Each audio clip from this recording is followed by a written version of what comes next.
So we will start, and could I just ask those of you who are in the room to make sure that everything's on silent, that needs to be on silent, and for those of you attending virtually, that you're on mute, please. And I welcome everyone here this morning, and particularly those who are observing on screen. If Stag and Rose are already there, then I promised I'd wave last night.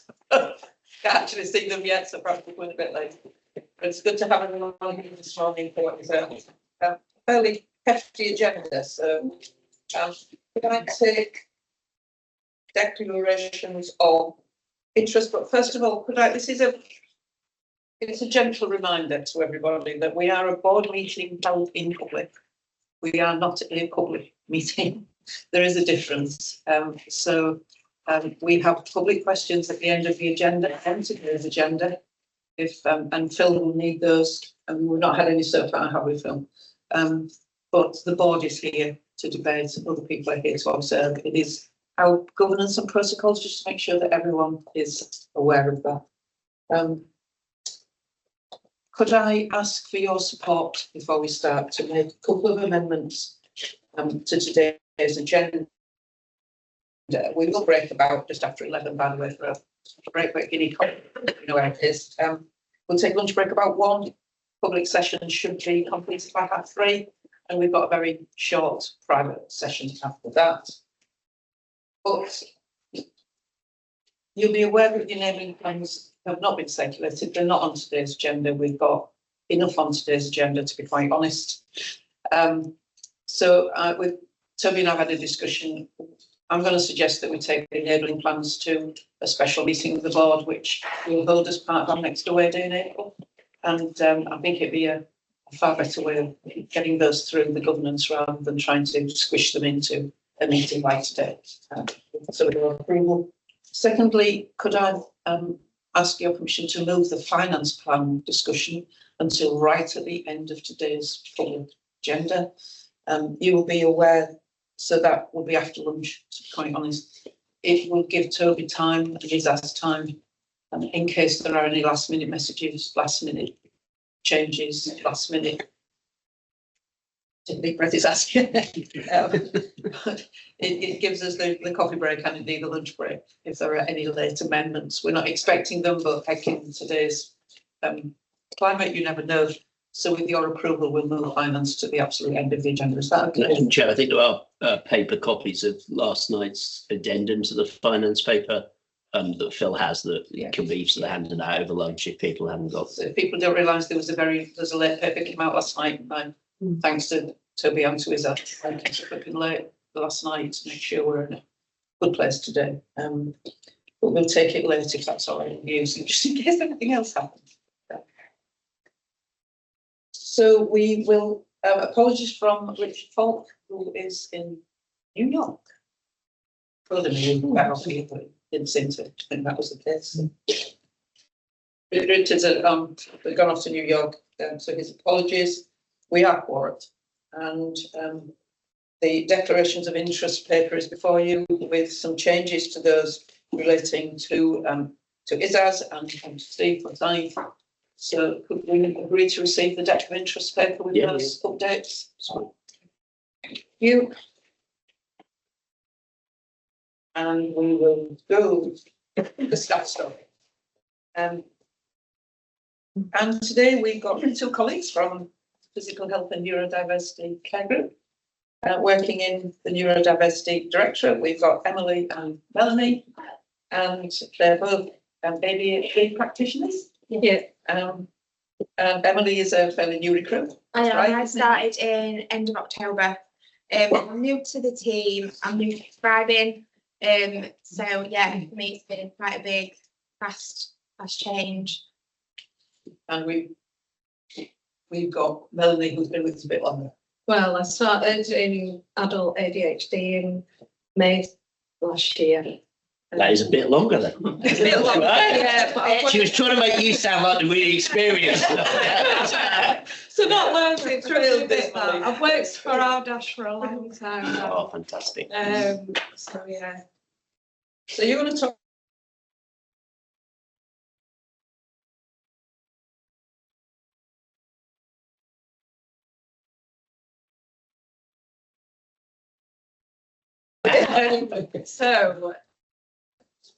So I started as there's obviously been quite a big investment into the team financially, and we know that the aim of that is to obviously get these.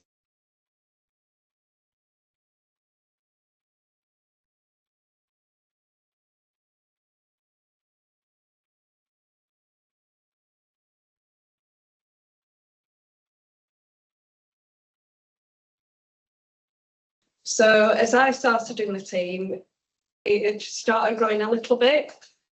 And then from October when Emily started, it's grown quite a lot. Yeah, it's grown quite significantly. So yeah, from you starting to me starting, Yeah. it's been massive. We've had so many new starters. The way we work has changed.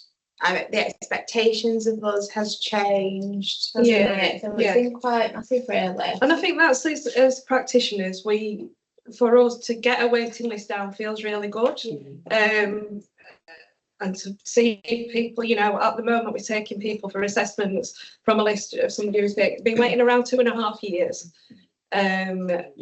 which nationally isn't as long as some areas, but it's still a long time for somebody to wait. And in 2.5 years, some people can have had significant changes within their life. They might have had children, they might have gone through relationship breakups, they might have lost a loved one, things like that, all things that can kind of impact on their life experiences. And you can see they may have also been sat on a wrong waiting list. So I've done 2 diagnoses where they've not had ADHD, and you think they've been sat there for 2.5 years not getting the right level of care, support, or whatever that they need.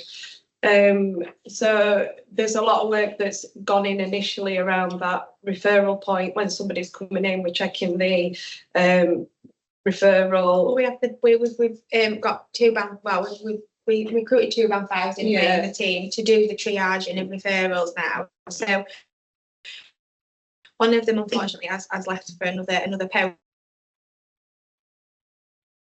Also in debt, they gather information, and so some referrals that come from GPs aren't very good. There's not a lot on them. We haven't got much to go on with regards to accepting them, declining them. So we have got the band 5 now. What does that? So that helps. She'll ring the patient, she'll fact find, she'll make the decision. If they're really complex or she's unsure, then it goes to our complex case. So there's a better way of managing those now, isn't there? Yeah, and that's something. So the complex case discussion, that's our band 7s, and we've got our clinical lead band 8 that sits on complex case discussions. So that'll be for us if we come across anybody who we're prescribing for and we're thinking, they're not responding well to treatment, there's other issues going on, they've got physical health issues, then we can discuss that. And that's where your patient safety comes into play. And ultimately, so how it works for somebody who comes in, they get a diagnosis of ADHD, within 4 weeks we'll have that report written and we bring that patient back and give them feedback and initiate on medication. There is some thoughts around initiation at the time of diagnosis, but I don't feel comfortable in doing that. I think a person needs to go away and absorb what you're telling them. Sometimes you can quite confidently say to somebody after our assessments take around 2 hours, 2.5 hours, you can quite confidently say to some people, yeah, you've got ADHD, it's quite obvious, and this is the impact that it's having on your life. Would you consider starting medication, expectations around medication, how it's going to affect them, positives of that. Sometimes as a practitioner, you've got to go away, have a discussion with colleagues, kind of thing. Do you agree with this decision?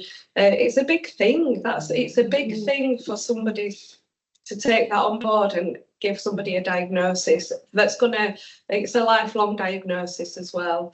And that's also something that's a bit of a worry when we think we've got this waiting list, a massive waiting list. If we do a diagnosis on somebody who's 18, we could still be prescribing for that person when they're 65. So it's quite overwhelming, and that's where I think as nurses we have to take a step back and think, we'll cross that bridge when we come to it, because it's a lot of nursing hours that's essentially going to Yeah, involve. it's significant. I think when I came to the team, I was quite naive about what it would be like. I came from neuro rehab as a band 6 specialist nurse, and I thought, oh well, you know, I've done my prescribing now. The band 7 post came up in ADHD. I'd had no experience in ADHD whatsoever, and I was quite naive to it. I thought, it'll be a lovely little job. It'll be, you know, because I've only ever worked on wards. I've never done clinics before. So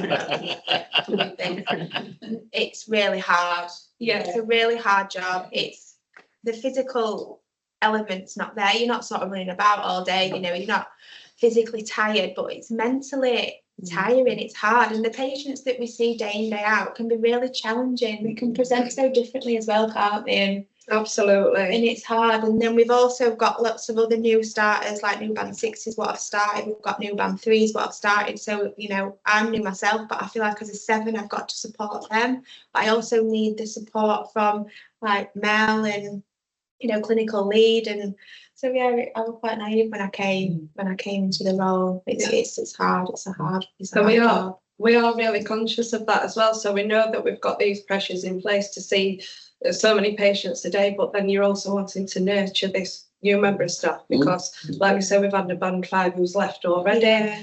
And it's just because I think her expectations of the role were different. But, you know, obviously to nurture your staff, you're wanting to retain staff and you're wanting them to do the best job as well, aren't you? And it ultimately comes down to that patient care. But yeah. Can you just tell me a little bit more about what makes it hard? So for me, it's a new starter. So I did my prescribing. I finished my prescribing September 2024, but I did my prescribing whilst I was on the neuro rehab ward. So I did it in a different area. So I was prescribing lots of different drugs. I've never even heard of ADHD medication before. So then I came to the team like I say, in October, still not signed off for my prescribing. I'm still not signed off for my prescribing. So we've had issues with, you know, the powers above say that we need like a period of consolidation in the new team, in my new role before, you know, she sort of would say I were competent, which is fair enough. There's discussions going on about that, and that's absolutely fine. So for me at the minute, it's challenging for me because I'm seeing my patients independently. I have my own clinics. I've got my own caseload. I'm now doing my new diagnostics as well as those reviews and, you know, following people up. But I can make the prescribing decisions, but I can't actually prescribe. So for me, it's challenging because I see a patient, I think, right, I want to do this. I want to increase this medication. I want to stop this. I want to start this, but I can't do it on my own. It has to go to like someone like Mel, who's also got a lot of other pressures on as well. So for me, at the minute, I find that hard. Okay, thank you. I also find the workload hard. I think it's, you know, the caseload's massive, as you can appreciate, it's massive. So yeah, but the prescribing element for me is probably what makes mine a bit more challenging. Again, the challenge is that for each patient you see, you take a bit of that on. You absorb that, and that can be difficult. Like I said, there's safeguarding issues that we have to deal with as well, and kind of like being available best you can to that patient to meet their needs, but we've still got those strict pressures in place of meeting that. I think the expectation for somebody from diagnosis, you'd initiate on medication, you'd follow up in 4 weeks as you're titrating through medication. You'd expect them to be titrated and stable at maybe 8 weeks, but sometimes at that 8-week appointment they go, I don't like it, it's not suiting me, I'm not feeling it. So you might either be increasing or switching. And then these are people who've got ADHD who go, oh, actually, that was something else that were going off, or it, you know, lots of other factors, or they've got to take medication. It looks very, so a friend of mine's had a recent private diagnosis, and their titration is extremely different. They do it very, very fast in private. So she got sent the medication at home without even having a conversation with a nurse. So she opened the doors to some delivery company who handed loads of controlled drugs over, And then as a friend, she's going, Mel, is this right? So they titrate up weekly with no consideration of other factors in their life. And I think this is where in the NHS with RDaSH, we've really got to focus on that quality. You know, it's all right doing some things quickly, but where's the quality? Where's the consideration of the bigger picture? You know, is it, we're not just treating ADHD when we're having those monthly conversations? Are they needing referring to talking therapies? Is it anything? And that's another thing that we're bringing in as well, is psychosocial interventions. So we've looked at, there's a gap from us doing diagnosis to pharmacological treatment.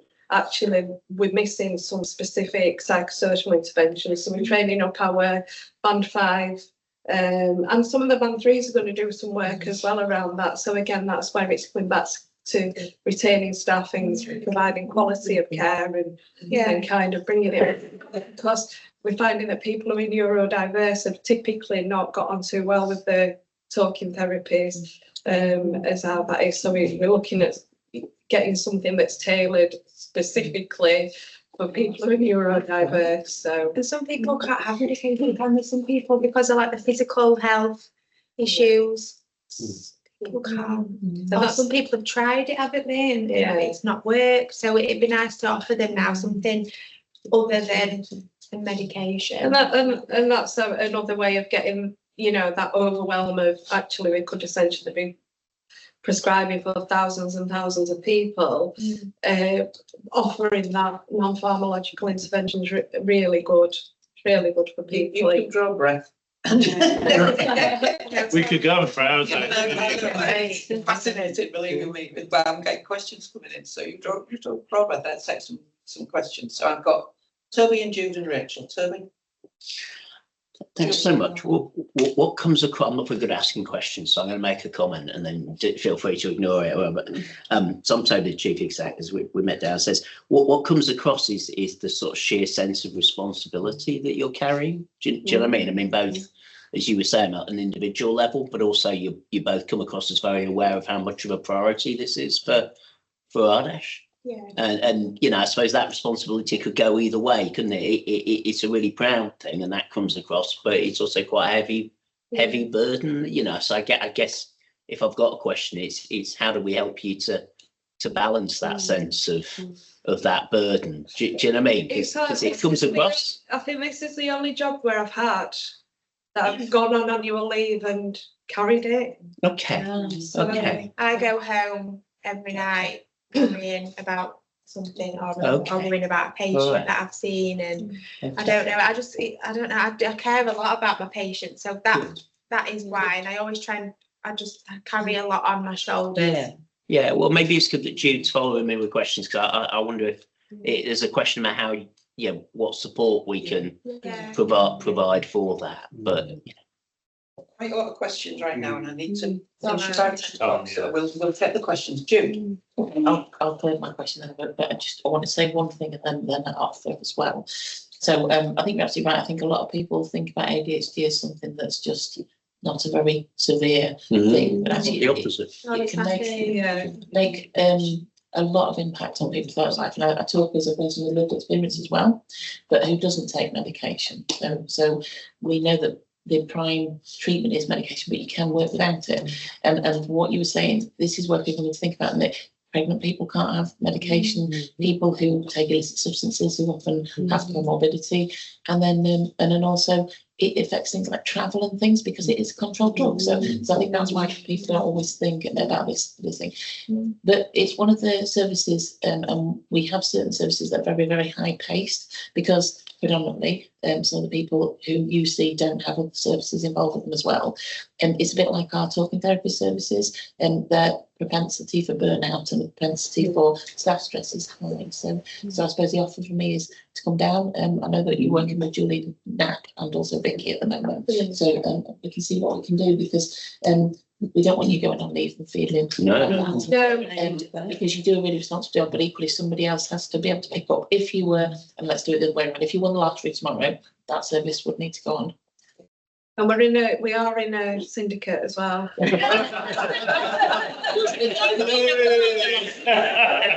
think you're looking for a new building. Got a charity as well, yeah? That is the issue. There you go, I'll bring it up. Go on. £4.50 last week. Well, hang on. I know you're short of time, Chairman. A new building, go on. Yeah, it's Rooms is an rooms. issue. So we've obviously got all these new staff, which is amazing, but we've got nowhere to sit. We've got nowhere to sit. Okay. That will change. We haven't got desk spaces. You You know, will. I've got a bad neck, because I'm constantly hunched over my desk just on my laptop. We've got nowhere to sit. Okay. Sometimes I've been going into like a clinic room when I've got one to, Yeah. you know, to do my whole shift. But that mentally is not good because I'm just stuck in there all day on my own, and Yeah. it's a bit of an And that is going to change. Yeah. That is going to change. clinic rooms are really hard. The as well. rules there. Yeah. We'll leave that with the student. Rachel. Yeah, just as a say comment and then a question. So thank you for the service, because I know from people in the community, once they get that diagnosis, how it transforms their lives and allows them to then move on with that diagnosis. It was just a question following on really in terms of medication, and you talked about talking therapies. It's about that connection with non-NHS services. You talked about a gap in certain NHS services, but I'm just interested about how well we then connect people with the wider voluntary and community sector peer support that might be available. So the only thing that we really do at the moment is the autism service, isn't it? Who have a connection. So that's the volunteer service. What they're called? I don't know. I can't remember. But yeah, it's what. They call people as well. And it's difficult, isn't it? Because there's not a lot of voluntary sector No. do ADHD because the primary nice guidance is medication. Who I got next? Jill. Yeah, I know every person is different and responds differently or doesn't able to have medication, but can you just give us a feel of when something's worked really well for a patient? What difference do they see? With Makes a mess. Well, I've got a patient, and he describes it as a miracle. He said he can do it. It's literally changed his man's life. He can manage social situations better. He can focus at work. He can concentrate. He can sleep better. It's crazy. Isn't it? When it works, it works really well. doesn't we've it? got a running joke where we're walking back into the office and say, I've changed the life. Wasn't it? They do. And Yeah. and I mean, that's the rewarding thing because we're just primarily doing a lot of prescribing at the moment, but to be able to see somebody who you've diagnosed and then 8 weeks later they say, wow, is this the calmness of thoughts, initiating tasks, doing things. And it, like you say, it's not just a case with some people you think, so what, they leave the washing in the washing machine. It's big things, it's big things in their life, you know, managing parenting, you know, work. Yeah, I had one lady that had forgot to pick her kids up from school. She forgot because her time management with that poor. Forgot to pick children up from school. She like school bags, packed lunches. Like it can have a massive impact, like financially as well, and impulsive and things like debt. And it can be really significant. Yeah, the debt's The a debt massive seems thing, massive. and that's obviously what a lot of people will hide because there's a lot of shame wraps around that as well. But when people talk about impulsive spending and things, Richard. Yeah, firstly, thank you. It might have been a bit daunting coming today, so we do appreciate it. And I think you've articulated your commitment, but also some of the challenges as well. So just to talk a bit about the challenges, I think it's really important as a board we hear some of what you talked to. So through to the band 5, it didn't quite meet the expectations, and you like coming from a ward. I'm not sure we always are cognizant of the level of challenge working in the community brings, because you are holding a lot of cases, you are holding a lot of risk. Our background is community. You do go home anxious. When you go on holiday, you don't always have a handover, because there may be someone, but they've also got a very busy caseload already, whereas ward environments are challenging when you're there, but you leave them. So there's two bits. We need to maybe give people a bit more clearer of this is what you're coming with. So, you know, we used to do that with school nurse trainees who thought, oh, I'd be amazing. And then when they got into it, it's a lot of safeguarding stuff. So we need to prep people before the interview, maybe a little bit more. But there's something about that journey of either moving into the community or as a board with understanding community, the challenges you brought. And I think you've really articulated that today. So thank you very much. Thank you. Yeah, we'll take Steve last. Thanks, Chair, and thanks for coming to the board today. A lot of what you said resonated, certainly when I was a community psychiatric nurse, and that responsibility that you felt for 24-hour care, because it's not like you've got, as you say, that handoff period for someone else to continue that period of care, and particularly when we deal with so much risk as well in the community, that shouldn't be ever underrated. I think I can't hear about your working environment, so I'm going to arrange for a health and safety assessment. I think it's really important that we hear that and make sure that, because that really impacts on your well-being, where you eat lunch, where you have a break. So I'll give that commitment to you. And I think it's always important to think about how we use language.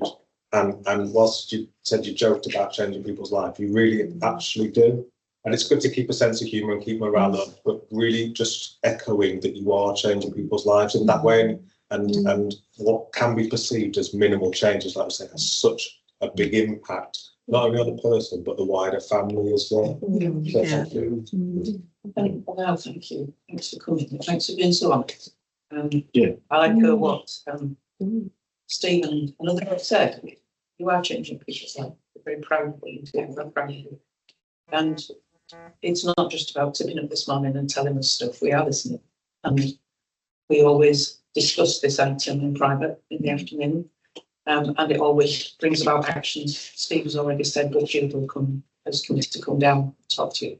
So please don't think you just come and verbal avoid, and then we'll go on and do other things and forget about it. That isn't how it works.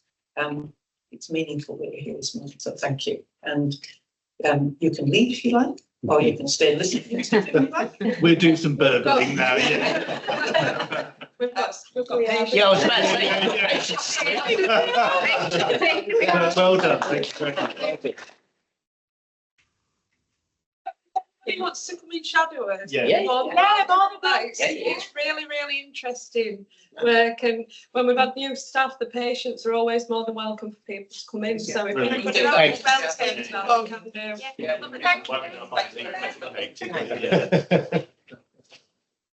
do. Can I move us to the minutes of the meeting held on the 30th of January? No. And before we do anything else, could I ask you whether they are in fact a correct record? Can I take them on accuracy of the board? Okay, thank you. And to move to the matters arising from those minutes and the action log. Chair, just before we take the action, I just wonder, certainly I've got a couple of comments, not on the accuracy, but as follow-up. So this is okay, and I may not be the only person. So I think there's two things, they're both on page 3 as I've got it.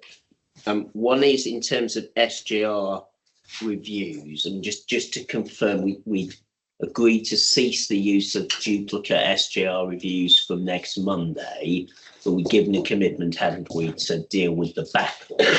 And I'm looking to my left to see if we've clearly found the money and the staff to deal with the backlog. I'm thinking that's in progress, and roughly the end of April to conclude that. So that was the first of my 2 points. The second is earlier on that page, there's a reference to the GGR follow-up report. And I think, Phil, looking to yourself, that's virtually received. So if we assume it's received over the next few days, we'll get it circulated to board members potentially to follow up in the timeout. Okay, thank So, you. Yes. Just a point of clarity, so on page 11, share of the minutes, I find myself getting rather excited by the number of volunteers that have been from the organisation. And so when it articulates that they're validated volunteers, and we have 220 volunteers actually in the organisation, with a further 80 offers in writing. So the validated position is 220 actually, but 80 in offer stages. But for absolute candidness, of course, people can withdraw in that period of having 80 volunteers. So just if that can be reflected and I suppose tempered against the 251, because at that point there were 202 with a number in offer. Good stuff, Steve. Thank you. Thanks very much for that clarification. Anyone else, either materialising or indeed, if not, we can move to the action log. Used to working today for today. The reason why we're working today for today, but it's also feels really interesting. They're used to having it on the screen. So Phil, can you take us through the action log, please? Okay, so there are two proposed closes. One which yourself and Sarah are going to pick up in terms of the name roll around the security champion in due course, and the second one around the ligature risk that's reflected in the paper later on the agenda. And obviously, there are other things removed from that and put back onto the action on. But just on the security champion, Sarah and I had a conference yesterday, and there is a job description that we agreed last October time, Sarah. We're going to just revisit it to make sure that it's still relevant, and then we'll have a conversation with Toby and we'll close that down. Yes, Dave. And the work of the board hasn't stopped. Yeah, in light of that not being signed off. No, we come back to that, don't we, later in the book? Yeah. We were pleased to see that, particularly in the health sector. Thank It was in there, so yes. But yes, it's in hand, Phil, so thank you. I think we can close that one. Okay, and if we're happy to close the two that are included. There are obviously then a number that are left as open. There is an update provided in terms of work that is ongoing or happening or planned, and a number of occasions scheduled to come back to the board at particular dates. If anybody has got an action on that, and doesn't have to in any way, that now is going through. First of all, are you content to close the two at the top of the action log? We agreed to do that. Yeah, thank you. Anyone wish to, any updates or anything on those that are still open? Steve, your hand up, yeah. Yeah, just on the BPU 24/7/12 report from Quality Committee and Mental Capacity Act compliance. We're currently re-auditing our audit, which was rated as inadequate in August. We're meeting with the Mental Capacity Act champions throughout the month of April, and we're devising an action plan. We've had some issues around because there's been a change in the Mental Capacity Act, one of the forms, which means that we've had to just do a manual form and revisit the initial audit, but planning action through April into the first quarter. Thank you, Steve. Richard? Yeah, 24/11/08. So we did meet as an executive. I think we've had two meetings as a subsection. I think we did talk a bit about support and intervention model. Jude's very kindly, I think, drafted a sort of a model to what we talked about with feedback. So to some extent, we just need to close the loop on that, really. So we can either leave it on until. No, actually not. It's not concluded. Everything you just said is true, but we're not yet. I mean, as it says rightly there, the result model will be further considered and go forward in Q1. So I think you know we should keep it there and think about how we might govern it going forward. I think. Well, thank you for the update, Richard. No Thanks for those following. Am I right, Richard, in thinking that the item under that? Yeah, we're expecting to be square by the end of April. Is that on memory? The RTT on mental health. On memory. It is. Well, so there's two bits. So mainly it's about North Links Memory Clinic. Yeah. They will get to 4 weeks by the end of April. Yeah. For their 4 weeks. There is a very, I'm sort of, there's a sniff of a chance that we're looking at the data that we might hit the RTT, mental health RT this year, end of March. Okay.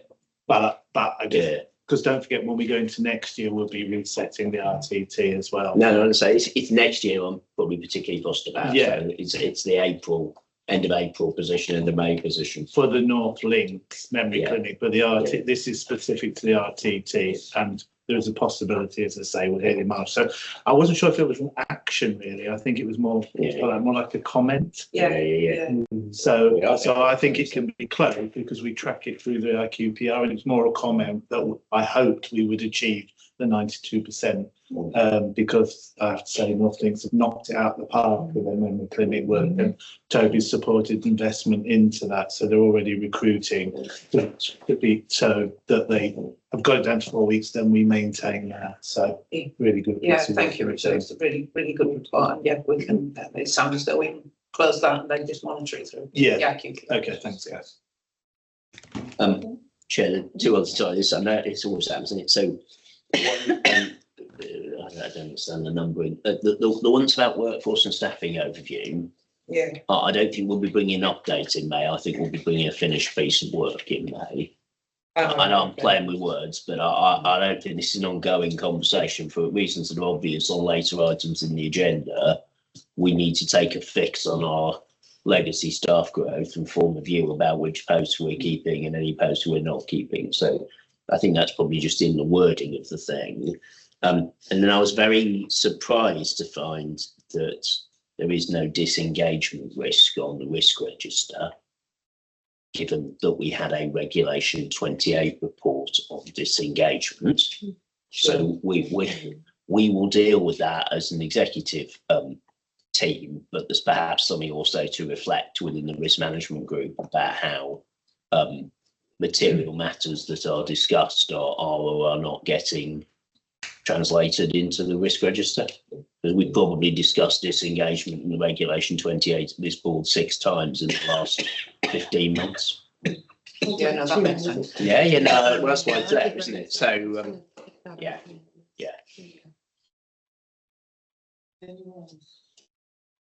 So having captured those comments and indeed the closure of an action, can we agree to receive the action log?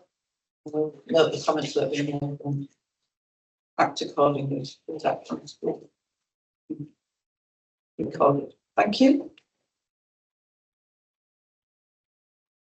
And we move to the Board Assurance Committee reports, starting with Dave. You're doing Quality Committee, aren't you, in Richard's absence? So. Yes, I am. Thanks, Chair. So not necessarily the order that it's written, maybe the most important one about the annual safe staffing declaration, which is a board matter. Just to note that we are compliant with the national standards for safe staffing.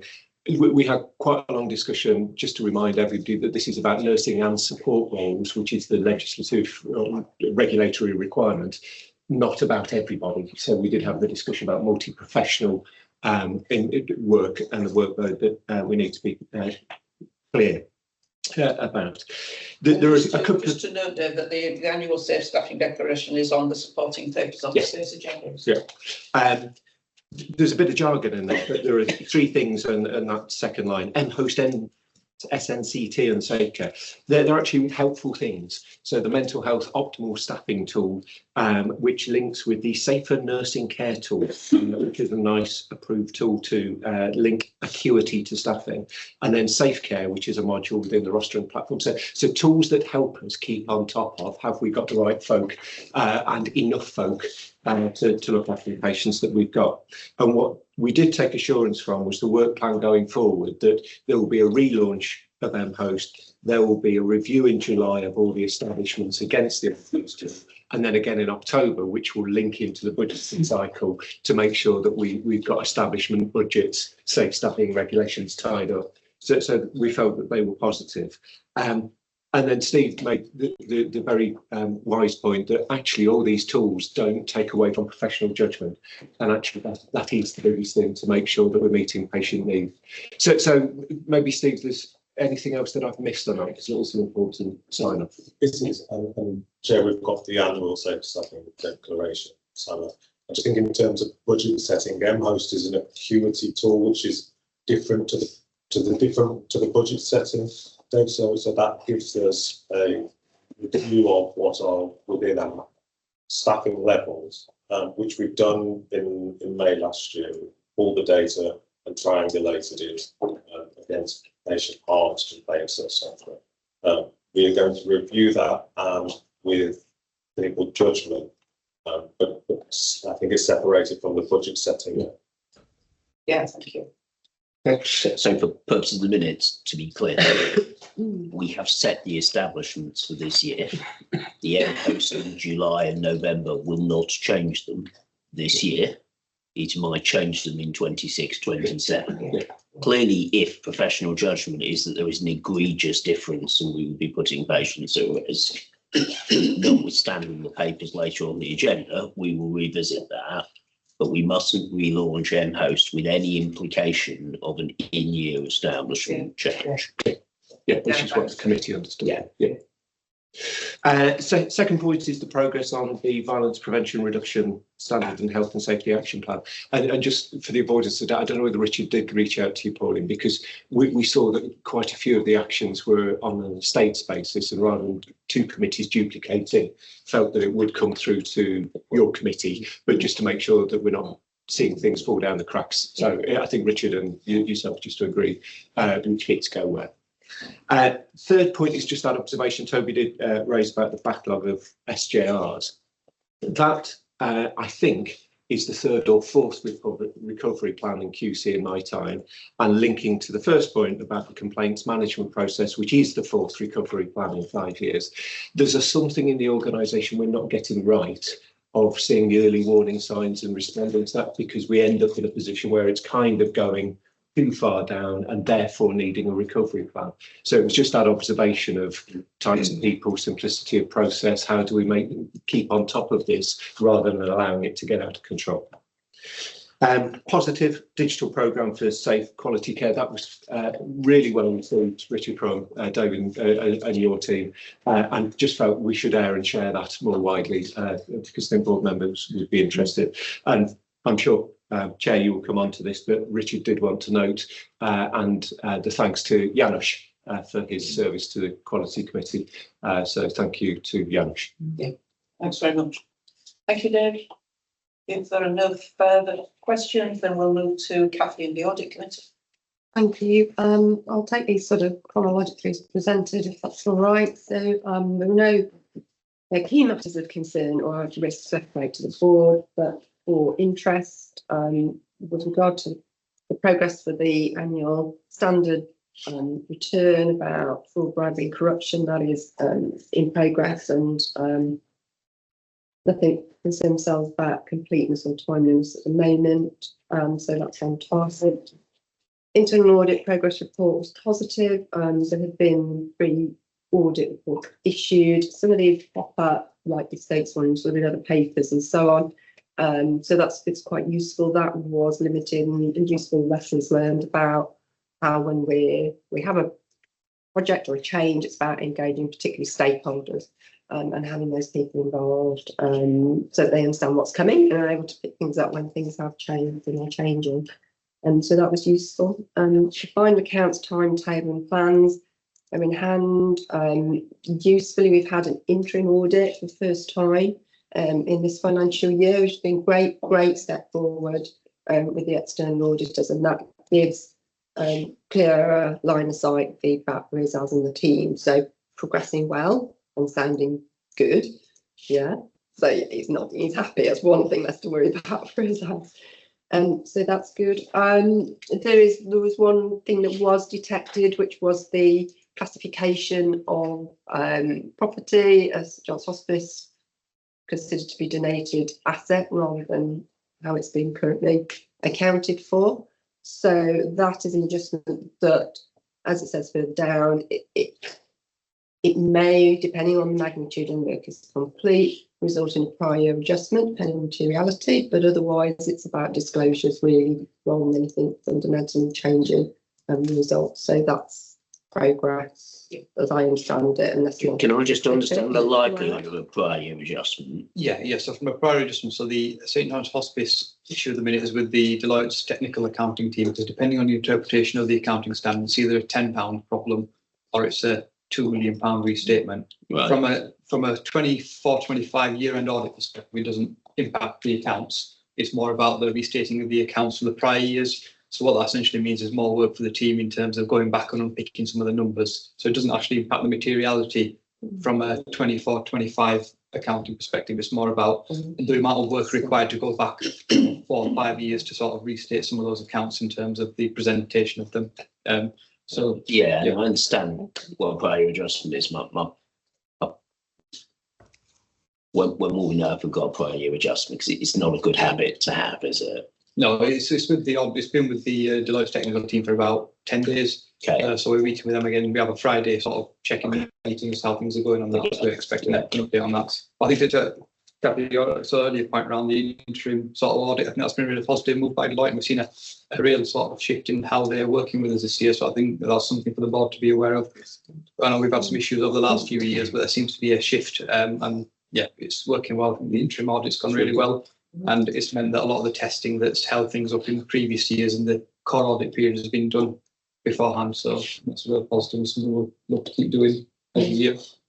And obviously the work detected this issue, which is being Well, resolved. yeah, this is something that we flagged to them prior to the interim work. When we had our sort of new capital accountant, we recruited back in October and done sort of a bit of a deep dive into all of our estate and our sort of ownership and everything. This was one of the things that was flagged as something that we need to reflect in the accounts in this year.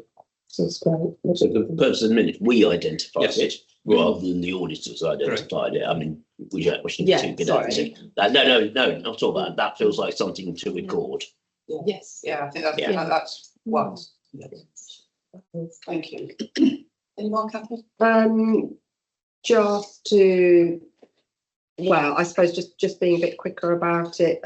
I think it would be useful to note that since then we have heard that the internal audit opinion is likely to be moderate. I think I read that this week, bit of internal audit opinion. But we've got a very Waiting. early draft, very maybe. Yeah. So I think, So we have as to you say, wait. worth noting, but it's not even had management comment yet. So Yeah. Okay, thank you.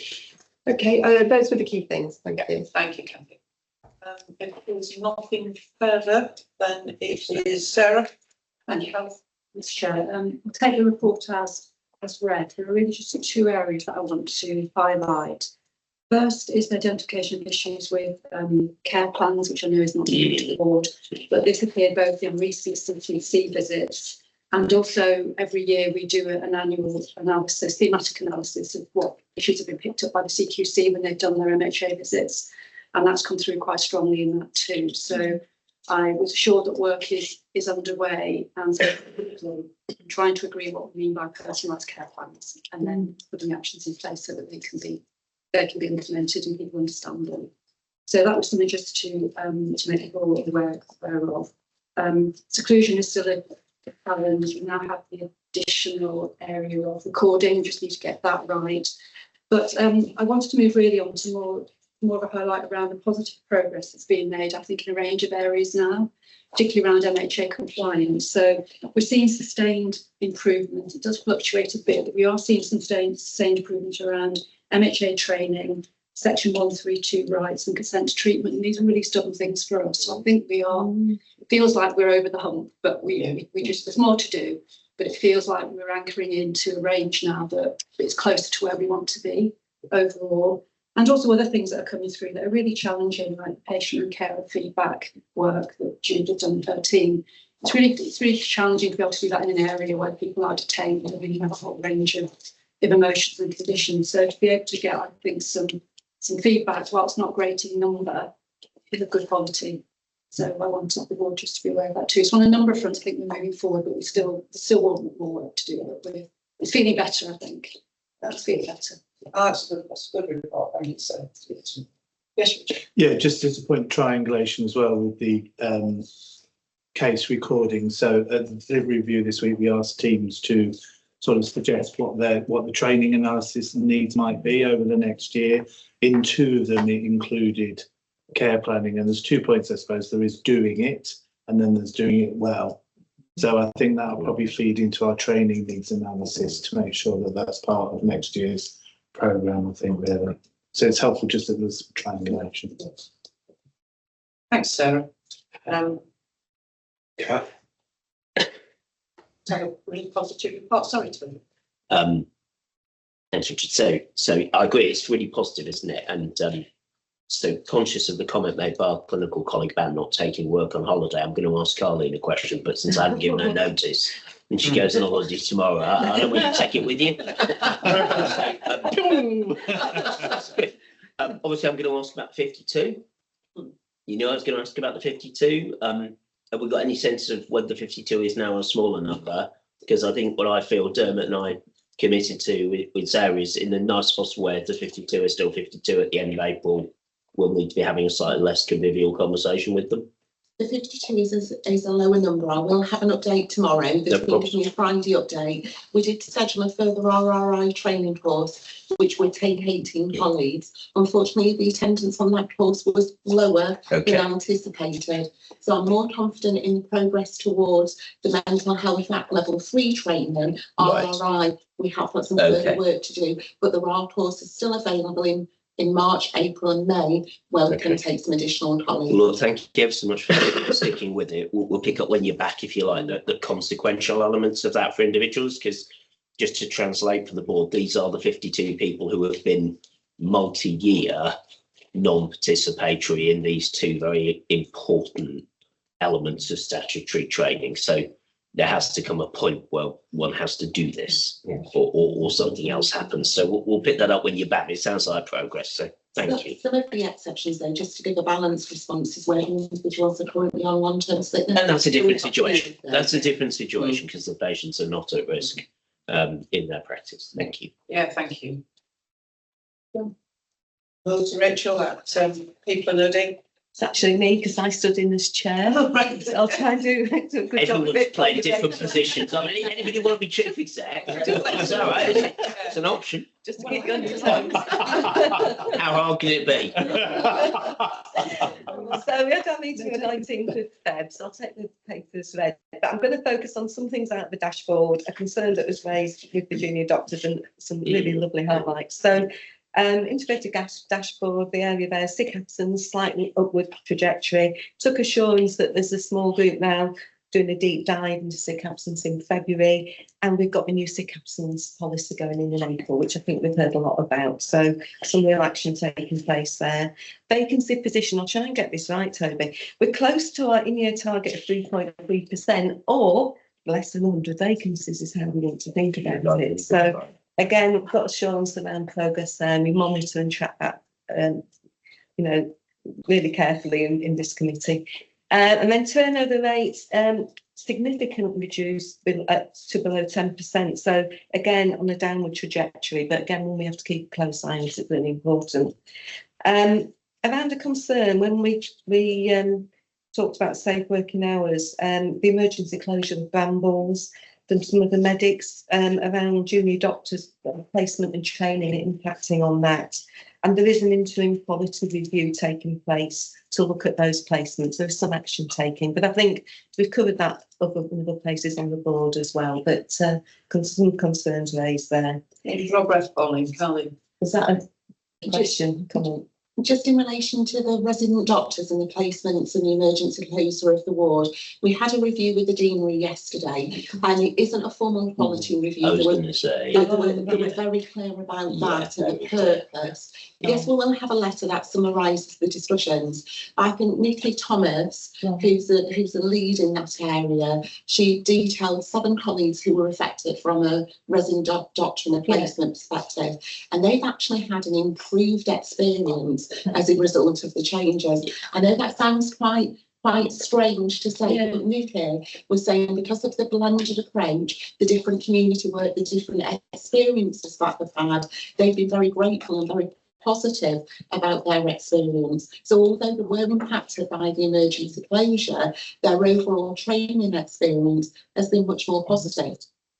There's always a silver lining. Another side, it's always a balance. But I think it was, I can't remember if it was Babbo who gave the report. I think his broader point about issues with working hours and our responsiveness to rotas, notwithstanding that, still holds. And obviously a number of us have had conversations through him on email and with others over the last few days. And I think we have got a little bit of work to do. So I wouldn't want to take the emphasis out of his broader point. I think we're simply slightly adjusting what the committee might have been told about interim quality visits and so on, which was more of an informal conversation, I think.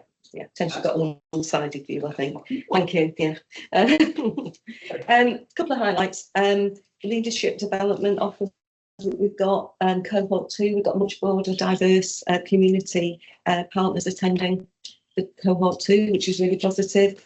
And close to my heart, Your Hearts and Minds charity, we launched the grant scheme, and we got over 67 applicants. We've approved 30 of those. I know there was a blog from Toby on this, and we had up to £77,000 for the 77 years of the NHS. And some really broad, right across North Links, Doncaster and Rotherham, and it was an absolute pleasure to support that. And I think that's really positive for the charity and what we're doing with partnerships in the community to make a difference. Small amounts, but big difference. So a big thank you for everybody, particularly Joe and the team who were putting that and making it happen. So I thought I'd end on a high with that one. Yeah, absolutely. And it wasn't, it was a lovely way to do it. Yeah. Thank you.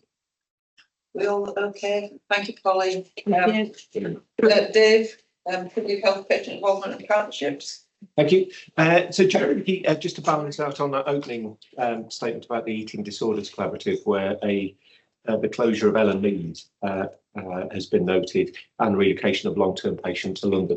Joe did put that in the context that was with the patient's full agreement, and actually the patient seems to have improved as a consequence of the move. So he has ended up with a good outcome with that regard, but the sentence kind of doesn't quite read in a rounded way, I think. Second point really is, as we drop down on the strategic delivery risks around primary care and the importance of building and nurturing good relationships. We now have the primary care liaison person in place, Cheryl Gowland, who's done a great job of going out and about and starting to understand and stratify the concerns into different, is it a practice specific issue, is it an ad hoc thing, or is it a more fundamental issue that we need to address? And how do you blend where the CLE have got 4 priorities, which fell bang on the needs of the GP. So it is really good progress at a practical level of trying to sort stuff out and build those relationships to where we need them to be. Second point, again, just we talked about poverty proofing. And then there's, I guess it hangs the so what are we going to do differently?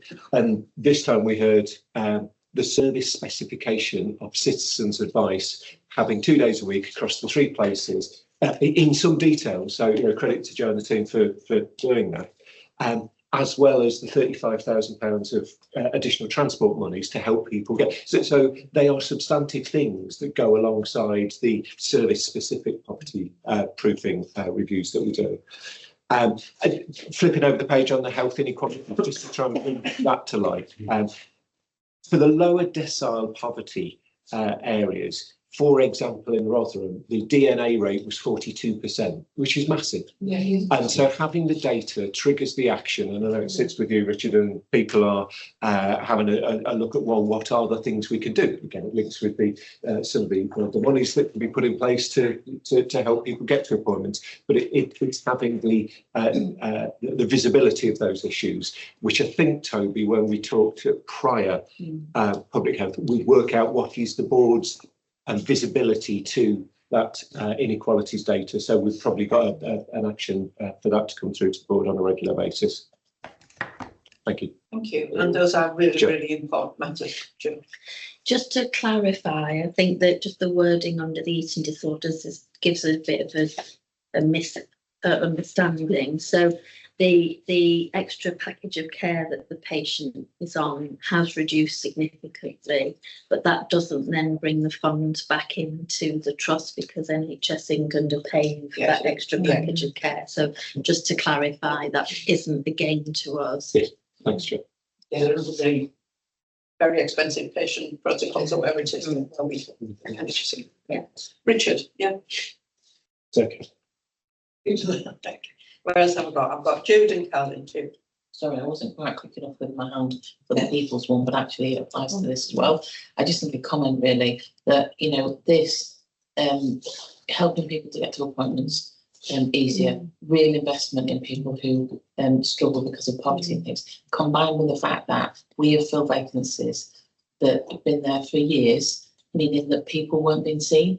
That's a massive, massive triangulation between those two things. In terms of if I was a patient, I can get there I'm getting seen quicker and more people are there to see me. So it's just a point really to have to because it's a big thing, you know. So it's a really important one, and just reflect on that just for a minute, because this is a board day where we've got a lot of difficult decisions to make in a difficult national environment. That's what we're doing. That's important, and just reflect for a minute that we are making some changes that are making a real difference. Thank you, Kelly. Thank you. Just reflecting on the citizen advice support that is also available to staff as a reminder. It's not just patients, so we're very keen to ensure our colleagues have the appropriate level of support. As a reminder, we have the hardship grant application process within the organisation. We launched that about 3 years ago, and we haven't had an application for, I want to say, 6 to 9 months. We've had a further one in recent weeks that we've now processed. Yeah, thank you. So I agree with everything's being said. What counts though is what works, isn't it? So as we follow through the transport support, for example, the protocol we're going to devise has to make sure I can have the money before my appointment. Yes, absolutely. Whereas most existing arrangements require me to pay and then be reimbursed, which doesn't work if I literally don't have the money. And we need to demonstrate in fairness that works. At the moment, our DNA rate from the most deprived communities is, I think, 3 times our generalised DNA rate. Over the course of the next 18 months, we have to see that change, or we should spend the £35,000 in a different way. Is I think the logic of the investment argument. It precisely illustrating Carlene's point in a sense. It's good that we have stuff, but if it's not impacting, then we need some other stuff, if that makes sense. Never understood why people think you can pay out and then be reimbursed if you've not got the money in the first place. It just doesn't make sense. What you just said makes absolute sense. We need to be in front so that people will use that to attend. That's the world we live. So thank you for that, because it's the right way around. Thank you. Anything else, Dave? No, thank you. Thanks very much. Positive. Could I just endorse Dave's point that the health inequalities data is still not being in the IDPR, probably needs to appear in our action log, not least because me and Mr. Banks have a lock-in next week. It is. Yeah, we won't be leaving until we got it sorted, so let's put it there. Take a large amount of sandwiches. I would take a large amount of sandwiches, yeah. Cheers. Back to Colleen, finance. Yeah, again, I'll take it as read. I'm going to focus mainly on estates and a positive and digital, because finance is well covered in the report, but it is obviously difficult and challenging, so I don't want to undervalue my importance of it. On the estates, we received an update on compliance, particularly around the fire safety, which does remain an area that's improving, seen an improving picture. All risk assessments due to be completed by the end of March. We've got a sustainable plan going forward, so some progress on that. Yes, still on track to complete those by the end of March, and suppose some external support as well, where we don't have a specialist sort of provision in-house. So we're doing a mix of what we're good at, we're doing, what we don't have the skills for, we're buying in. Yeah, so I think there's been some really good progress on that one. We also received a paper and update on the Estates Enabling Plan, and just for the context there, next year we've got capital plan of 5 million potentially, and still to be confirmed with plans to how we spend it. And we've got plans around what we're doing at North Links and Doncaster, but Tickle Road and Rotherham are still areas we need to focus on. We've got 35 million cash in the bank, but we can't access and spend it on these things at the moment. So it's what else can we do? So a lot of the focus is on what are the other options around funding going forward. And the committee approved exploring those other options, and fully supportive of that. Happy to have a chat outside the meeting if you want a bit more detail, but we're under pressure today. Yeah. Finances, again, we did look at the monthly reports, variations, forecasts, underlying, and we did look at the plan going forward. But like I say, there's much more in the board papers. And a positive was around the audit report on clinical coding, where it reported that we have a high standard on clinical coding. Again, very important for patients that we do that as well. So again, Judy, the link between the coding and what we see and what then goes through into the committees and patients is important. So just a flavour of what we focus on. Yeah, thank you. Chair, can I just augment the in-year financial position? Because I know we come back to the forward financial. I think the most encouraging thing is that every one of our 6 groups will deliver its financial plan this year. So, in a nice possible way, it's not easy to deliver the trust position, but it's probably, in terms of sustainability, quite important that you've got that depth to the delivery. So, gratitude to colleagues. Obviously, going in 25-26, we're trying to do the same thing for each of the 23 directorates.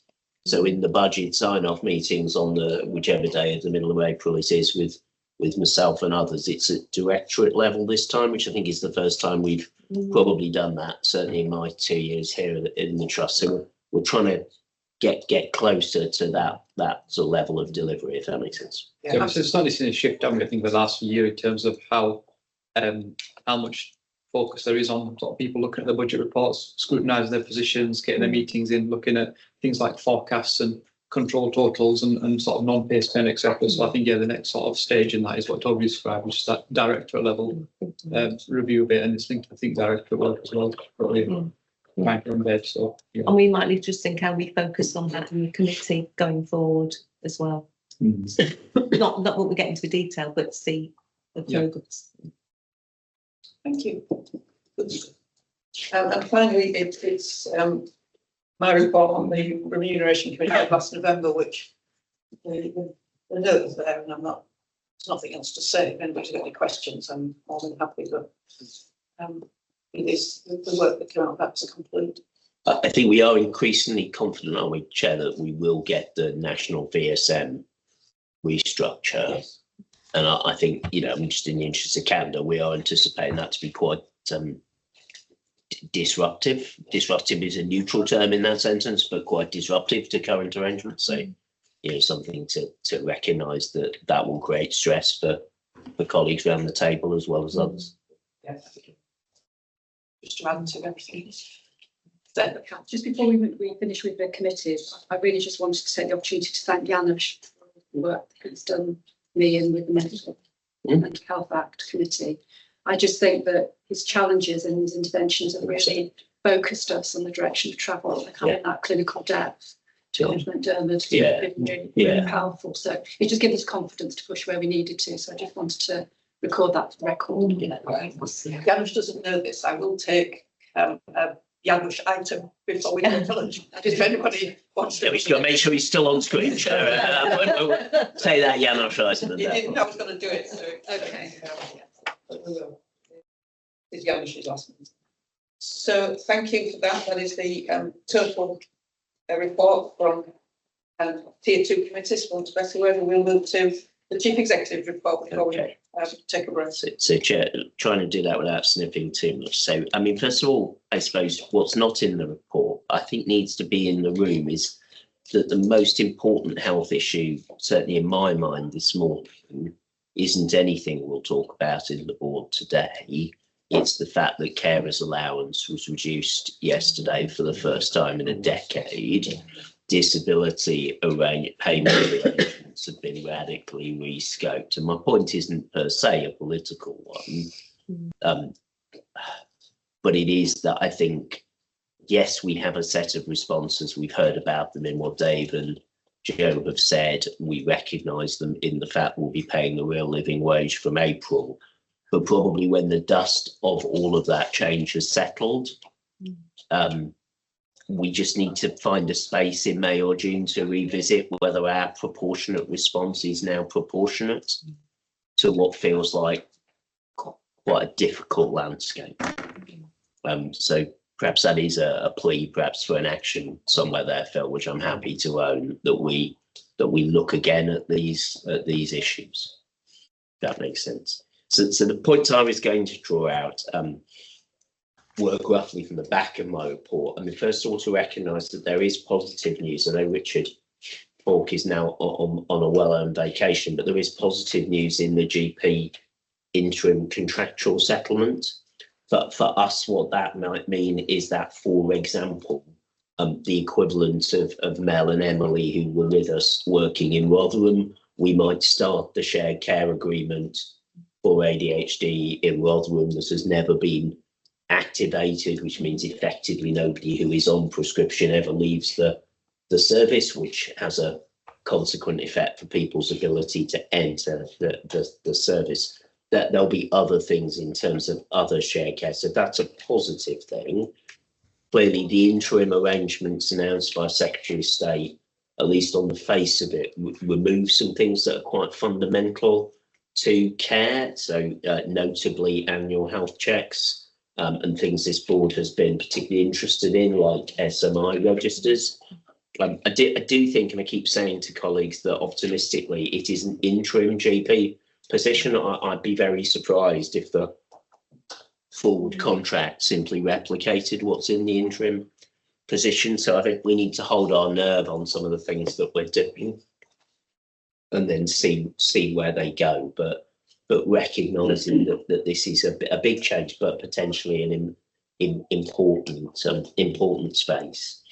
The second thing I was going to draw out, ironically, is exactly the conversation with the deanery that we had. I've got to be honest, we had a really positive conversation with the deanery. I'm grateful for Carleen and Dermot being with me, and obviously Nikki Thomas was there too. I think we have got some thinking to do about how we structure the leadership of medical education. Dermot's got a couple of jobs out within his senior structure, and we need to make it a team sport rather than individual sport.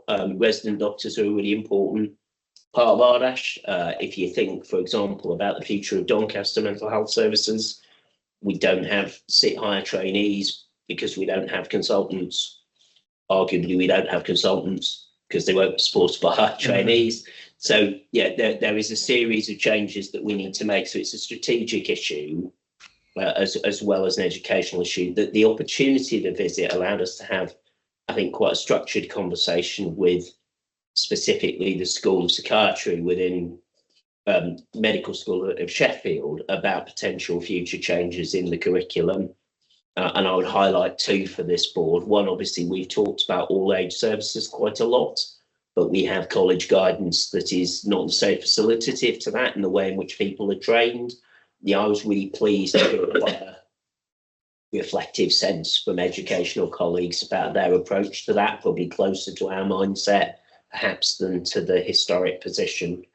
Likewise, when we began to talk about covered in the front sheet of this report, generalist neighbourhood services as distinct from subspecialist services, and that being a potentially quite a pinch point with the way in which education is organised. I think again there was an open door for a conversation. So you know we've got to recognise that. Yeah, I have messed a series of trainees around over the last 2 years with some of our changes, and we absolutely acknowledge that in the meeting we had. And I think our candor was appreciated, but it's probably a good forward look. So just two other things to draw out. One, I'm really chuffed. Well, I don't want to jinx it. On Tuesday, obviously, our first community geriatrician will join the organisation. We've talked a lot about older people's services in the last time out. We'll come back to it later today. But, you know, there's a really important signal there. I've got strong ICB commitment to the second community geriatrician being funded going into next winter. So the importance of that, and specific in this case to Doncaster, is having two physical health medical specialists working alongside our psychiatry medical specialists and obviously all other clinical professionals. That feels like an important change, but one we're going to need to think about, because yeah, being honest, a lot of the time we can think of ourselves as a mental health organisation with other services in it, and that's perhaps particularly true in the medical space. And now we will have a doctor who is not coming out of that tradition, so we need to work on that and reflect him. I think it's an exciting step. And then finally, the board, I'm sure, will remember the visit we had when we were in Brinsworth from Steve and others talking about ROI practice and the study that Rotherham colleagues had done. And we said we would let the board know what would happen next. Well, what will happen next is effectively that ROI advocacy model per ward will be adopted during Q1 across the trust. Megan I think he's leading on that with other colleagues. It's extraordinarily important we have those post holders in place. Because it's extraordinarily important, but like all timescales, because from July, when we're not going to be having out of area placements, we will see potentially a change in some of the behavioural landscape within our ward. So we need to not see that lead to a huge rise in restrictive practice if we possibly can. So there is an importance over the next 10 weeks to getting those advocacy individuals identified, because I think, if I remember the research, it was really the calibre of the individual and the support of the individual that colleagues felt was determinative. So I'm not ignoring anything else in my report. There's a bunch of staff survey stuff and so on in there, and plenty of other points. But yeah, happy to take questions. Thanks. Okay, thank you, Jude. Yeah, and whilst absolutely appreciating what you said about not wanting to be political about this, the landscape since our last pod has become massively political, yeah, particularly the announcements like NHS England and the ICBs. I guess my question is about whether there's any risk at the moment in terms of distraction that's causing. I suppose just giving a couple of examples. One, you've given the example around potentially this overshadowing something like the carers changes. But another is that certainly when the announcements were made, I had some patient interactions where they felt that the communication that had happened last year meant the NHS in England is closing. Because many of our patients see the big NHSN and don't differentiate how we do, and because of what it's named after. So I suppose that's a mission, but an action is that we're doing a lot of stuff which is dependent on our national bodies and our ICB bodies. Is there any delay in what we're doing because of some of this? So I don't think there needs to be any delay in what we're doing, but I think you're absolutely right. There will be a lot of interruption of relationships, of potentially programmes of work that have been nationally or regionally imagined. And I think we need to be quite thoughtful about that and supportive of colleagues externally, and possibly to inhabit the space in a way that doesn't appear, I don't know, unpleasant, if you see what I mean. So I think that there's a leadership role for us in that space. And Judith, I think you know, we've created a time next Wednesday to bring senior leaders inside the trust together, just to give people a chance to talk, if that makes sense. I think if there's an institutional risk, as opposed to sort of human factors, there's sometimes a risk that something like this becomes an excuse for people to walk back things that appear to have been agreed. And there's a genuineness to that, but there's also a slightly synthetic quality to it, isn't it? And I think we need to work with that. I think there's still a lot that's not clear about what will happen. And I think it's not clear because it's not clear rather than because somebody's not telling us. But I think we will see it move relatively quickly during April and May on the NHS England side. I mean, just to put some raw numbers on the changes, if the changes in NHS England and the ICB are intended to realise about £1.3 billion worth of recurrent revenue, less than 20% of that figure is in the NHS England changes. All of the rest is in the ICB changes. I can't myself at the moment fathom how you put that together with resuscitating a thing called commissioning. I don't see how these things fit together. So I think we're going to need to think quite carefully with colleagues about that balance. That there is a sort of implication of more provider-led commissioning, and clearly what we're doing, hopefully from Tuesday, with all age eating disorders is a prototype for that. We've reached out to the ICB to think about other potential prototypes, particularly around integrated commissioning of NHS and voluntary sector services in mental health. You know, we have pathways in Doncaster where on the same pathway, part of the service is us and part of the service is somebody commissioning a voluntary sector body. I'm saying this kindly, I'm not sure that somebody is helping in that conversation. I think it might be better for it to be us and the voluntary sector body and the patient. So I suppose I'm sounding like I'm talking to opportunities, whereas your question was talking to risk. I think there's both, isn't there? And we've got to hold that. It's a great question. Thank you. I've got Dave and Joe and Richard and Kathy. Dave. Thanks, David. You note on para 3.1, Think Directorate reviewed the one of the things for this year. And I'm linking two things if I can. One is a former comment that we made at the board, and one was what we talked about in quality. We had a review called a paper called Clinical Effectiveness. And really, in truth, that is a clinical audit of not, and it is an important lens, but not all of what is clinical effectiveness. Yeah. And when I raised this before at the board, you said, wait, Dave, until we get directorates really properly established, and that would be the medium, the currency, organisational currency that we can really push on. Yeah. Can I take encouragement from your statement that we will really look at understanding clinical effectiveness by directorate as a consequence? So I think you can take encouragement from it. I think that the journey to get to this point has taken slightly longer than we anticipated. And what that speaks to is the difficulty of doing this. Yeah.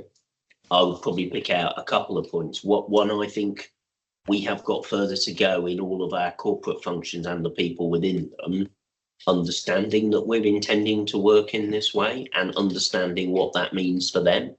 I know Steve and others have got an away day for one of our largest corporate teams next week. And yeah, that would be an area, since you mentioned clinical effectiveness, where we need people to understand that that's how we're now going to work. The second thing that I think has taken a lot of work is we're really struggling. We wanted everybody to come up with outcome measures, quality outcome measures by directorates. That you know, a lot of effort went into that's proved quite tough. I think we've got not a workaround, but a way through it using Dialogue Plus. But I think that is going to continue to need quite a lot of emphasis. So I think you should keep on with the question, because I think we need to be held to it. Thanks, Dave. Sorry.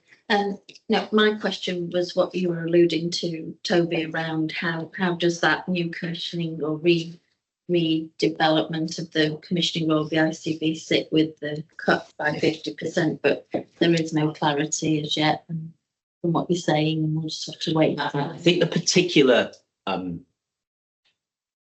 dissonance is there would be a national narrative that says the only way to manage the ICB changes is to have fewer than 42 ICBs.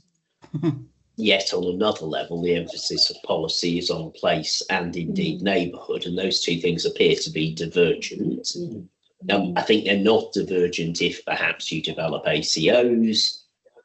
I'm very conscious that John Oldham appears to be a key influence to that. John, over the years, has done a lot of work setting up GP-led neighbourhood health. So I can sort of fathom a way where those things fit together.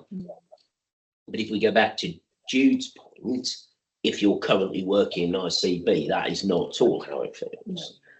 That is not at all how it feels. And yeah, to be fair to the College of Nursing, for example, they put out a note maybe last night and the night before, which reminds us how many frontline clinical services run out of NHS England or ICBs.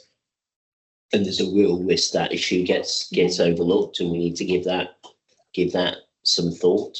Yeah, we may interact as board members less with some of those things, but they're a big deal, and working out how they may be organised. I think the sense is that the 10-year plan is due in June. There are a lot of things in the health landscape that are now due in June. So whether June becomes July, but I think it's a wait to see, but it's not a wait to see forever, because the logic of the 1.4 billion is October realisation. And I think what's been made very clear to ICB colleagues is that there is a halving of scale, of size, and there is a rescaling of ICBs. Those are two distinct things. The rescaling of ICBs is not the route to the halving of size, but for obvious reasons of pace.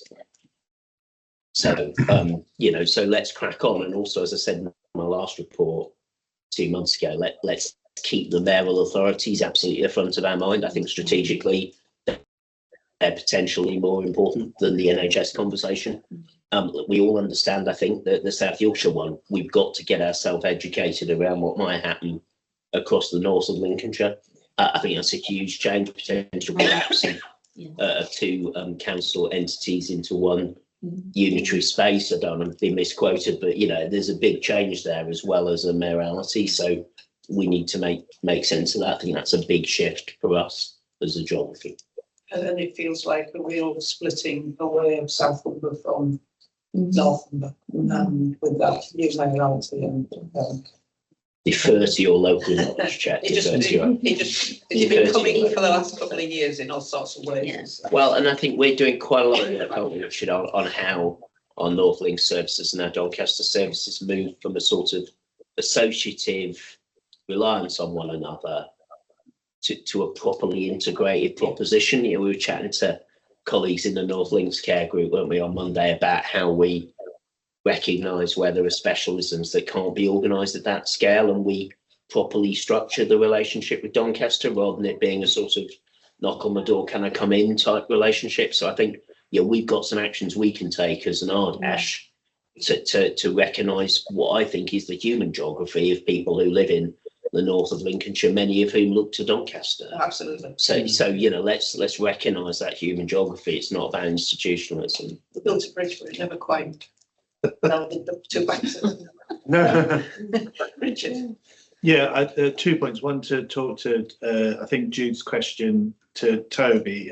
I completely agree in terms of Toby. Things will move over the next 2 or 3 months. I suppose I'm mentally stacking up risks in my head. So there's like Section 117 is particularly on my mind. There is the case management of people in specialist placements. There is, there's a series of CHC assessments, a series of functions, which I'm sort of tracking. Yeah. So I'm not going in with all my anxieties about that, but it might be that we might collectively need to just track these, because mine's not exhaustive.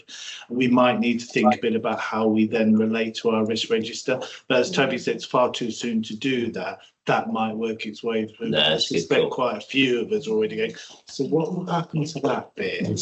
So I think as an exec group, we just need to probably collate all our bits on that. And then just to talk to Dave's question. So we've got 13 clinical directorates. I probably have a good sense of where they are in terms of their maturity as a directorate leadership. So they're all at different stages, to be fair.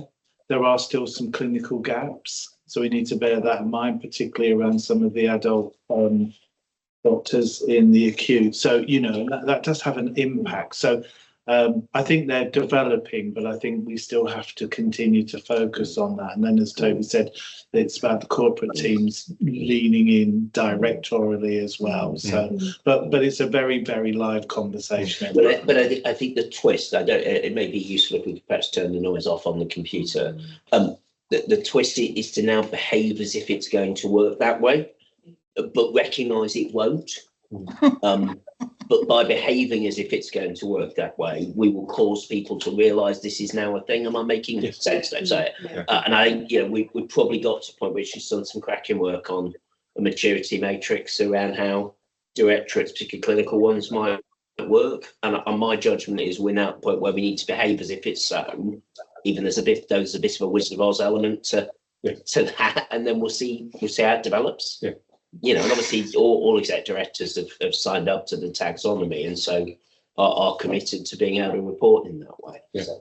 And just to add, I had a chairs meeting with Pierce as the chair of South Yorkshire yesterday, and he took questions, and most of them he said, I don't know. And it's not that I'm not telling you, I genuinely don't know. I'm not hiding things, I've not been told not to tell you. I genuinely don't know.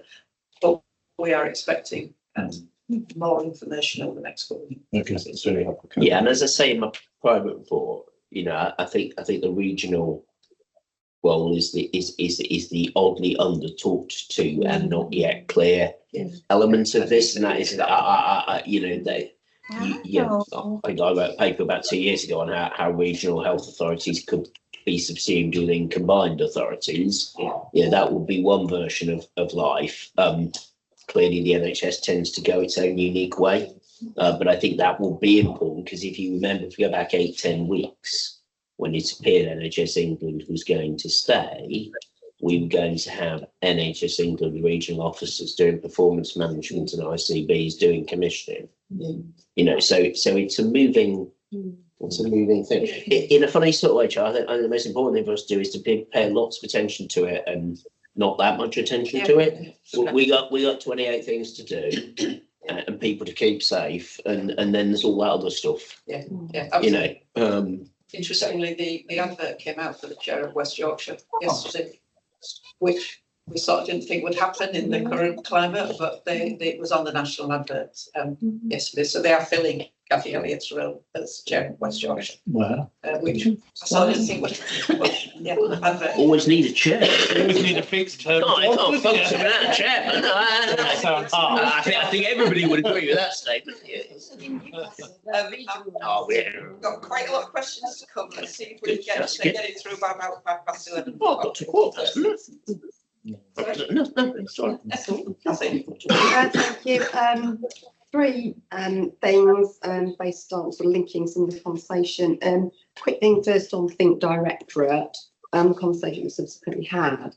I did wonder whether there was any sort of check and balance on the governance side of it, that we might need to check and balance that in terms of empowerment and approvals and decision making and the things that they can do. So there might just be a delegations, SOs, SFIs type. No, there isn't.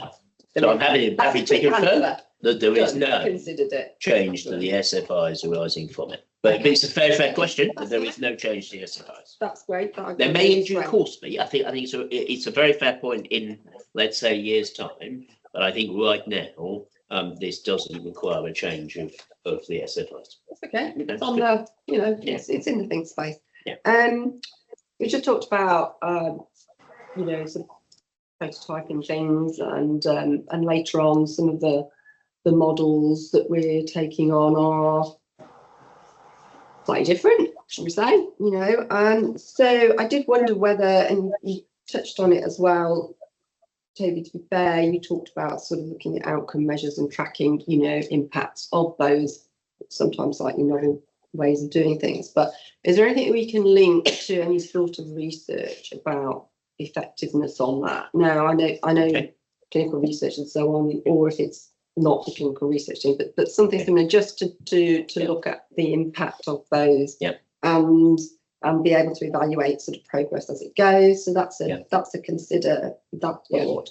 And the last thing was to Richards, and I was going to sort of raise it later, but maybe raise it now because it's being talked about and come back to it later. But I've got something down about you talked about all the risks, your kind of accumulation on risks. So potential risks, I suppose. Yeah. Sorry, potential risk. Yeah. And with the papers for this board meeting, I was kind of doing a similar sort of thing, which is basically I was going to ask somewhere about, multiple risks, multiple change, consequences to those, outcomes, effectiveness, etc. And whether something manifests into a consideration later on, faced to the audit point as well, for us to consider whether there is any additional operational strategic risk that manifests from that amount of change and dynamic. So we would anyway anticipate, and I can't remember whether this is in the April timeout, we are doing our biannual risk appetite review, which for more long-standing members of the board may remember we did in this room 2 years ago. The May board meeting, we absolutely, to your point, have to make sure that the BAF that's not called the BAF is still a comprehensive list of the risks. So I think it's specifically to your point and to Richard's point, we may do it in May, we may need to do it again as things evolve, but let's mark down that we've got the May point. And then on your second question, it looks like you and I have been colluding. So it's a really good. We have with the sniffles anyway. We have with the sniffles, but due to giving it to everybody. Yesterday, Dermot and Heather Rice and I met to work through both the innovation part of our RI plan and the 6 research priorities that colleagues will remember we talked about, and a really good and meaningful, constructive, practical conversation. One of the things that came out of that, relevant to your point, was bringing together certain research academics from outside of the RDaSH landscape, specifically in management leadership disciplines, to think about what will it take for us to do the health services research associated with our promises and our strategy and so on and so forth. That's great. So, we're waiting for Heather's sort of outnote from that, because we asked her to develop that. But I think that is a really nice, intangible thing. The other point I'd make, particularly conscious that Dr. Nicholson is behind me, we had a fantastic conversation at the Children's Care Group review about some innovative changes of service that he and his colleagues are leading within CAMS services. And I guess part of my commitment in that meeting, just to reiterate it here, was not to codify those experiments and try and capture them too early, but to allow them to be experiments. And I think there's something quite important about, as we think about these changes, we don't become the bit of the NHS that says, well, that's done. Am I making sense? We allow people to experiment.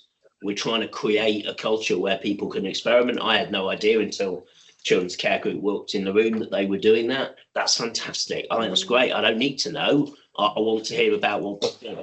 So there's something about how do we do the research work that Heather and Dermot and I were talking about, without then stopping people doing their own experiments.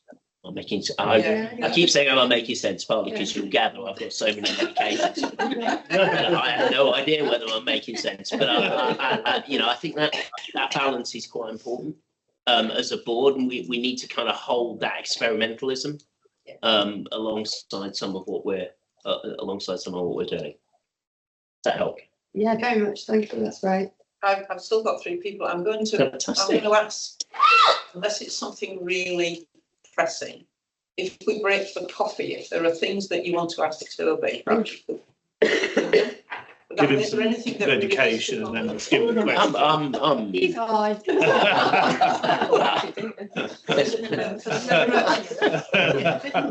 Sarah, Isaz and Rachel, are the things that you really need to do now? Would you have an offline policy? I think it's only very quick. This isn't meant to be a big question, but I think it's something we should maybe be thinking about. And that's the latest media coverage around some of the NHS budget going to social care. Oh, yeah. And I suppose my question is, we have to think about how likely that is or not. But I think politically it probably is very likely, and it's likely to come out the same envelope. Yeah. Likely not to be any more money. And whether we're thinking about how we can position ourselves. So thinking about Promise 23. I think that's really exciting. People will be aware that a year or so ago we lived up to a promise we made to Councillor Blake to divert NHS resources into the public health budget in Doncaster, and that's going okay. I think there's a sort of equivalent diversion into social care. We obviously offer social care services through our Flourish CIC. And I think there is a build-out opportunity there, and I know Cora Turner, who's been very active in the space, would agree with that. So I think we've got that potential. When I looked through the entrails of what Secretary of State said, it seemed to be more about commissioning social care through the NHS to do things that help the NHS. Yes. Which is, if I might say, a tiny bit disappointing, because it continues to position social care as an assistance to the NHS rather than an entity in itself. But I think, for example, got a paper later about older adults. One of the things that will make that work is a trusted assessor model on the inpatient's side. So I think we need to potentially play some tunes, and I think we could reflect on opportunities and then, as I say, potentially reflect quite strongly with the Flourish CIC. Thanks for that, Kath. I didn't want to get lost. No, it's a really important point. Serious. More than happy to keep going. It's just Chairman's job to try and keep us to time. Is that? Yeah, mine was just, I suppose, around the tentative support you mentioned about transitional beds from the Doncaster UEC, and whether you see that as a potential route to some of our estate challenge. Just thinking about, how we support some of the other system providers with our plans in terms of re-providing for some of our wards, but also potentially creating some capacity for them, and whether you think the geriatrician across to us sort of helps with some of that. Yeah, and I think it really could. And I think there's quite good clinical cohesion, certainly in Doncaster, and you know, I've been doing some thinking about Rotherham with colleagues as well yesterday about how we might build that clinical cohesion to do that. There's or actually in the ICB for that. I think the challenge we've got, and it kind of comes back to Sarah's point, is maybe a system when it felt it had more resources views these things as additive, and is very happy to do them. When they're substitutive, it gets more difficult, doesn't it? And we've just got to find a way to have that conversation. Cora has obviously been running, they're not discharged to assess beds, but you see what I mean, over the last little while. That pilot appears to have gone quite well. I'm pretty familiar with that model from another place where I'm going to end up running 5 such facilities. I think there's real potential. I think the thing that if we want to do that really authentically and well, the set of relationships that we need to apply the same enthusiasm to as Cheryl has applied to general practice is with our care homes. Because the thing that will make that model work isn't just the obvious relationship between us and the hospital, it's the triangulated relationship with care homes. And I think you and I were listening to Cora suggesting she could demonstrate data now that had reduced YAS transfers from care homes into hospitals. I think that's huge.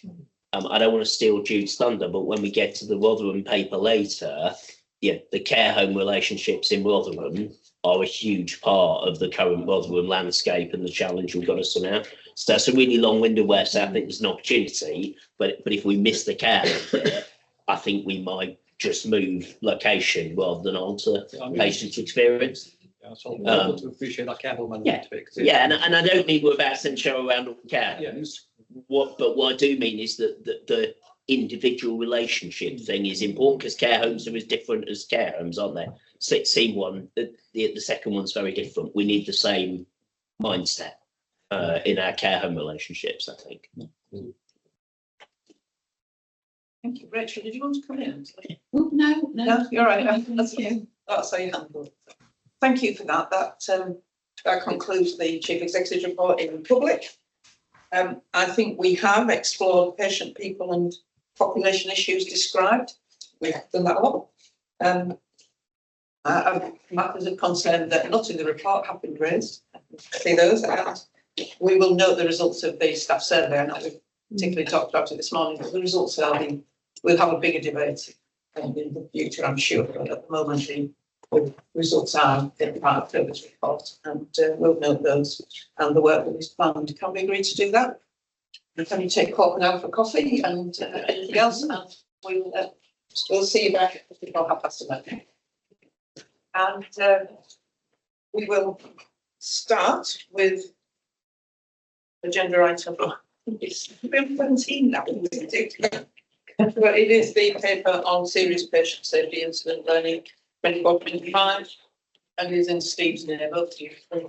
Thanks, Chair, and thanks for giving this the time and attention that it certainly requires, given that it serves the people who we have at most heart to give forward the assurance, certainly that our patient safety incidents and our learning is discussed not only at the time of the incident, where we have what is following our patient safety incident response plan.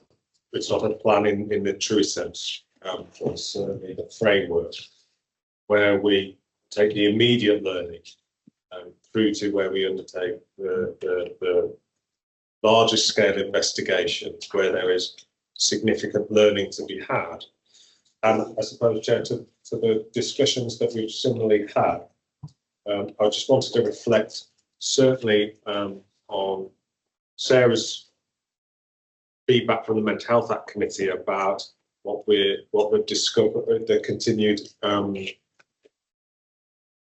need to improve our personalised risk assessments and care plans for our people in our care is a theme that comes out through our most serious incidents as well, which, of course, when we think about the 28 promises, there are certainly 8 of them that actually interlink within the patient safety learning.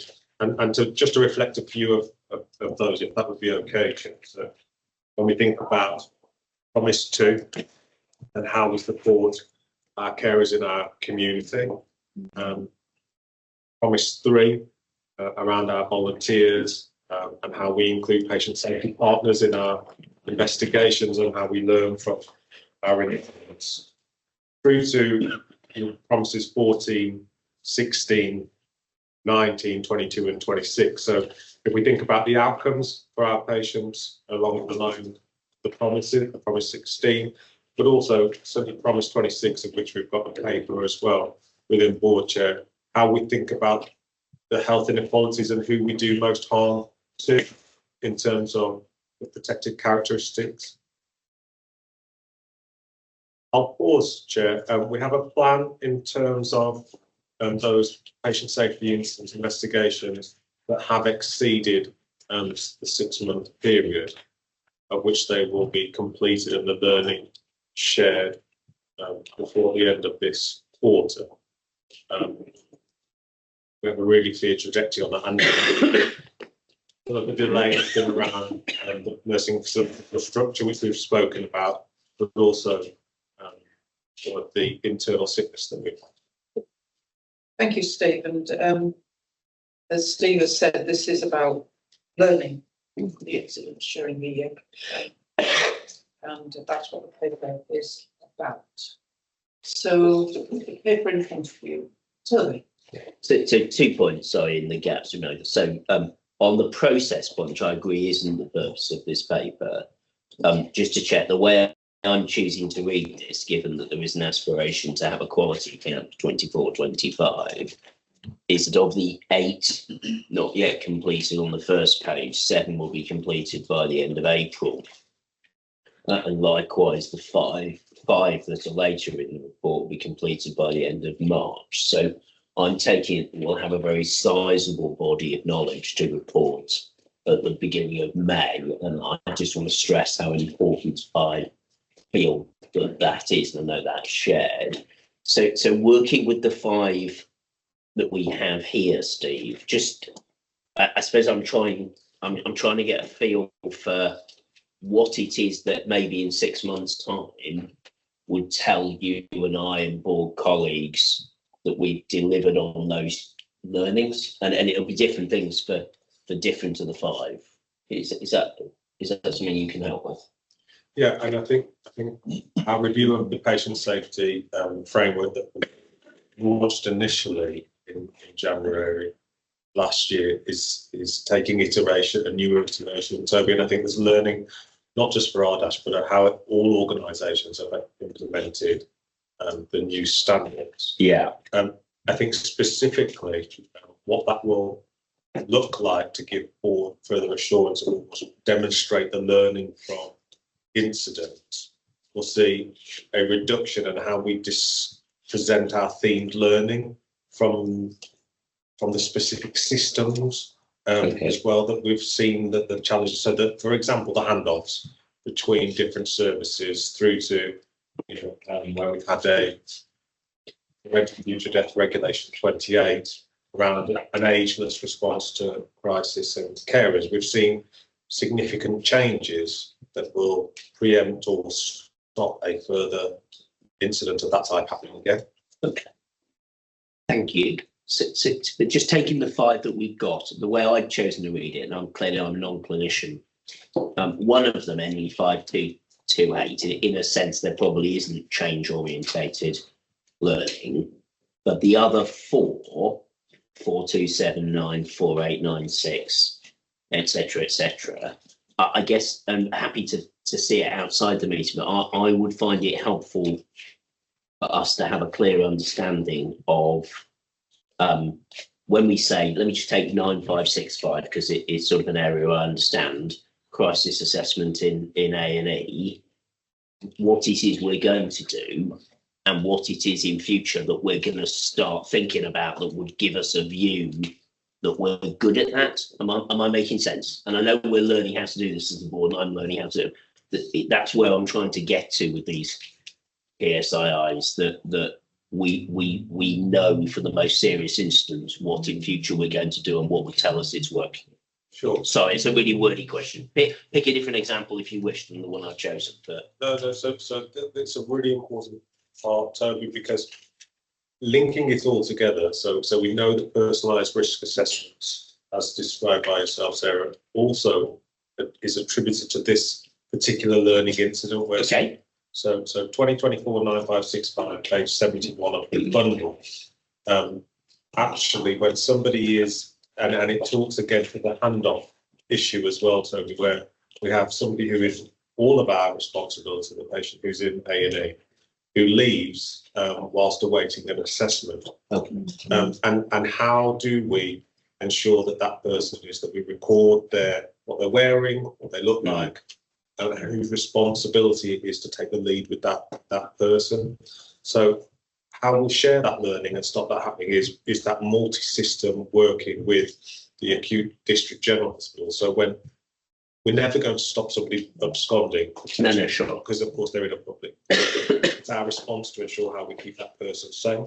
Okay. So I would be misleading board if I was to say this will never happen again. No, please don't say that because it clearly won't. Exactly. Yeah, clearly, yeah. But how we respond and manage the person's safety to minimise that happening, but also ensuring that they're safe should it happen as a real clear response. So I suppose, and then I'll stop, Chair. Sorry. I suppose in that particular example, that's the sort of thing where I might imagine that in 9 months' time we do a small spot audit of how our 3 liaison teams are getting on with those standards. Do you see what I mean? So that the PSI leads to something tangible after the action that the recommendations have put in place. Yeah, absolutely. We have to sustain that we've learned from this and understand that the learning continues throughout. Yeah, but also that, not to, but the learning has been impactful and something has changed, as distinct from simply we have shared the learning. Although sharing the learning will be a step forward, maybe from some historical examples, but it's that I'm trying to get at, if that makes sense. What in due course would tell us we've been maximally effective in the change. Sure. My only hesitation is because if we do that re-audit, let's say in 6 months, we need to then make sure that in a further 6 months, 100%. That it continues, that we continue to make sure that we are talking absolutely the same way. Absolutely. And it's not about creating an industry. No. But it is about, these are our most serious incidents, aren't they? They are a rarefied creature.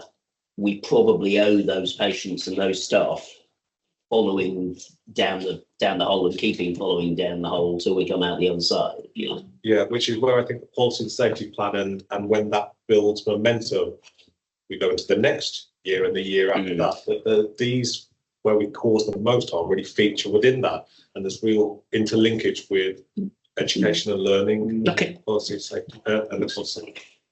Thank you, Steve. I've got Jude and Kathy and then Sarah. Jude and Rich. Yeah, thanks so much, and thank you, Steve, for the paper and I think those questions there. Really important because I guess we've segmented the developments we've done in the organisation. We've done that because you need to do one thing before the other. Sure. So for example, the restructure out there and the refocus within nursing and also within the education and learning, the focus on education and then the move into learning, which had to have a system change as well. So the move from Ulysses to Radar will give us a much more lifetime reporting ability and an ability to triangulate that. And I guess the reason I say that is because the learning, as you say, it has one function of us all knowing that, but there's another function about doing something and enabling to do. certainly the changes within the backbone structures about being more present in our localities, being more present with our care groups and working alongside to help make those changes. That's how we're going to see something massively different. So for me, it's about the learning being shared and triangulated. It's about the teams doing something different, which helps the cultural change and supports people to deliver on that change. And it's also about that constant refresh that we're doing. So I think it's a really important paper, but I think we're on a really important precipice because of the technological changes we've got, as well as the people changes that we've made. Thank you, Jude. Catherine. Thank you. Also, I suppose something that did jump out a little bit to me is the time that it takes to, to work through these. And it was just about really managing expectations on some of this, because like some of the outstanding ones are quite old. And I just wondered if it was just a sort of one-off or particular reasons, or what is the normal processing time to get through and get the learning out, because I realise things might, happen infrequently, but there's still quite a bit of learning that's kind of assuming you get to that and then can do something and embed it in practice. That's the real ideal outcome, isn't it? Sure. And that's where the patient safety incident response framework brings everybody to as close to the incident and the learning as possible. So we do the immediate learning within the 24, 48 hours. The way we manage incidents has changed and improved within the organisation. So we have a daily safety huddle that reviews all the incidents, and then we meet with matrons and nurse directors twice a week to review those most serious. So we ensure the learning is captured, and also that it's following one of the 4 tools that we have within the patient safety response framework for immediate learning.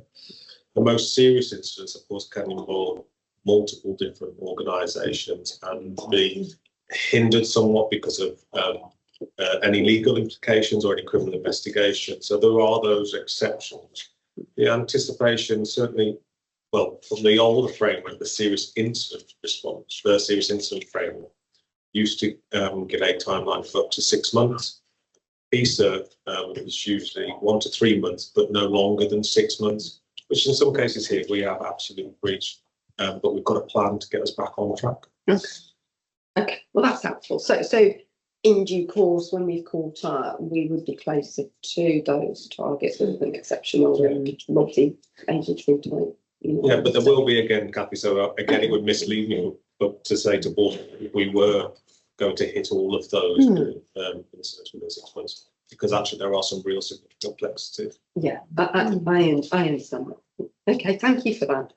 So I'll take Sarah, then Rachel, then Dave. So yeah, it's really just to echo, I think, Toby's points and Jude's.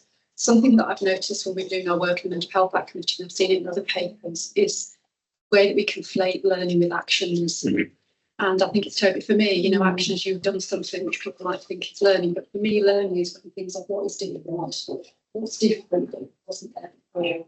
So how are you behaving differently? Is there a new policy, is there a new process? And I think somehow we just need to maybe make that clearer, because we are using the terms interchangeably. So we can do a lot of work and people have really not ended up to the point where things are different. I've seen quite a bit of that. yeah, second point. So I'm not sure that's a presentational question only. I think it's a practice change that also needs to be manifest. So in other words, I don't think that distinction you're driving at is well understood or exemplified. It isn't just how do we present it in papers. No, I'm talking about how we go about our business. And indeed. This notion of learning and actions, Yeah. I think are getting, think about what's different, it sort of gets you there, but you have to, that has to be the end result. Something is different, therefore there's a chance it won't. Okay. Did you want to comment on this point, Richard? No, it's just generally about risk. Okay, in that case, I will keep going. Thank you, Sarah. Where am I now, Rachel? Yeah, so just a reflection really, because I think, as Toby said, this is quite new for the board. So if some of my questions aren't in the right place, then I'm happy to say that. Just a reflection on the number and the gender and the age in terms of the prevention element. So there's a question around, it is about learning lessons, but it's also about the wider system and how we do that prevention, and whether that's part of this paper, this investigation, etc. And you did touch on it before in terms of other organisations involved. You know, the incident you referred to at the hospital, I immediately thought of the police and other agencies, and we're all aware of changes in their responsibilities around mental health. And is that all part of this, or is it just something that we as a trust do? Do you see my question?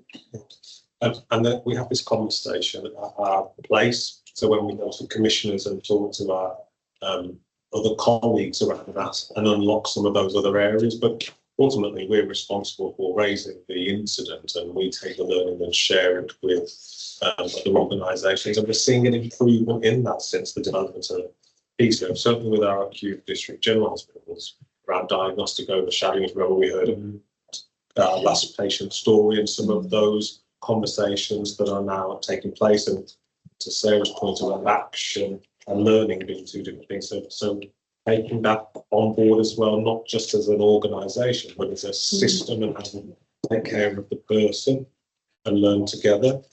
That answers what it does. Yeah, I'm just pleased it is part of the system. That's good to hear. So I'm mildly confused, Chair, if I can say. So I'm a really simple. I'm compliant and I do what I'm told. So if you say the board should discuss whether the actions address each learning realistically achievable and will be sustainable. So if that is the job card, I can't do it from the information that's presented, and certainly not as a non-clinician. There's layers and depths that I would need to get into. And then I note, you say concerns remain over the learning model. I think that's where the board should be looking at, is the oversight of the overall learning model, not the detail. However, that is me being ignorant. So it might be a board responsibility to look at in depth the learning on each one. So I just need the clarity to say, if it is the learning in depth on each one, I need more information. If it's not and we're in the learning model, then it's the wrong paper. So I'm genuinely just a bit confused. Okay, thanks, Steve. Steve? Yep. Yes, Kat. So being a part of policy committee day, none of these incidents that we present to board, of course, are new to certainly me, you, or Dr. Falk, and that's where we test some of this out. So my intention in bringing it to board was to give that real clear ward to board learning. So where the incident arose in the care group, how it was discussed, how it came to quality and safety, the sub, so patient safety oversight, quality and safety, policy committee, and then obviously to the board. So we test that out in quality committee when we get the patient safety report and talk about these incidents. This was around providing the oversight where we caused the most, or caused most harm to our patients. Yes, Toby. So I agree with Stephen, I agree with Dave. So I agree with Dave. Paper's a very helpful start, but it doesn't allow us to do what we all want to do. And that's fine. But we need to make sure over the next little while we can. And I agree with Steve that it's useful the quality committee looks at it. But certainly speaking only for me, I feel that at least once a year, which is why this paper is timed, the whole board should look at the harm that we are responsible for. And I think I heard you say this as well. I don't feel comfortable with what perhaps I perceive as a legacy model, where the quality committee does that and then the board just notes the quality committee's done it. I don't think that works for me. So I think on your two things, we should be doing both. We maybe should be doing them separately, but we should be doing both, Dave. Yeah, okay. Because we should, in deference to patient 9566, form a view about whether we've got to the right place. I mean, strongly relying on Steve and Dermot and Jude and us. So where would you like to go from here?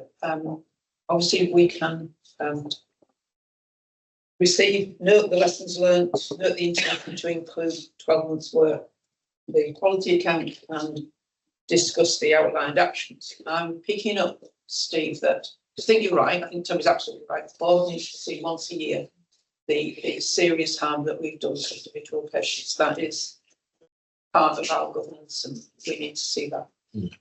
Am I picking up, and you tell me I'm not, that we need to come back with a further report around the actual structure of the learning interactions within the organisation, the governance of that, the flow of how it works. Is that what we need to do? Toby, do you think? Is there another report to come back on So I think there's how we do probably that? 2 more conversations the board should have. The one on learning, if I might offer, I think can wait for July when we have our 1-year anniversary about education and learning. Given, as Kathy rightly says, and Steve's paper really helpfully lays out, the larger volume of serious incidents since the end of 2023 are not yet reported.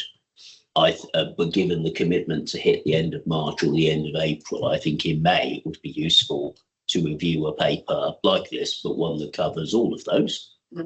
And perhaps with Dave's help and 1 or 2 others, we could have a think about the sort of content form of that. Because I think in what I see on the ones we have reported, there's a really helpful description of roughly what it is we need, we think we need to do. I think what this conversation has amplified is the need to set alongside that, what have we actually done, but also what have we learned and how would we know? That makes sense. That's just my view. It needs to, on this subject more than any other, all of us need to find a form of thinking about this that works for expert clinicians, novices like me. As needs to be able to walk out there thinking he understands 1 year's worth of patient safety incidents. I feel clearly very strongly that that's what we need to do. Is that all right, Dave? Yeah. Thank you. Yeah, we'll do that then, Toby, if we can see that as an action. Richard? Yeah, so I think just to try and connect bits of work up as well, I think, and the word of the day for me is maturity, and it was triggered by your comment, I suppose. So Toby and Phil have been supporting, so I attended the sort of some risk training for senior managers yesterday, which bits of it were quite dry, but there were some very interesting bits about where would you see yourself developmentally. We're certainly not up this end in terms of managing risk, and which this fits with that. I think the other bit as well is we're sort of trying to develop people with a more mature framework. But going to your point about actions, we've still got some simplistic actions of, oh, well, this is the risk. So if we put in a business case for £1 million, we've sorted it. But we've got to set that against a really complex environment that we don't have more money. So we're sort of we need to get clinicians to a point where you can't say a business case sorts the risk, because that won't happen. Yeah. So we've got to sort of get people to a more mature position of there's a series of risks, which we've got to try and balance all of those. So meaningful, achievable actions is the point I'm making, but in the context of a number of risks. And I think that's quite complex. So it's got that risk, that's the solution. Well, that can't be the solution. So I just think we and Steve, June and Dermot are trying to drive forward that culture of maturity as well as managing quite a number of risks. So, sorry, thanks, Steve, sorry. We all okay? I think we've got some decent actions out of that. Thank you. I mean, it may be, and this is a great thing to do whilst the chair of the quality committee is not here, but the next quality committee needs to ditch a large part of its agenda and focus on this. Yeah. Not to put too fine a point on it, because it would give people, if I say a chance to practice, I don't quite mean that. It's not performative, but a chance to play out some of this stuff so that when we're playing it out next time, we've got that have kind of done it before. Just a thought. I don't know what that would lose from the agenda, but yeah. We'll leave that in capable families. Members of the quality committee to make sure that happens, and a report back to Richard after the list event. Unless it's in New York. Thank you. It could be on the Signal channel, Jack. He could be on the Signal. I've been waiting for a chance to get that joke in, and you just found too easy to do. Well, maybe we are on. Maybe we're all on the Signal channel. There's somebody from the Atlantic on the line now. Yeah. I hope they're enjoying it. They're getting a lot out of it. We'll if we I think we've if you look at the recommendations, I think we've fulfilled those, if you would agree, and we'll take on point the further actions that have been agreed during this debate. Thank you. And to Promise 26 and Carleen, this is an update paper, and it's about the wider aspects of Promise 26, which I know Carleen will concentrate on. This is about fighting discrimination and promoting inclusion. We've done a lot on anti-racism, quite rightly we've done a lot on anti-racism, but it's not the whole of Promise 26, and Carleen's paper covers that. Over to you. Thank you, Chair. And a very good reminder from the paper that we received back in September 2024, where we developed a 7-point action plan to cover the first part of Promise 26, the anti-racist part of Promise 26. We have to remember, though, Promise 26 is much broader. There are two clear parts to that. As an organisation, and I think it's fair to say some colleagues have focused on the first part of Promise 26, but we need to stretch our awareness and our understanding to cover the whole part of Promise 26. So I'm not covering the first part of the paper in the 7-point action plan that we received back in September, other than to give you some information that references back to the staff survey. So we've seen the staff survey mentioned as part of the Chief Exec's report, and we've done a lot of work recognising there where we were last summer. So the riots in the August, the staff survey went live in the September, closed in the November. We have seen some positive improvements, though, in relation to the experiences our colleagues are reporting in relation to discrimination from a racism perspective. You'll recall 1 in 5 responded to say they'd experienced some form of discrimination. It's now 1 in 7. Still not good enough, but moving in the right direction. So then focusing on the wider aspects of Promise 26. Again, with the initial discussions we had in September, it's bold and ambitious. Our colleagues should expect an environment where they're coming to work either as an employee, as a student, as a volunteer, that is free of discrimination. That should be a given, but what our colleagues tell us, that isn't happening within the organisation. Recognising it's not happening in another number of organisations, but what can we do to address that?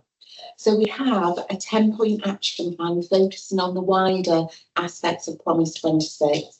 That has been developed through our networks and the exec sponsors of each of the networks. It does need further refinement, though, and we plan to do that in Q1 of 25-26 to engage with a wider staff voice.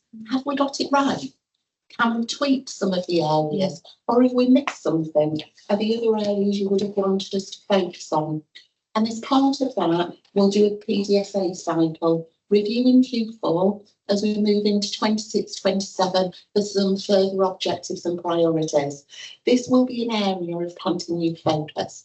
It's not an area we can stand still and tick a box and say, that's about right. There will always be areas of work that we need to do to maintain our position, if not improve our position. I've highlighted within the paper as well some comparisons from the staff survey. So from the staff survey, we've got colleagues reporting discrimination that they are personally categorising as other. As of yet, we don't understand what that other categorisation is. And that's what we need the networks to help us with. Toby and I have been through all of the staff survey comments because we have about 340 staff survey comments. And there was a few, the staff survey comments would help us understand that. Unfortunately, it doesn't. So we need to do some further work in relation to that. Our middle managers, though, are key in supporting this work stream. We've got the LDO, and we're doing a lot of work in that space. Next month, April, we launch the First Line Managers Training Programme. But just as a reminder of our mantra for all elements of discrimination, if you walk by it, you stand by it. So we need our managers and our colleagues at all levels, when they hear something, when they see something, when they observe something, when something is shared with them, we all have a responsibility to take some action. And that's the culture we need to nurture within the organisation. And yes, we've got some work to do. It is easy to walk away. We want colleagues to step into that space and take some action. We recognise, and we've touched on some of the discussions earlier on today in today's board meeting about national changes. There are national work streams that are happening from a manager and leadership development framework perspective, from a NAST perspective. There might be some changes that come from a national perspective. We're not holding for those changes. We're addressing the work now. If and when those changes do materialise, we'll review our plans and our approach, but we can't afford to stop and wait. We've heard about delays in the system. Colleagues have told us about these issues. We have a promise. We need to move forward in that arena. So we've got a 10-point action plan, 2 areas for each of the 4 networks, excluding wage, and then 2 areas that all of the networks will focus on. Happy to pause there, take questions, reflections. You hands up all of them, please. Sarah, Pauline, Joe, Rich. Thanks, Chair. I like this, and I like the fact that some of the actions are going to be driven by the networks, because that's less ownership. It's more in the inclusion space for me. But I suppose, given our development day last week, and I know it's probably covered under the all section at the bottom, just wondering whether we should have something in there around older people. I know discrimination is quite a term, but I think we do it without really things. Is that inadvertently, whether it's organisationally or people, I think trying to start unconscious bias. Yeah. If we can try and explore that, even though it's an exploratory thing, but I think that's really the sort of thing that we need to expose. Thank you, Sarah, a very good reminder. Pauline. Yeah, very supportive approach, like with the networks and the staff survey. And what stood out for me was around disability discrimination, because it's only it's decreased slightly. Sorry, worse than slightly, I should say. But it mentions a peer group of 13.43%. So will the network look to see if there's any good practice elsewhere to bring in? Because that's quite a gap, isn't it? Despite all we've done about reasonable adjustment. So that stood out for me as one to really focus on. And we can do that benchmarking. So from a staff survey perspective, we can drill down to the other organisations in our category to see who's performing better, to reach out to explore that. We've got Jo as the exec sponsor of the network. So a lot of that work has already started taking place, but recognising we've had a significant investment. So one of the very few organisations to have a dedicated reasonable adjustments budget that we've exceeded for the past 2 years. But we're not getting something right. Yeah. Right. Thank you. Jo, Rachel is asked to. Yeah, I really welcome the paper. Thank you, Carleen. All parts of the promise are important. Obviously, as exec sponsor for Donors Network, as Carleen said, is something I'm particularly interested in, and I'd just like to say a few words about what we've been exploring in the last year. We know that a higher proportion of people, colleagues, declare themselves as having a disability or a long-term condition in the staff survey, which is anonymous, compared to ESR, a stark difference. So it's something between 6 or 7% on ESR, 20-something% in the staff survey, and that mirrors through into staff's willingness to share with their line managers that they have a disability or a long-term condition. They don't feel comfortable doing that. They feel stigmatized, that they'll be treated differently by the manager or their colleagues. That's the first challenge that we've got.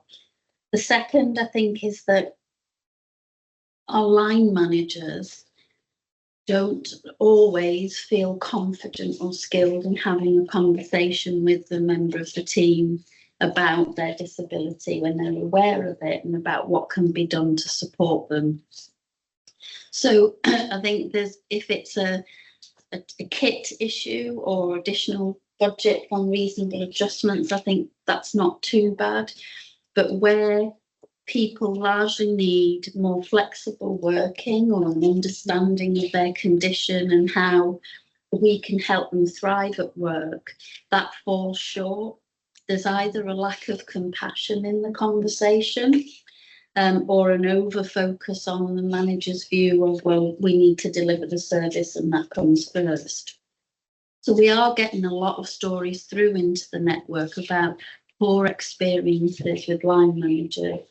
We've done some videos from people with lived experience, and we've started some sessions where we're focusing on a different disability or long-term condition at the network meeting. A little bit of clinical input, a little bit of psychological input and lived experience, and then we're inviting conversations about what sorts of reasonable adjustments would you make.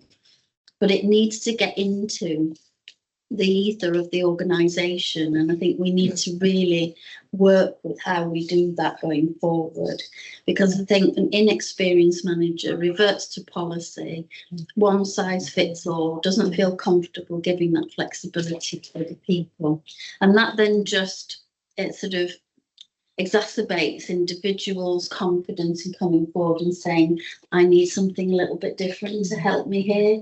So I think there's a lot of cultural stuff that we need to work through. I don't think there's anything as an organisation, policy and action-wise, that we're doing wrong. I think there's culture and there's skill and competence of line managers.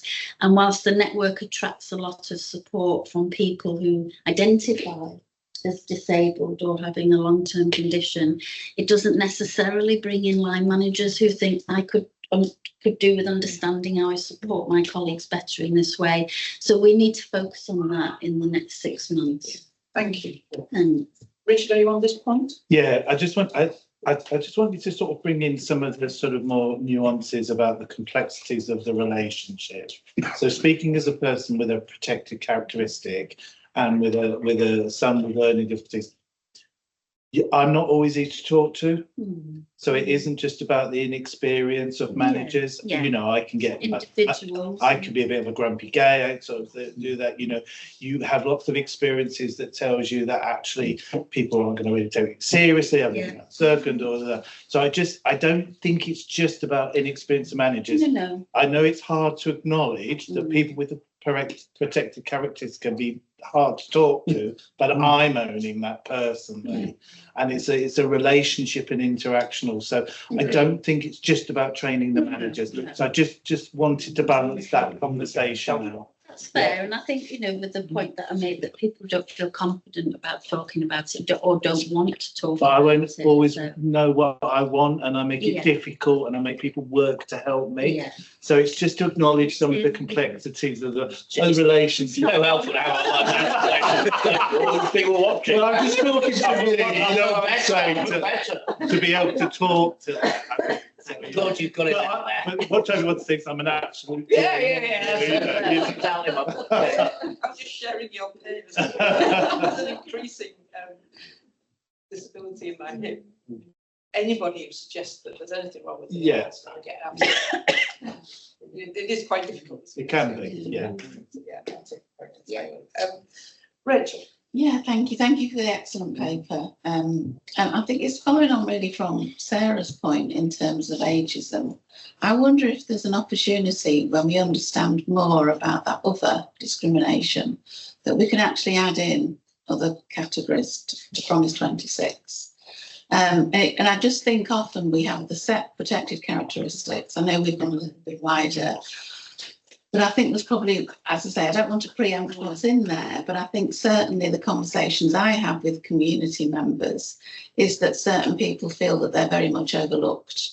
That we've looked at the protected characteristics, but what about me in my community where people have not been able to get employment, for instance, for years? And how do we bring that in? Care leavers, I think, is another good one in terms of care experience about. So I'd be really keen, and I know there's something in terms of bringing it back to pod, and I'd be really keen to explore that more and then perhaps bring something back to the board to make sure that we're picking up all that discrimination and everybody feels really listened to, however that might be. That's not to say there isn't a wider point in terms of education and people really understanding that systemic discrimination that I don't think a lot of people always do. So it might be something that could be part of the training. And then my second point is around, yes, totally agree in terms if you walk by it, you know, that's the standard, etc. But how we support and empower people who might be the only person that finds that thing, whatever that might be, as an issue. I know we've got the staff networks, but in that snap moment when you're the person that thinks actually that's not acceptable with what's been done or what's been said, how do we then support our staff or the managers to do that better? Because if you have a lone voice, it can sometimes be quite difficult, and then you end up questioning yourself to think, is it just me? Am I being oversensitive, etc.? That's a really good point, Rachel. It's the one to make. I mean, we've all been there when we wished we'd done something and we felt as though it was difficult. You know, I know that, and the training is important, Caroline, isn't it? But the support is, it's a tough. It really is tough. It's the right thing, but it's tough. The training is important, but that's only a small part of it. So it's the wider culture and the support to those individuals through various different avenues and treating them as individuals. So it isn't one size fits all. So we'll need different routes to support different individuals. Yeah, I think absolutely right. Well, thank you, Rachel. Isabel. Yeah, thanks. I suppose I was thinking about sort of a step on from this almost, and the staff survey is good, isn't it, in the sense that we get lots of data and we can analyse it quite a few different ways.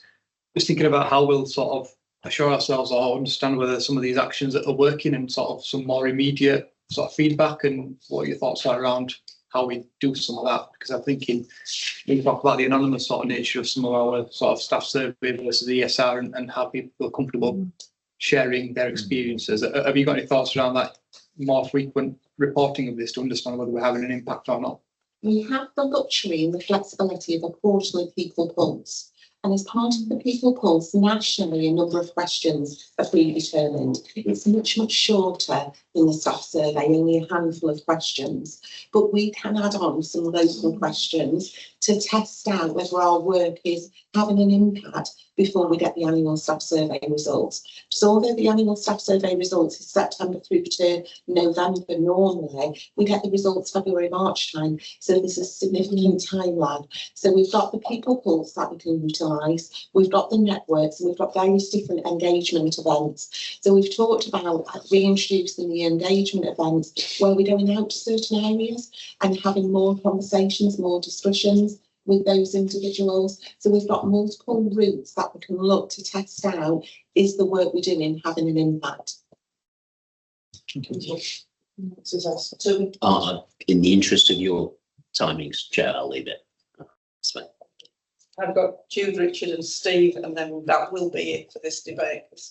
But I mean, it's good to see a board that's really so interested in this. So, Jude. I guess 3 points from me. I think it's a great paper. I'd like to respond to some of the points that Joseph. So my 3 points are, I think it's really important what you said about managers, Joe. And I say this without apology. People don't get into senior positions because they've got a protected characteristic. So you will always see, unfortunately, a lower amount of people. We can see that when we look at gender, we can see that when we look at race, we can see that when we look at disability. So it's not surprising then that people find it hard to walk in people's shoes because they aren't privileged enough to get there often. That's hopefully changing. But I suppose my second point is that diversity isn't just about accepting that somebody ticks the box. It's not then expecting a disabled person to become enabled. It's also not expecting a person who is black or brown to become white, and it's not expecting a woman to become a man. Although that is sometimes what is overlaid, and I think we have to be really careful that we don't just see the issue and then try and rectify it by taking the diversity out, by making people adopt the characteristics. Yeah, no, that's definitely. And I guess the third thing for me is that we've made 2 big promises in our strategy around peer support, people with experience. We know the proportion of those people that will come from different backgrounds and have differences will be much higher. So if we can't do it with a less diverse group, how can we do it with a more diverse group to bring it in if we don't get traction in this way? So I think there's a lot of really positive things, but I think we will only enable those promises if we can track this. Absolutely, absolutely. Seem to spend all my time in the 80s as well. I'm trying to do. Well, music was better. It was some. I think women in the 80s. Shoulder pads. Shoulder pads. Yeah. Lots of alcohol. Yeah, we're all trying to look. Very wrong. Richard. Yeah, thanks, Chair. A couple of years ago, or probably a little longer than that, as a board, we did some reverse mentoring as a group, and I think Joe sort of prompted me there. I think some of the learning from that was very much at a practical level about individuals not necessarily being heard and responded to in terms of those sort of reasonable adjustments, and particularly where there was very good reason for them not to potentially be able to contribute to the workforce in a kind of full-time way as perhaps they were expected to or had done previously. And things like the pressure on performance and the need to hit targets, etc. So I think what that made me think was the impact on those individuals, but also organisation on that risk of losing really good people. And where I'm sort of going with it, we had conversations earlier this week with our care groups around turbulence and understanding where and how and why we lose people, and whether as part of this kind of, I think Carly, you were sort of thinking about a kind of matching service almost, where whether we could factor in people who do identify as having, for example, a disability, and the services have looked long and hard at whether they can accommodate them in a particular role and in particular. But there may be other services who've got roles that they fit, and if we can encourage people to identify and step forward, that may be part of the solution. That's a very good reminder. We do have the Beat Your Feet protocol within the organisation, and that fits perfectly in that scenario. But we need to do a reminder to colleagues and managers how we facilitate some of that. Jude told me about that the other day. I've never heard of that. You should have got itchy feet. Because you enjoyed it so much. Thank you, Richard. It's a very, very good point, and a particular point, I think, given the national environment. Right. Last but not least, Steve.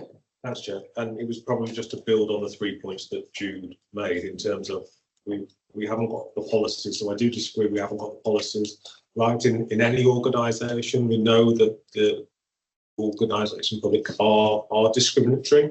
So we know that they are racist. For example, if we think that the greatest group of staff from internationally educated nurses were in excess of over 20 years ago. They made the largest body up within the NHS, and that we only appointed the first Filipino chief nurse last year. So that really gives it some context in terms of what Jude was saying about how we're not reflecting. In terms of your second point, Jude, I think a number of people who are discriminated against and have a protected characteristic, what we do is code switch. So we do code switch in different environments. So as a brown man, I can often feel like I am acting a role in a certain situation, and I've talked really openly about that. And then Jude's third point around peer support and how we're getting more people who are reflective of our community is certainly shown in the last board where we talked about the demographics of people who are looking for organisation from volunteers.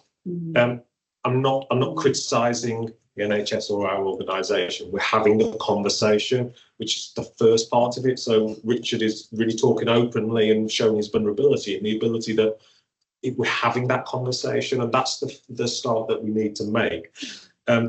We then need to digress in terms of the diaspora and how we segregate people off. Often we have to travel really far. So there's examples of people having to work, who have got protected characteristics in organisations that really shine a light on this. So people are attracted to come here because Promise 26, but also the glass ceiling that creates. So to Jude's point again is that we recruit, and there was a discussion last night, interestingly, in Leeds about quantitative versus qualitative measures to understand how we know that we are not a discriminatory organisation.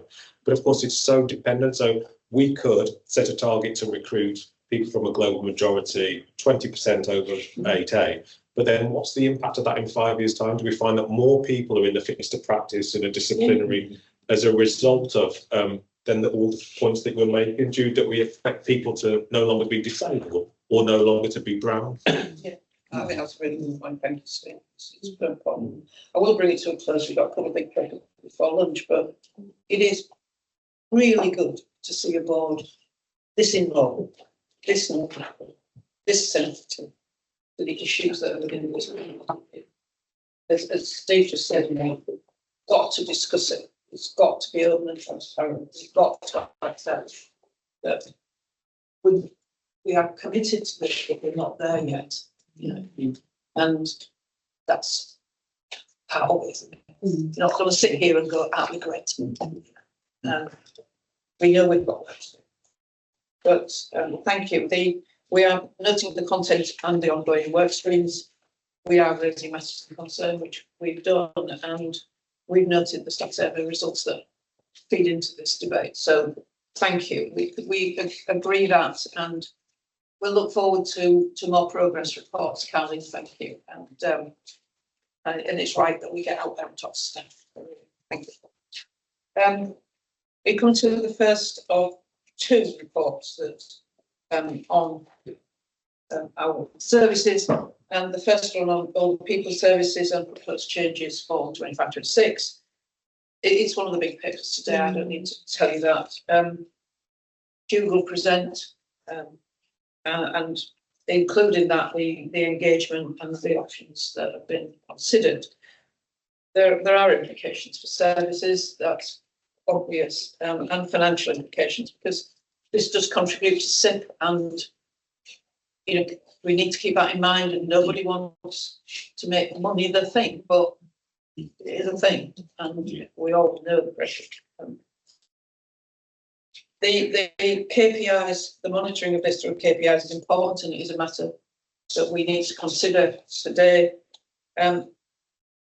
Just to remind you, the matter of the club is not per se a matter for this board. It's part of delegated responsibilities.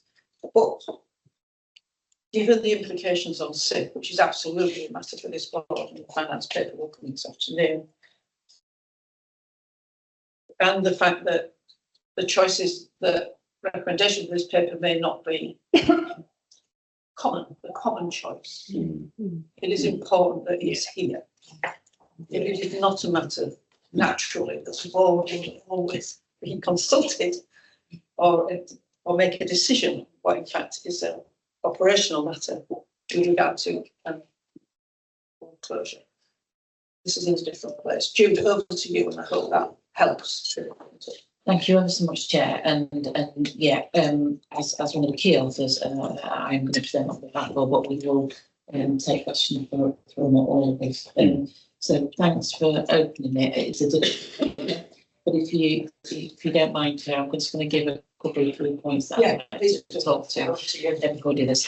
One is a not apology, which would normally be an apology, certainly my paper and the whole pack of appendixes. So this is really important, and I think the scale of the paper probably shows somewhat why it's important.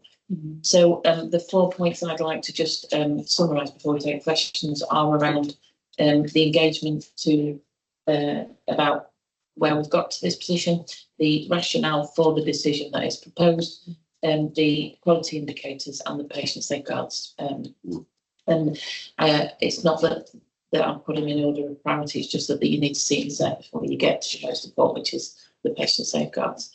So as you'll see, this is a paper which is a recommendation that builds on another paper that had several different options in there.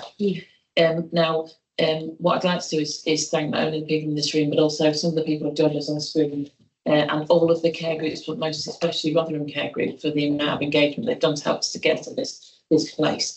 Because these decisions aren't easy and these options aren't easy, and there are several options that we've needed to think through, which are detailed in the larger appendix. But we haven't just engaged in terms of clinical care groups and thinking together here, but we have also spoken at our high quality therapeutic care meeting, which has some of our external partners on, such as our local authorities. And we have also taken a lot of time to think with our internal experts, people like Gemma Graham, who you heard from in our previous board, people like John Bottomley, who's one of our specialist older adults psychiatrists, but also reaching out to our care partners and system partners in thinking about the changes that they've made, and also quality indicators that they've used to look at whether their changes are successful. So I think that's that engagement that I'd like to just put on the table. The second is the rationale for the decision that we have proposed within the paper that you've got in front of you. Kath, thank you. As you said, there is a lot of national guidance, but there isn't one single model that is advocated. And what that does is it puts us in a position where we are enabled to make an operational choice to do things a certain way. And what that means is that, yes, we have looked at the country, and there are places, and I will say that is the dominant amount, so around 80% of places do have single specialties. What they often sacrifice for having single specialties. So what I mean by this is specialties or wards devoted just to dementia, and wards devoted to non-organic mental health problems in old age, is that often people have to geographically travel. Those that have advocated for a mixed ward with environmental separation are ones that have devoted more to a place-based, local to home. So when we've had the discussions, the rationale for this is because of the fact that we as Trust, and we can see this through our strategy, have advocated for a closest to home model for our people. And what this paper gives us is not just a decision for Rotherham, but this gives us a consistently close to home operating model for all of the areas in which we serve. The second rationale is that we know, because of what our people have said to us, but also because we've reviewed incidents, as Steve's paper showed us, where a bolstered community service for older people will reduce risk. And the proposed recommendation enables the resource to bolster those community resources and therefore reduce risk. So that's the local argument, and that's also the community risk reduction argument. And so when we're thinking about making this change, what we know is because we have options, i.e. there isn't just one advocating model that we can then go for, we need to bake in the ability to monitor via quality indicators the effects of these options in terms of primarily our patients, but also their carers' experience, and then also our staff experience and our community experience as well. That you'll see quite a large amount of the paper that's presented. On paper page 8, 9 and 10, the quality indicators listed, they are not exhausted, but what they do is they go from very, very clinical indicators, such as if we see a rise in use of psychotropic medication, if we see a change in falls patterns, if we see a change in reducing restrictive intervention, to much more general measures such as patient flow measures, length of stay measures, and also patient experience measures. So we have tried to be very purposeful and thoughtful about this, but we cannot put everything down here because we know that we haven't made the decision yet. We are advocating the decision, but whatever decision we go for, that will build upon this. So that's the points I wanted to raise about the indicators. But the final bit around patient safeguards, there isn't always a best solution. So we have made this recommendation based on the clinical thoughts and also, as you say, the financial envelope and thinking about community as well as inpatient. We have listed some of those patient safety measures, but please know that since the emergency closure at Christmas, our care group and also us as a wider system have been looking at those experience measures and have been looking at safeguards. So we look daily at our occupancy rate. We look daily at where people are moving around and our flow rate. We look daily at our incidents. And although we see a natural rise in terms of admissions that happen in January any year, what we haven't got is our older people on this current reduced bed base going out of area. And the data shows us, even this morning, we have 6 older adults beds are vacant in this organisation. So I want to reassure the board that we are looking at that every morning and we're looking at those things. So although there will be a distress in any change in model, this is what we are proposing as the most safe option to keep our people as close to home as possible, but also the safeguards we put in place to monitor this and to bring back if there's any changes that we need to make. I'm sorry for the longer introduction again, sorry for the long paper, but then open up to questions, and I know I'll take Dermot and also Steve and Richard. Thank you, Jude. And could I just explain, and I'll say that Richard, Dr. Falk isn't with us today. I know, joking about him being on holiday, but he has given me comments in writing that he wanted to put before the board, and I will give you those now. Similarly, you are aware that we hold a principle very dearly that contribution to this board means being in the room. Professor Jankowski is on screen, he's virtual. I have offered Janusz the same ability that if he wishes, as the other doctor on the board, if he wishes to put any comments into my inbox, like my inbox is open, but then I will commit to giving those to you as well through an email to myself. So I'm going to bring people in to speak, but if Janusz wants to comment, then I'll take an email from him too. Dave, did you want to come in? Yeah, would I first? I'll give Richard first if you don't mind, then I can get that. What a better word than my bit I didn't hear is done. So Richard writes that he has read the papers and reflected. As he says, in an ideal world, we would have distinct inpatient care, but the financial reality is that the status quo is simply not sustainable. And we would be irresponsible if we didn't take Richard's words seriously on that. The idea of subjecting patients and their carers to out-of-area placements at such a vulnerable time in their lives is something that should, in my opinion, be avoided if at all possible. I recall the trauma suffered by my own patients when they required transfer from the care homes of the Isle of Axholme to ESME units in Scunthorpe Town. That was traumatic enough, and I am sure that a formal out-of-area placement service would be equally, if not more, upsetting for all concerned. I therefore support the mixed model of care that is being proposed. I acknowledge that this is contrary to wider national practice and that it is in this context that the proposal has been brought to the board for consideration. In this specific regard, there is a lack of consensus as to which model is objectively superior, and I am reassured that quality markers are being applied to the proposed mixed model with review later in 26. As Chair of Quality Committee, I look forward to seeing reports on an ongoing basis from inception through to review of the model, and I'm happy to be involved in any discussions around assessing progress. Those were Richard's comments. This is unusual for me to take this in this debate, but it is a sign of the seriousness of this debate that I've offered that ability to the clinicians around the board table. Dermot and then Steve. Just kind of make a couple of points. I think you know, as has been acknowledged, that you know we're going away from kind of one particular model in just one of our localities to a model that we already have successfully implemented in 2 of our localities, and so this would actually be bringing kind of equity across the 3 services. I think it's important to acknowledge that. So although we kind of previously run this mixed, the separate model in Rotherham, we actually don't do that in our other localities. So actually, this is something that we've already done.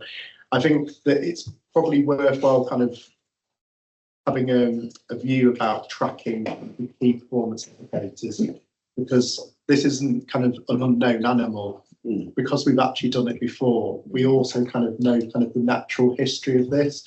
The natural history has previously been that we expect to have an increase in incidents kind of in the short to medium term. But then kind of when we look to the longer term, kind of when the staff have kind of been upskilled and there's kind of greater kind of knowledge and kind of appropriate environmental changes have been made to kind of allow the successful implementation of the mixed model, we see that those incidents go down. And so I'm kind of aware that it's very important that we track those KPIs, but I think we probably need to be mindful as a board that if we see in the short to medium term kind of some some smoke signals, as it were, then potentially that is to be expected, and that our knowledge when we've done this previously has shown that that's something that we can work through and successfully implement in the longer term. Yeah, thank you, Dermot. That's a very good point. We're not going to ignore smoke signals that arise before the end of next March. We're not. very sensible point to make. Steve? Yeah, so just to build on Jude's point around incidents, we have not seen, so to be really clear, we've not seen an increase in incidents since the temporary and urgent ward closure of Brambles. So because that was some of the anxiety, and rightly so, that people felt that incidents would increase, and we were encouraged and have been always, in terms of our learning organisation, asked people to really focus on those reporting elements. So there's actually been less incidents reported, and what they have seen is a good care incident reported during this period that we have seen the urgent and temporary closure. The incidents, just to quantify, have been graded. So less incidents doesn't mean it's better, because actually we may have more incidents of greater degree of harm, and actually we haven't. We still have very low levels of low or no harm reported within October, November, December, and then we've looked at January, February, March. I just wanted to make a couple of other points, Chair, if that's okay. To Bernard's point, so we do already have a number of these indicators that we are monitoring, given that we have 2 other hospitals with a mixed diagnosis ward for older adults. So that comes through from staff survey, through incident reporting. So those concerns are not felt, and there's been some thought that may be around desensitization to the mixed model, but actually people are skilled to nurse in that way, because otherwise we cause segregation and separation as well, and a different type of stereotype. And actually we should be looking at the frailty of the people who are in our care. So and it can happen, of course, that we get a younger person in their 40s, 50s, early 60s that actually needed to be in our older person's ward as a result of their frailty and their vulnerabilities. And also we have single-sex rooms, so we don't have dormers like they do in acute district general hospitals. So when somebody comes in with a diagnosis of dementia, needs physical health, they go into a mixed a bay. And that's not to diminish the impact for us, but just thinking that through. Yanis has put a comment, Chair, in the group chat, and I think he's frantically typing away and may have some other points. But he wanted you to note that the Department of Health have announced that they will be decreasing spending on mental health for 26-27. Which I think, in consideration of the model and the way we do it, it's a comment that is put in. Thank you. I now have I've got Rachel. I've got Janish's comments, which I'll bring in after Rachel and Dave. Rachel. Okay, thank you. And just to reflect really on Richard's comments in terms of the principle of close to home, and thinking very much of, sadly, the earlier discussion in terms of benefit cuts, carer allowance cuts, etc. So I wouldn't want to be in that position where we exacerbated that for anybody that's looking after somebody. So support that principle of close to home. And the second one really is something I always used to say in local government, that we all have to make really uncomfortable decisions in this climate, and when you take on board responsibility, they're the decisions you make, which might not reflect your own personal view, but it's a difficult decision that we have to do. But I had a question as well, Jude, in terms of engagement, and you did touch on that. But I'm just really keen as a board that we understand that we've heard the voices that need to be heard in terms of the recommendation that we're going to make. So I just wondered if you could elaborate on that a little bit more. So I think, as has been framed, the reason this has been brought here is because there could be other options in which we would need to consult a larger amount of people. And that going very specifically, if we were to displace people from their closer locality out into different parts of the organisation. We're not advocating that. And I think if we, if this board makes a decision that they don't support the recommendation, we will need to engage a large amount of people. But as what we're proposing is to upscale a model that the dominant part of the organisation already does, I believe we've listened to all of the people, i.e. the people that already enact and transact the recommendation we've made, but also those people who don't. I believe that we've consulted those people. Have we been out to a public consultation? No. Have we been out to a very wide consultation with patients? No. And that's explicitly there. But I believe we've listened to internal experts, we've consulted external people in other trusts that have made this change and not made this change. And I believe that we've purposefully spent time between January and now to hear in person and also at meetings, which obviously I've put in the paper, the people we need to hear. There will be always potentially somebody who's maybe off sick or not able to make a meeting, but we have tried to make ourselves as available. So I believe that, and I think I can talk on behalf of people, but I can tell you very explicitly where we haven't been. Thank you. Thank you. I'll take Dave, then I'll take Janusz's comments, which I have, and then I'll back to Richard. I will take Toby last for obvious reasons. So Dave. So I think just on that consultation point, because I think that's important, as a big C consultation, when you look at Swift, who did go out to consultation, it wasn't because it was the change of the model, it was because they were changing the location, yes. And that was deemed to be significant. So there was no need for a big consultation. I think we can be assured on that one. I guess it comes down to about 5 things for me. Is it better for patients? Do we have the capacity to do it? Can we put the right environment in place? Can we put the right staffing mix in place? And then how do we do it? How do we execute it? And I think that chimes to your point, Rachel, of have we heard all the voices, some of that thematic view that Professor Alawalia pulled together from other clinicians. And so it was actually quite a mirroring. So I think the better for patients of locality is a significant one, and probably the one that tips the balance. The capacity piece, I think, has been well modelled, but it also rests on can we reduce the length of stay, which in itself is a patient benefit. But we need to ensure ourselves, can we actually reduce the length of stay to ensure we have capacity? Is the environment capable of being made right in that flexible way, Stephen? You touched on that one. So maybe there's perhaps I'd like to hear a bit more about the environment.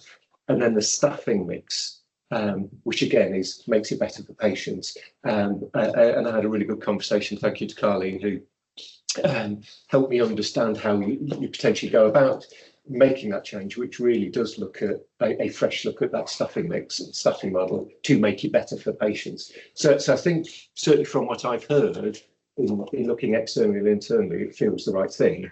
But I think there's perhaps the environment one. I just welcome views on that, and maybe the staffing model as well. So if I could just come back on the environment and staffing point, and then bring in colleagues, if that's right.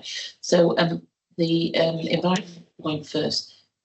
Woodlands is a purpose-built environment for people, with older adults. So what we're saying is one place up there, but we do have obviously 2 wards that we can think of, which would be the most purposeful environment. So Steve might want to expand on that in a minute. The staffing model, we do know that changing from a 2 ward to a 1 ward means that we've got a single standalone ward, and therefore, please be assured that people in Rotherham Care Group, which are most affected by this change, and people like Megan, who is currently on screen as well, as the nurse leading that care group, have been actively involved in thinking about the MDT. And we are not proposing a model that's exactly the same as just scaling down to 1 ward. We are and have got a written down model of a different staffing model that supports that in a standalone ward there. So where do we get those staff from? Well, that would be the staff that is released. So we know that it's not just about having a different model, it's having people with the skill set to enact that model. That's not to say that there isn't training to do around that. So those are the 2 comments I'd like to make on the 2 points you made. But I would like to ask Steve, because you might have more environmental points that are additional to the appendix that we did point. Yeah, so as to build on, it's a purpose-built plan in terms of the environment, and points still remain valid around people having access to their own bedroom. As part of this, we're undertaking significant work on review around our outdoor spaces. Specifically for older adults, will have a huge impact on how we make outside inside. So we utilise that space as well, because of course around the times of sundowning, people who work with a purpose, we need to make sure we've got the space and the environment supports us to nurse people in that way. We've also undertaken, and it's covered in the health and safety report, around our review of our doors and how we personalise care. So currently some of and wider in across our older adults and patients. We don't have viewing panels, for example. We've undertaken a complete review of our ensuite doors. So the environment is becoming fit for purpose. So whilst it may be built, there's something about how we look at the internal aspects of this change and evolve with that as well. And of course, we have our place assessment, which we undertake annually, which has particular features and reviews around not only just what the mortar are, but how our menu is for our patients, through to how we access the building patients. Sorry, I'd like to come back on one thing, because I didn't know whether you were going to mention this, and it's about the environment. There had been one concern about what does that mean about gender balance. So we do have single sex, so no, so that's not an issue, but it's our operational ability to concertina the ward to make sure that we've got people identify as male and people identify as female separate. So I guess why I bring that in is we haven't just got male specific bedrooms and female. We are able to increase up and decrease down, because there was a bit of a concern, what if 10 men get admitted? We can take that, we can just segment people differently, and that's what the matron does. So I suppose that's the only other environmental point I wanted to bring in, which is one that was raised, but we have addressed obviously in the EIA. Thank you. If I could now, before I take Richard, and then Toby will conclude. I have Janusz's comments, and thank you, Janusz. He is thanking authors for this paper, which he thinks is extremely good. So thank you to authors. 3 comments. The funding is likely to become even more difficult, given HSJ indicating mental health funding will likely decrease as a proportion of the spend from 26. So we're not, there's no magic money tree coming over the no personal living white horse with a big bag of money, we know. Having out of area care is not great unless superior expertise is given akin to a tertiary care centre. So we know that too, don't we? That there may be times when out of area care is appropriate because of the serious nature of the individual. There needs to be a more homogeneous model of care across all of RDaSH and neighbouring districts where possible too. And I think, thank you, Janusz, that last point is well received. And we're grateful for his comments and wherever he is right now. And we'll go to Richard and then to Toby. So Richard. Yeah, sorry, it was just to talk to your point more about listening to the voices. I think I'm not going to obviously touch on the clinical domain, but it just to contextualise this. You know, I was part of the decision making on the 23rd of December to take an emergency decision to close the ward. So that wasn't premeditated. Okay, so and I think it's important to remember that, because sometimes that's not always the narrative. I think as well. So the Megan and other the SLT colleagues have been talking to the staff and briefing them. And I went down on Tuesday. The staff are giving a really clear signal. We want to know. So there is a danger of, well, let's just do a bit more and a bit. And I think the staff are like, we need to know. Yeah. So I think we've got to be able to sort of working within the scope of this is about patient care, but also we have staff who are saying we feel like we've been in limbo for about 3 months, 3 to 4 months. So I think some of that space is about thinking about that as well, just to attend to that. So I just wanted to bring that point in. It's a really good one, actually. Change that takes forever. It's terrible to live with. It's really. Toby, sum up. Okay. So there's 3 or 4 things I wanted to say, and actually in advance of that, gratitude to people who've contributed a great deal to what's been a very intensive period of listening to people. Colleagues are often aware that I have a phrase, everybody has a voice and nobody has a veto. I am satisfied that everybody who wishes to express a view on this has had multiple opportunities to do so. I'm further satisfied that in the variety of meetings with acronyms that are listed in the paper, colleagues, even where they disagree with the recommendation from clinical colleagues today, attest that all options are in the paper and have been considered. And I think that's important because again, as colleagues have heard me say in some of those rooms, we're not inviting anybody else to be complicit in this decision. So colleagues have sat in CLE or HQTC, they've contributed, but that doesn't make them responsible for the decision that I would endorse that is in this paper. I'm grateful particularly to the senior doctors group. Obviously I've shared their views in a different paper before the board. I agree, as is clear in that paper, with many of their views and disagree with others.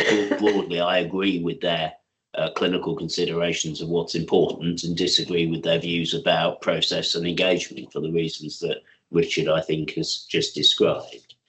I think it's important for the board to be clear on a couple of things, just amplifying what's been said.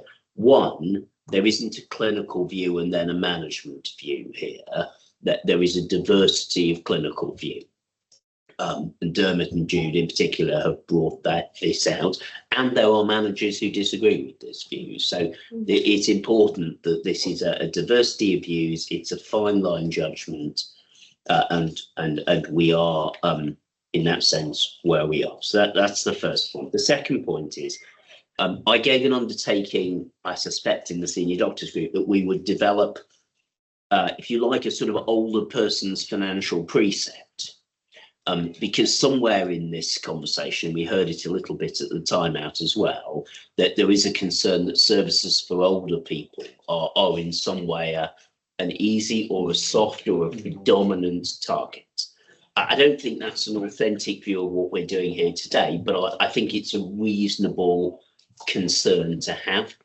So I don't have that precept in front of us today, because I think it's a distinct idea, but I think it's important that we all hear that. I think we should develop that. I think that does make sense over the medium term, and given the breaking news that Janos is bringing to the room through Steve and yourself, Kath, I think that's even more important. We do intend to invest in community-based older adult services across the 3 geographies, because what this model requires is that 3 geographies work together. Not to transport patients out of their locality, but to share expertise, to share research, to share knowledge. So it does change the way in which all of our services work. So I think we're making 2 decisions.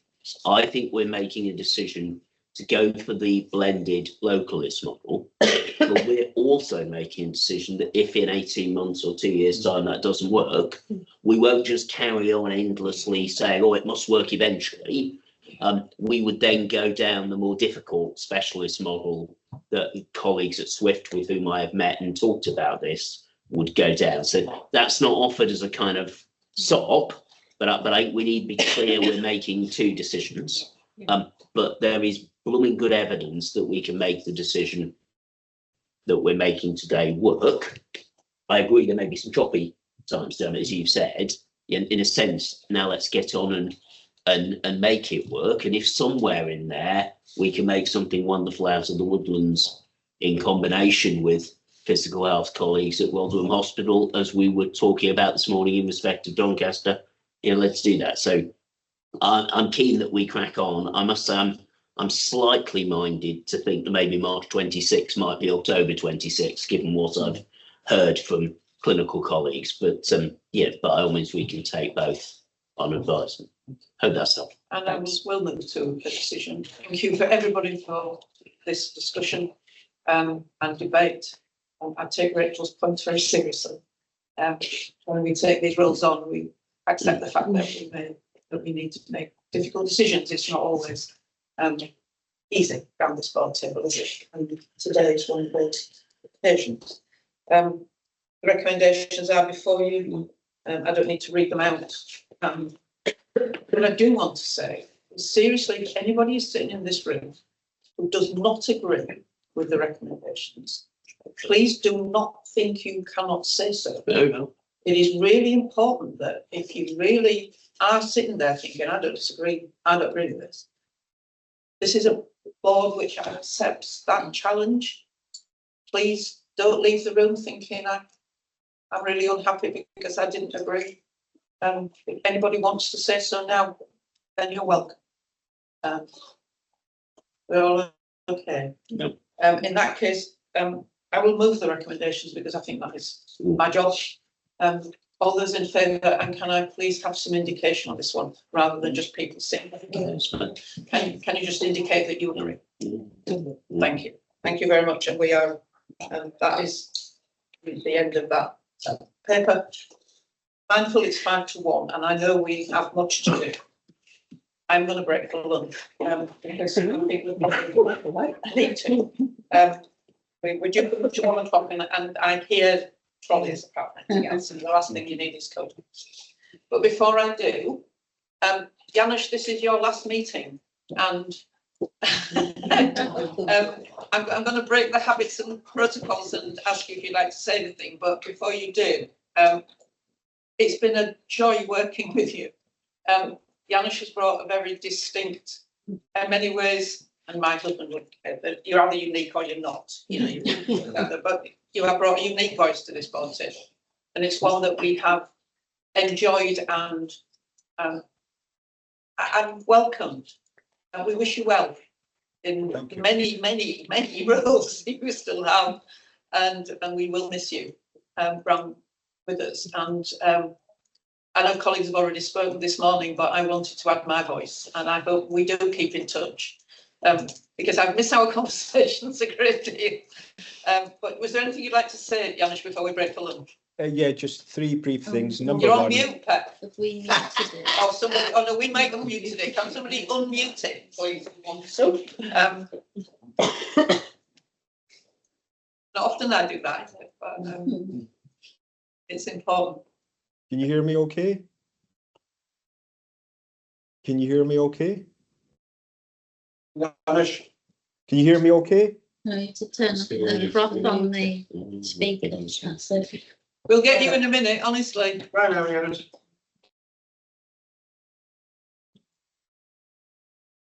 Right now, Janusz. Can you hear me now? Can we hear him? Can you hear me? Well, I enjoyed that contribution, Chair. I thought that was one of Janusz's finest contributions. Absolutely cracking. Can you hear me? Can you hear me? Hang on, Janusz. Can you hear me? You, Rachel. Can you hear me? Can you hear me? From the person. Hello? Down the person. Hello? Can you hear me? It's so if you untick. Dictator don't let people speak on screen, don't we? I mean, really, they've got to type down that. Can you hear me okay?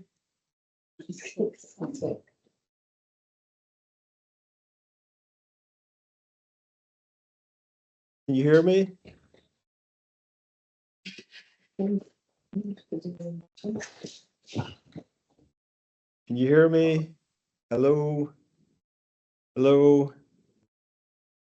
Hello? Oh, there. Can you hear me? Can you hear me? Can you hear me? You could do it through. Sign language? Chat box. Chat. Can you hear me? Thank you. Mike, Can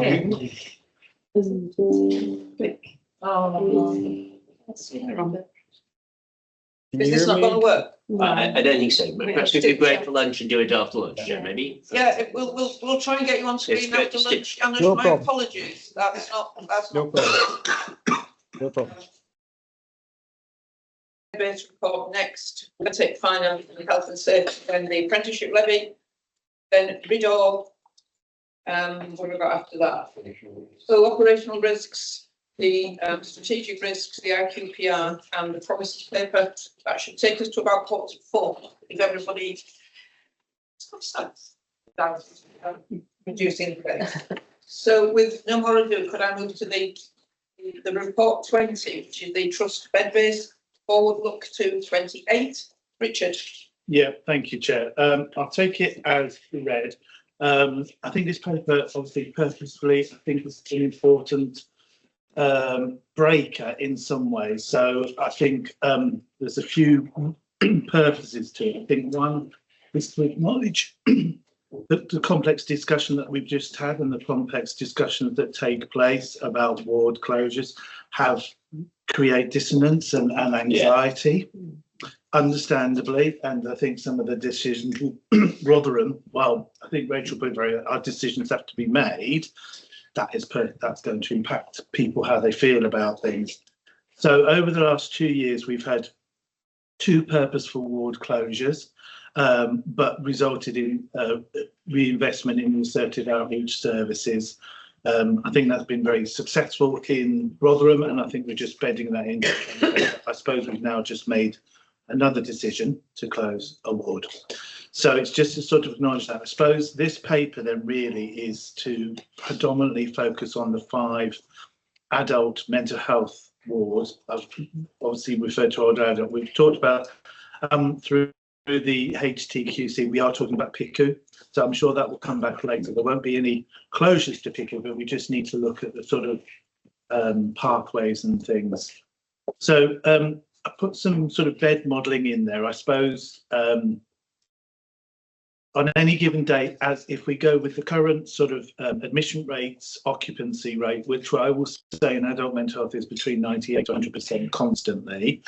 We're not unusual with that. It is basically 1 person in, 1 person out. That is very much the feel of it at the moment.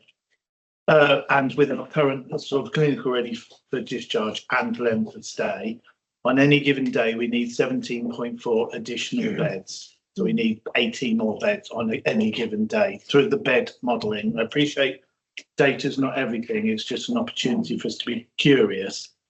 I will say when I brought the paper in September, it was 22 then. So that will show some improvement in the flow through, which has come through some of the work around the teams and with a focus on areas, but that's still 18 beds.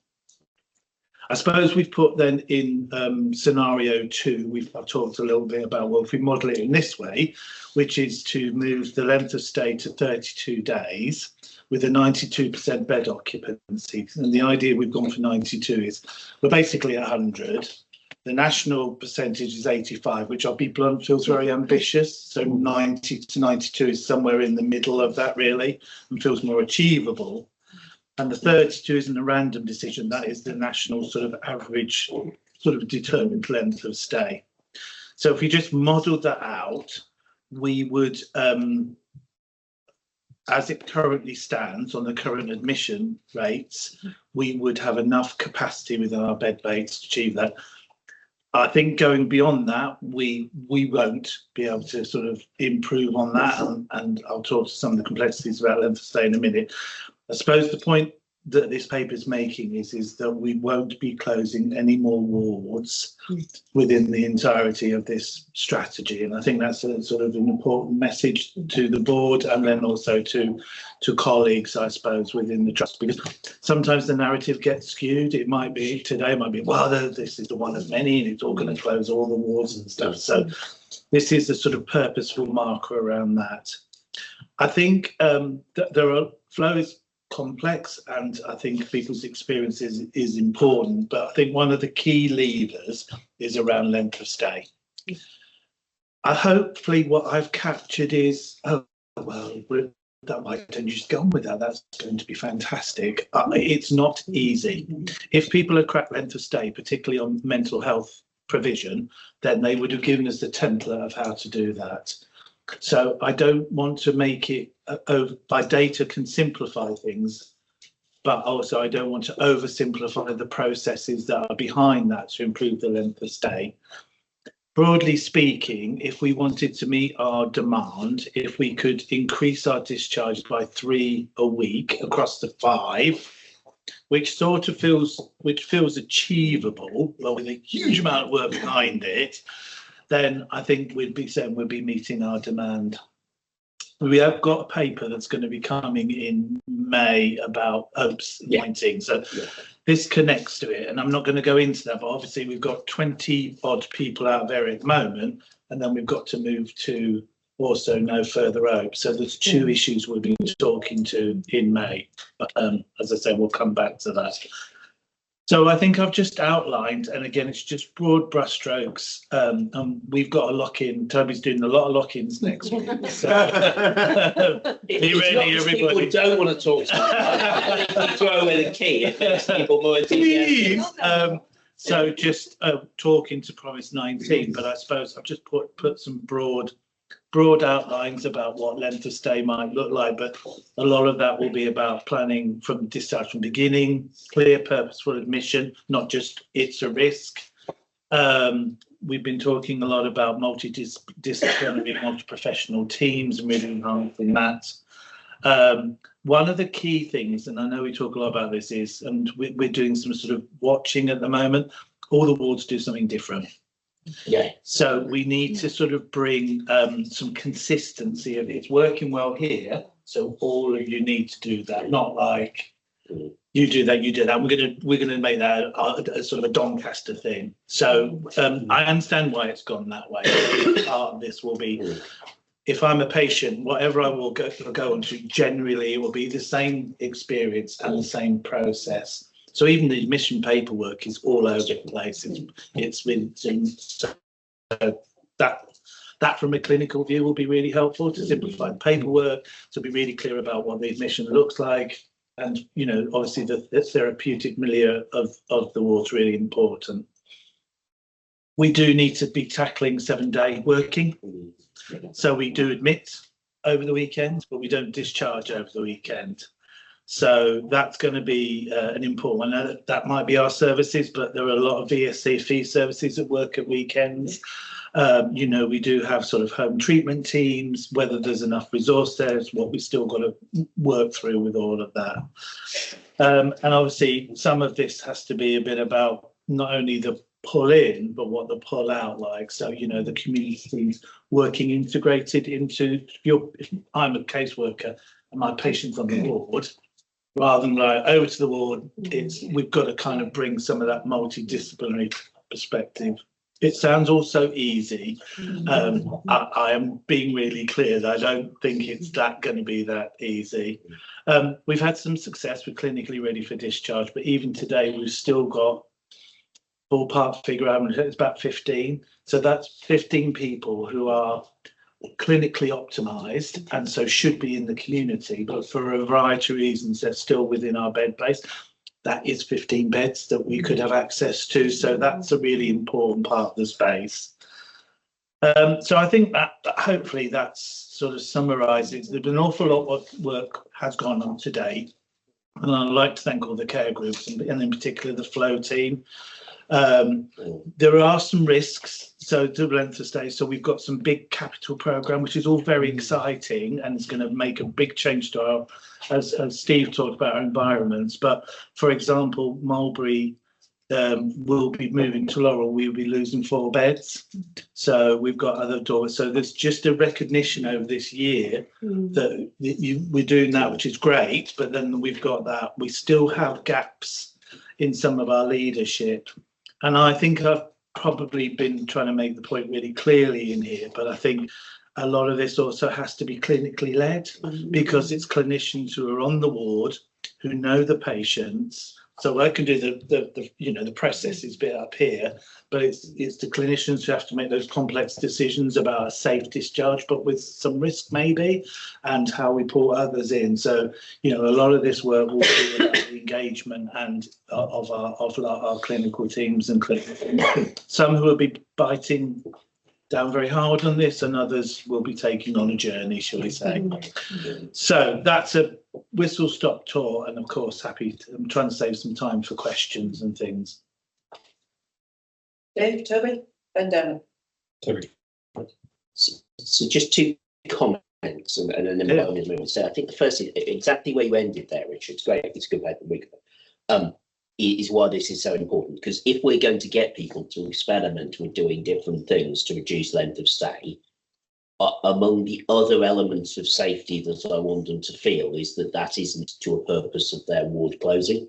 So yeah, there is a form and function thing going on here.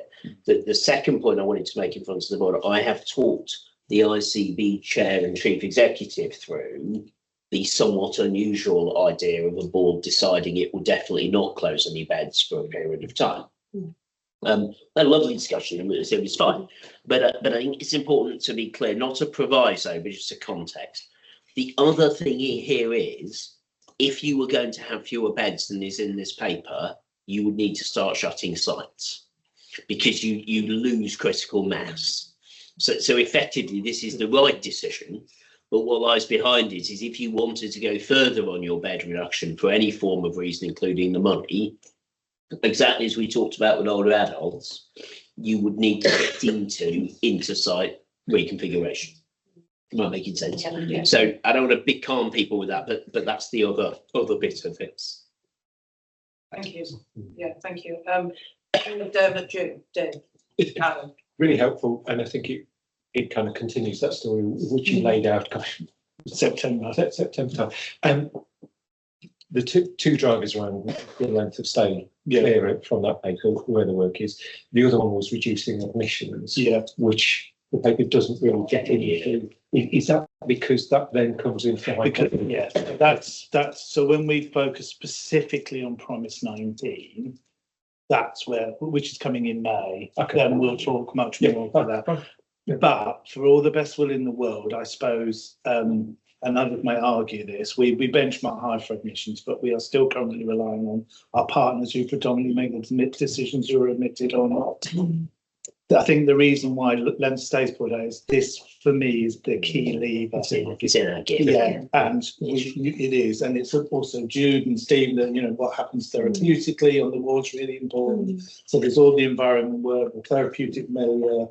The bit with admissions, I think, really though will be, and I've put it in here, is what is the purpose of this person's admission? And I think I've put therapeutic intervention, because I think at the moment, and I understand at 4 o'clock in the morning, Dermot will have done this. You've got a sort of a patient trying to assess them. You're worried about them, and it's like, well, I don't want to think about anything, so let's admit them. So what you admit them for? Well, they're a risk. So, sort of really within 24 hours, what's the purpose of this admission? Jude can talk really cogently that I think there are some people who, who should be in for a crisis admission. That should be no more than 3 to 5 days. I think they're probably going beyond that for a variety of reasons. So we might need to do more diagnostically driven kind of reason for admission, but we'll pick that up in the May paper. Okay. And the final, of course, really important question. Use of the words milieu and ostensive. Are you Toby in disguise? Just saying. Oh God! we all grow. Believe me now. Sorry. Yeah. You've got 5 minutes left in this. I Yeah. Back on Sorry. Dermot. I think it's a really helpful paper, and I kind of agree with lots of the action. I do wonder if we kind of went back to kind of 2019, we would have seen that our kind of bed occupants would have been about 70 to 80%. And so kind of my kind of question of kind of doing that kind of look back, was our length of stay kind of meaningfully different then? Or was it the kind of the rate of admission? Or was it kind of a combination of, because I think that potentially kind of gives us an idea of kind of where I appreciate some of the changes that have happened with out of hours working and section 12, etc. Some of the things might have moved out less in our sphere of influence. But I think it'd be interesting to know kind of, historically, why were we able to kind of consume our own smoke, whereas kind of more recently we kind of struggled. So I accept that, this has been the position for a couple of years, but historically RDaSH. Yeah, I think that's fair. I'm not sure if we have that data to start with, I'll be honest. I don't think we collected data as efficiently as we do now. It's probably multifactorial, as you're aware. We have to understand the impact of COVID and the increase in mental health. You and I might have different views about how we approach it, because sometimes I think it's nice to understand the story. Yeah. But part of this is where we are now. And, definitely. And actually we have to sort of look at what we're dealing with now to try and improve things, and there's probably anxiety about discharge. There's probably, you and I could sit down and write down all the reasons. So I'm probably not going to do that yet because I'm not even sure if we've got that data. Thank you. I've got Jude and Carly and Joe. Jude. Yeah, so 3 points from me if it's all right. So I do appreciate what you've said around the key point is we won't close any more wards. And I think it's difficult because it's which audience we're going for, because the other key point is as a patient you won't be held in hospital for a long time. Yeah. Which if you were going next door and other places, you would. So I think it's a bit of both. Yeah. That was one point.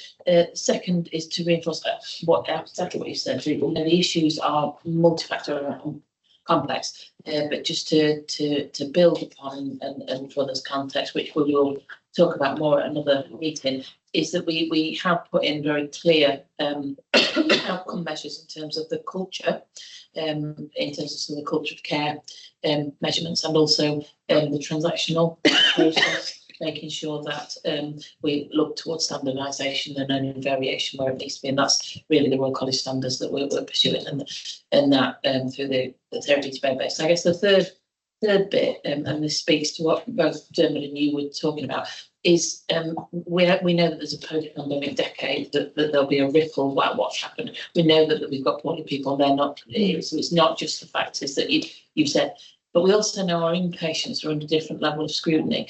And many of us will have read the Death by 1,000 Cuts document that was published. The TUV went from really good to requires improvement, and that was primarily around the emotional people with personality disorder who may need crisis admission, like you said, but if you go beyond a tipping point, actually the iatrogenic harm risk can go up because of what we're doing with people. So the context in terms of being confident to discharge is effective because there have been legislative factors put against that organisation that have been very publicly put. So I suppose it's just reinforcing and joining what you both said. It's really complicated rationale that we've got to work through sensitively, because there was learning that to hack and slash and to go really quickly, there's a lot of resulting harm. And that's why I go back to the first point, which is, yes, not closing any wards, but equally for the patients not being hospital. I think that's really important. And just to come on to that, I know it's time, but I think there's some really important points there. I think, not to over politicise, but I think 2018 has been a clear reduction in money for mental health, which I think there was a big chat about bolstering up our community services. I don't think that investment occurred. So it's part of the context. And some of what Toby and we are trying to do, you mentioned in the paper, right, well, we're putting now, going to hopefully put in the HDU. We're hopefully going to put in a community rehab. We have an OT service in North East, which is 3 people. So there's lots of, so going to your point, there might be, I think there's increased need and complexity, but actually the community services haven't expanded and grown to support that complexity. So I think it becomes the inpatient to hold that level of risk. So yeah, I'm not trying to over politicise it, but I think that's some of the context really. I mean, Thank you. Just going back to the point Richard made about the colleagues and the levels of anxiety, we've heard that from a number of our inpatient colleagues, and it's great that we're giving them that clarity and that job security, but we have to be very clear with the messaging. We've heard the role, the function is going to change. So it isn't doing what we currently do. There's job security about the wards remaining open, but those roles will need to change and evolve. And we need to make sure we have the right individuals in those roles.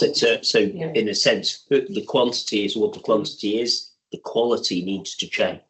The quality of care my patients receive needs to change. I'm road testing that simplicity, but that's where we need to go. The quality needs to change. And I think, I mean, that's a really well made point, Carleen, but I think, in the paper, and as you know, the remit of the HQT is, we're talking about numbers today and the number of beds. That space is going to be really focused on the quality of what the patient receives when they're on the wards. Yeah, absolutely. And that's with you. Yeah, not that we are saying any different, but I think we just need to say of the board, but today we've looked at older adult and adult mental health. We obviously have wards in physical health, hospice, we have the detox ward. No plans, I know, at this point, but I think we need to be careful of saying, in Yeah, light of this strategy, we won't close any more beds. We don't know where we might end up with those as well. So you're right, we're talking about mental health Yeah. beds. Yeah. Yeah, thank you, that's it. That's it, yeah. Thanks to everybody.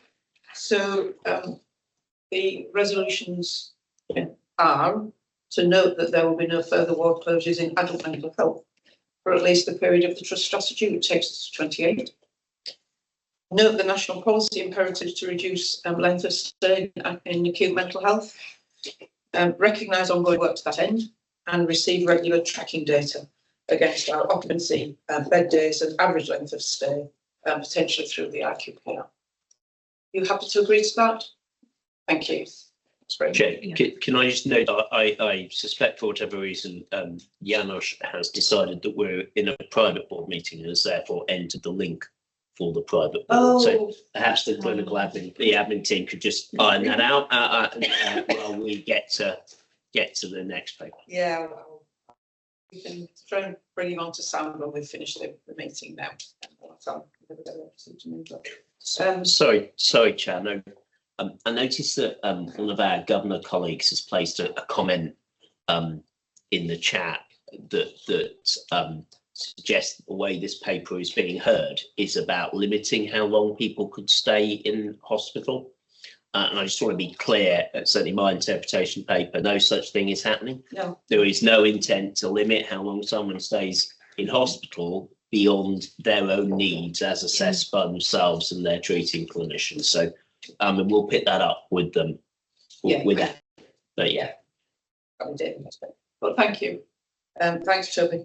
Can we move to report 21, which is the health and safety update, including the... Sorry? Oh, no, my apologies. If it's okay with everybody, we'll take the finance report now. So... Got our best man on it. Also, just check my emails to make sure there's Well, version 74 of the finance paper, Chair. Can I give this? Yeah, here we are. It's the paper you issued plus the addendum plus the paper that's in. No, it's not 74. That was a joke. Was it a joke? Oh, I know.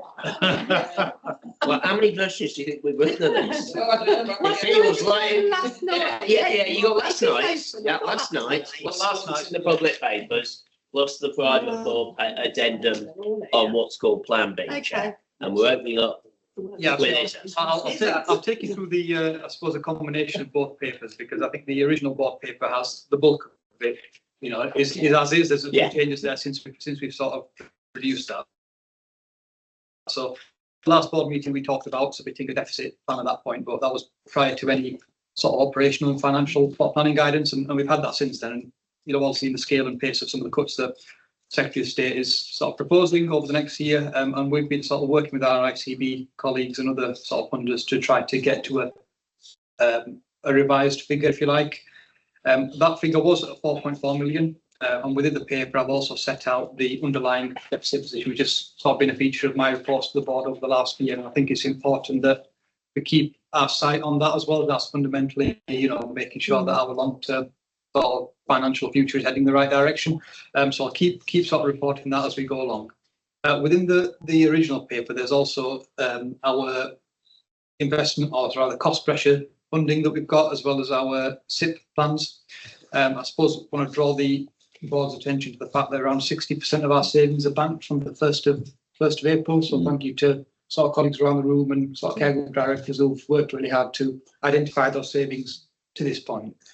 I think the one to draw out to everybody's attention, following on from Richard's paper around our length of stay, etc., is our £3 million of savings on out of area placements, and that's going to be key to us being able to deliver our financial plan next year. I've also set out then some criteria in terms of the NHS England oversight framework. So this is how NHS England have previously monitored organisations, and you'll remember at the point last year, all of the South Yorkshire ICB provided this, the ICB went into segment 3. So I provided a bit of an assessment on that. I suppose The last few days, myself and Toby have been in constant discussions with our funders, try to resolve some of the differences, if you like, in our starting point, and also how some of the mental health investment standard funding has been allocated across the system.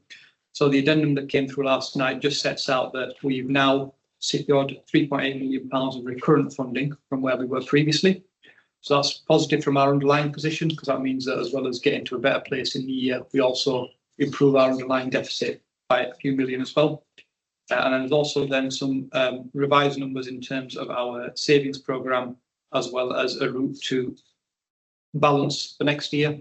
And that route to balance consists of additional non-recurrent funding from the ICB, as well as an agreement or promise, if you like, of additional specialist out of area funding transferring to us at some point in 25-26, and us taking the benefit of that. The last bit I'll sort of say on it is just around our equivalent, if you like, of the ICB 50% cuts, which is sort of going to be focused around understanding our workforce growth since the pandemic years. And for us, an initial sort of analysis shows around 21% growth in overall workforce.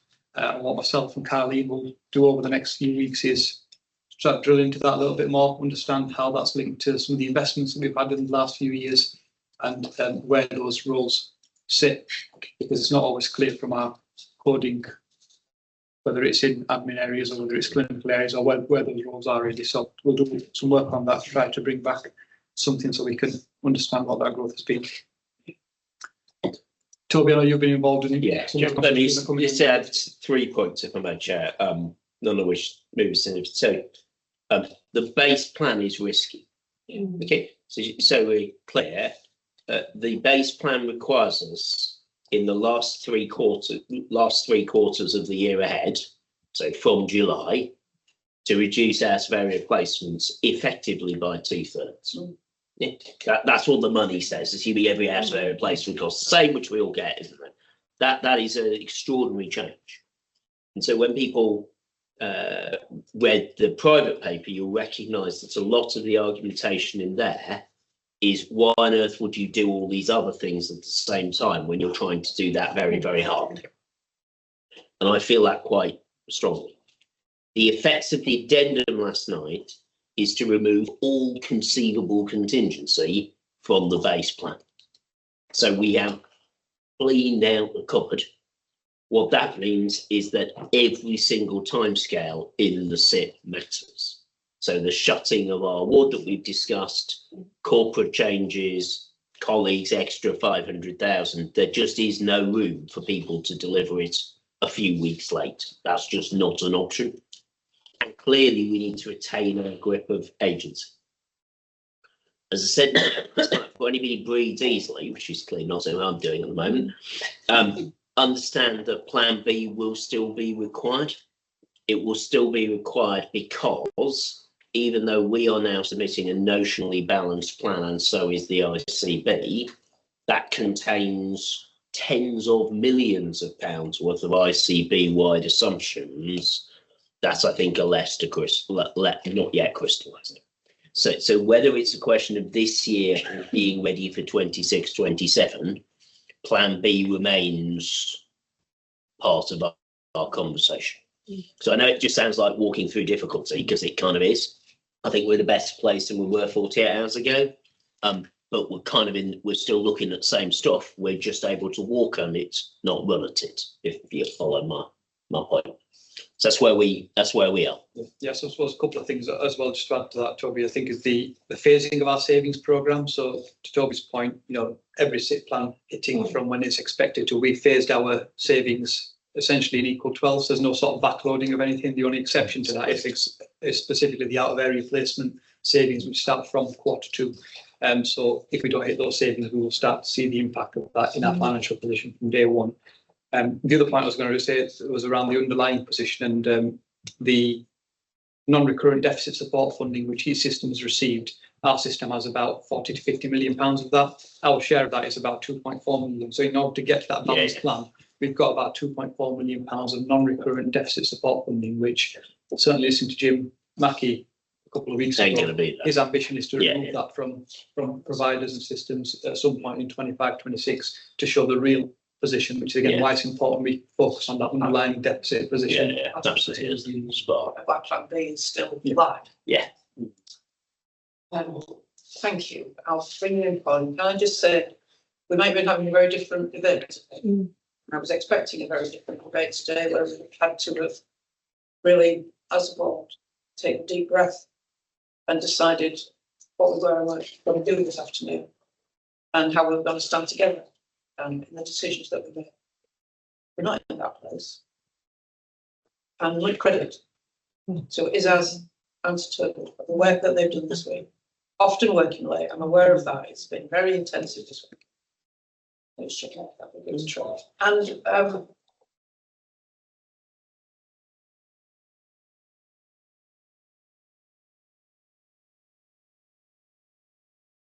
still have the reasons that Isaz just explained. But we are what we expect it to be on Monday, and we need to acknowledge that. I think, Polly. Yeah, and I was just going to say, as chair of DE, you know, I've seen it change since Monday as well, but we've been following this for a few months now, giving us the background. And just to confirm my understanding, this is still a really big challenge here. There's a lot of risk around our replacements. We've got to be careful we're not distracted with the plan B. We need to look at that, but keep everybody focused on what we need to do, hitting the ground running from 25, 26. Certainly has my full support as chair, but I do recognise this is really tough, and you know, we need to be together on this and behind it. And you know, the other one is the oversight framework. We're still at the moment in category 3. I know we want to move out of that, and it does depend on balance, but it depends on the position of the ICB. Yeah. So that's still will mean some intervention. So it's you know, we've moved on, but it's still going to be tough. Yes, certainly I think with the unknowns around what replaces the oversight framework, it's going in sort of 12 months' time or whatever, you know, what comes after that. I think the sort of early noise at least is that submitting a balanced plan of the system does give us a bit of breathing space to start to focus on what we're going to do recurrently and some of this stuff and what we get out of those oversight meetings and constant sort of I&I, you remember from this year, the improvement sort of regime that was in place. So I think we need a bit of that bandwidth. I think it gives us a bit of a chance to agree. I don't think I can offer the board much reassurance. If you choose my words, but the rigour of, for example, the place plans, which people remember last year managed to not deliver their savings expectations, not least because they weren't published until month 5. Yeah, we're a little further forward in our places, but I certainly think the triangulation remains problematic. So I still think during April we will see. I mean, we've worked to try backstop that, but I still think that's it. Yes, Kathy. Thank you. I mean, I really appreciate all the work and efforts gone into this and the back and forth and the, you know, just the updated papers and stuff. Could you just touch for me and perhaps colleague around the table on cash? Because I think I've picked up between here that cash wise we're going to be okay. We won't be looking for support, but it would be helpful to just draw that out or not, because I can't remember what we're carrying as cash. I can't remember. So our cash balance for the last 3 years has been sort of consistently around about sort of mid-30s, 35, 34 million, sort of give or take a million or two here, depending on whereabouts we are in terms of our payment cycles, etc. Obviously, if we would have submitted a deficit plan of 5 or 6 million, then that cash would have come down by this equivalent sort of number. With us submitting a balanced plan, if we achieve that balanced plan, we'll remain at that sort of number. So yeah, we're a long way from requiring any cash support, and that's not a place that we want to get into either, because I know there's other providers that are in that position in our system. It's sort of daily monitoring of what we can and can't pay. So I think there's something about, yes, it gives us some interest that helps towards our financial position, but it also takes us away from that really sort of detailed cash management, looking at which suppliers we can pay and can't pay. So we're not going to be anywhere near there this year, and if we obviously maintain that balanced plan, then we'll remain at the mid-30s, 34, 35 million pounds of cash in the bank. Thank you. Very helpful. Richard, did you have Yeah, I think slightly. So I think Toby and Isaz have sort of really fought, I think, in a way for us as assistants. That's really appreciated. this isn't a space to bring anxiety, but I think you said a bit of bandwidth. I would cross out the bit. So subtly in here, no, with internally. So there's things like we're going to mobilise the community, we're going to mobilise HDU. The OPES, I can't, you know my views on how complex that is. So there might be a number of people around this table, because there isn't the capacity, maybe, you know, that we're going to have to really heavily lean in. That might be that other asks have to be managed and expectations managed, because if we don't pull off OPES, we don't pull this off. And also the other two that I've named are also part of the contribution. So it's fantastic, but this is a huge amount of work, particularly the front end. Yeah. And so as a board, I do genuinely believe we're going to have to work through our expectations about what we can ask of us and our services and how we do that, because otherwise it won't be achieved. And that might be just a personal view, but I just wanted to, it's more than a bit of bandwidth, I think. To remember that OPES can go wrong as well as right. Yeah, so it isn't just we don't deliver the 3.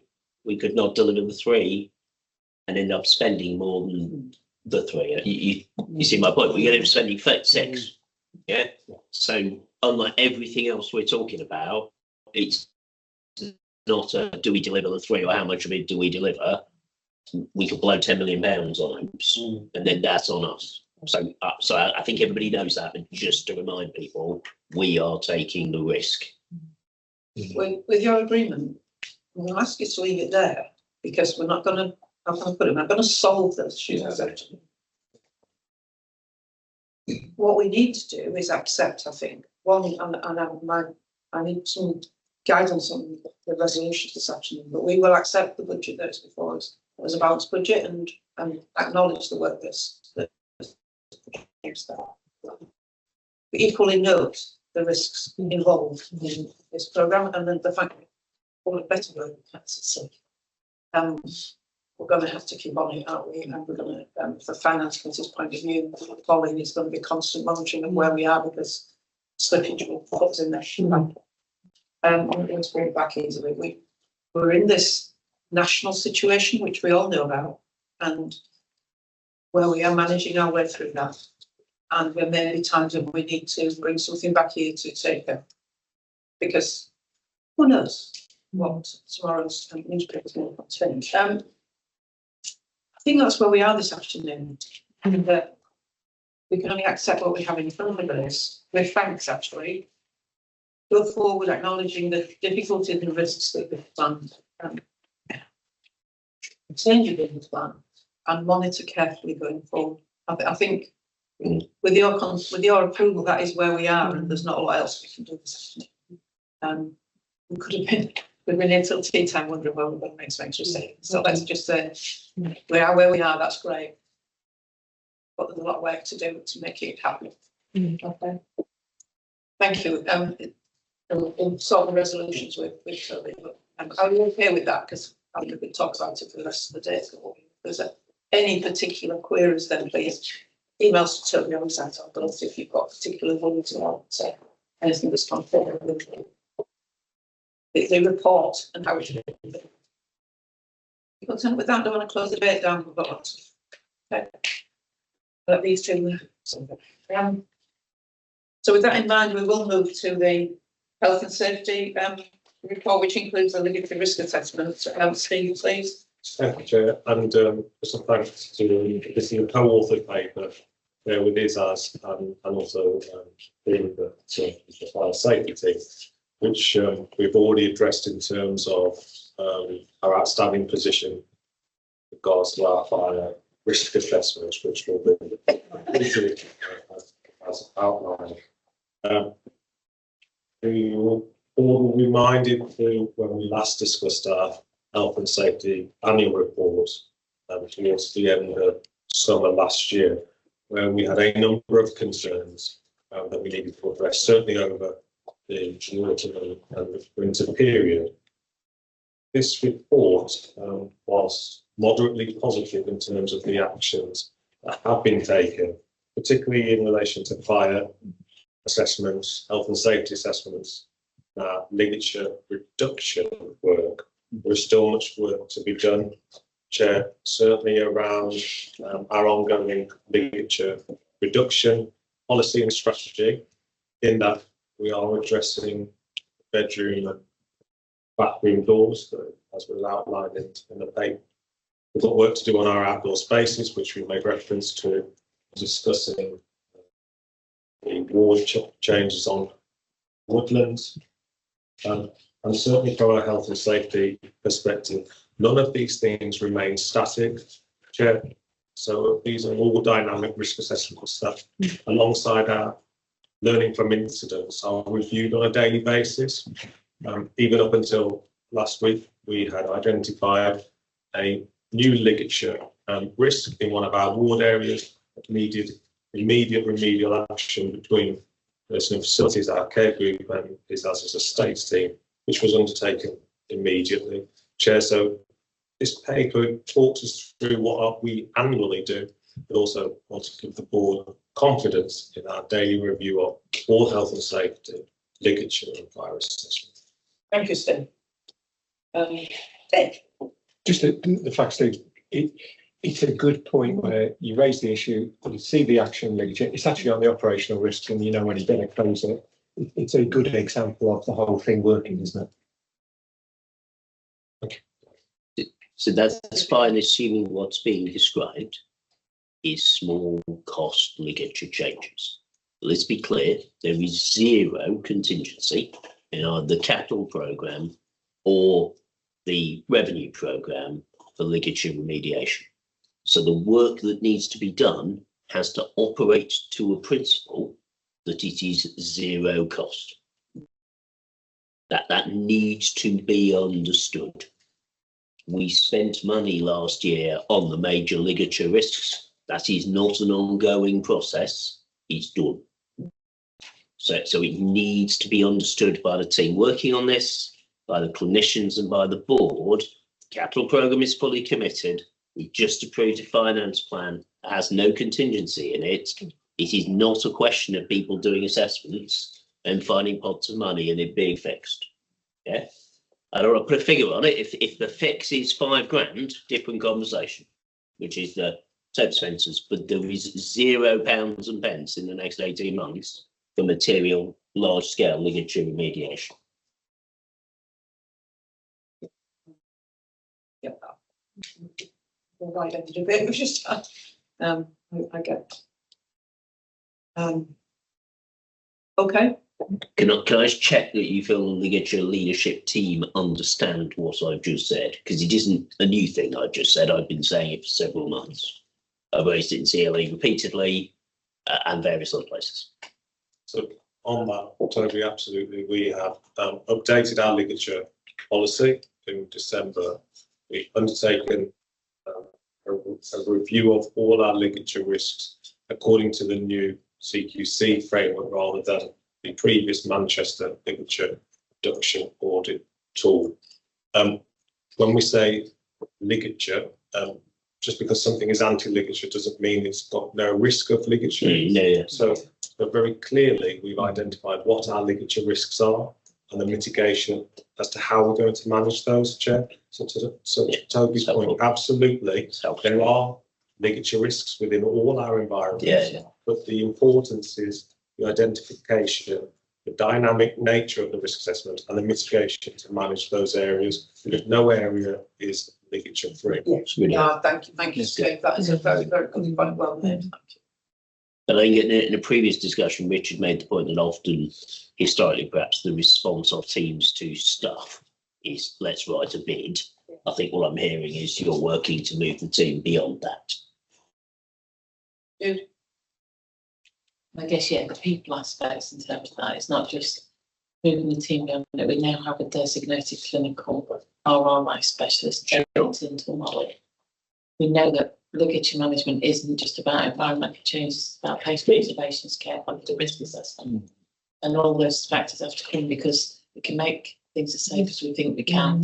People will find a way. Yeah. And so it is dynamic, but we've understood what you're saying, Toby. There's a cost that, and there's people aspects, particularly with what we're doing around therapeutic bed base and what we've just talked about where iatrogenesis can come in, self-harm can increase, and that all links together.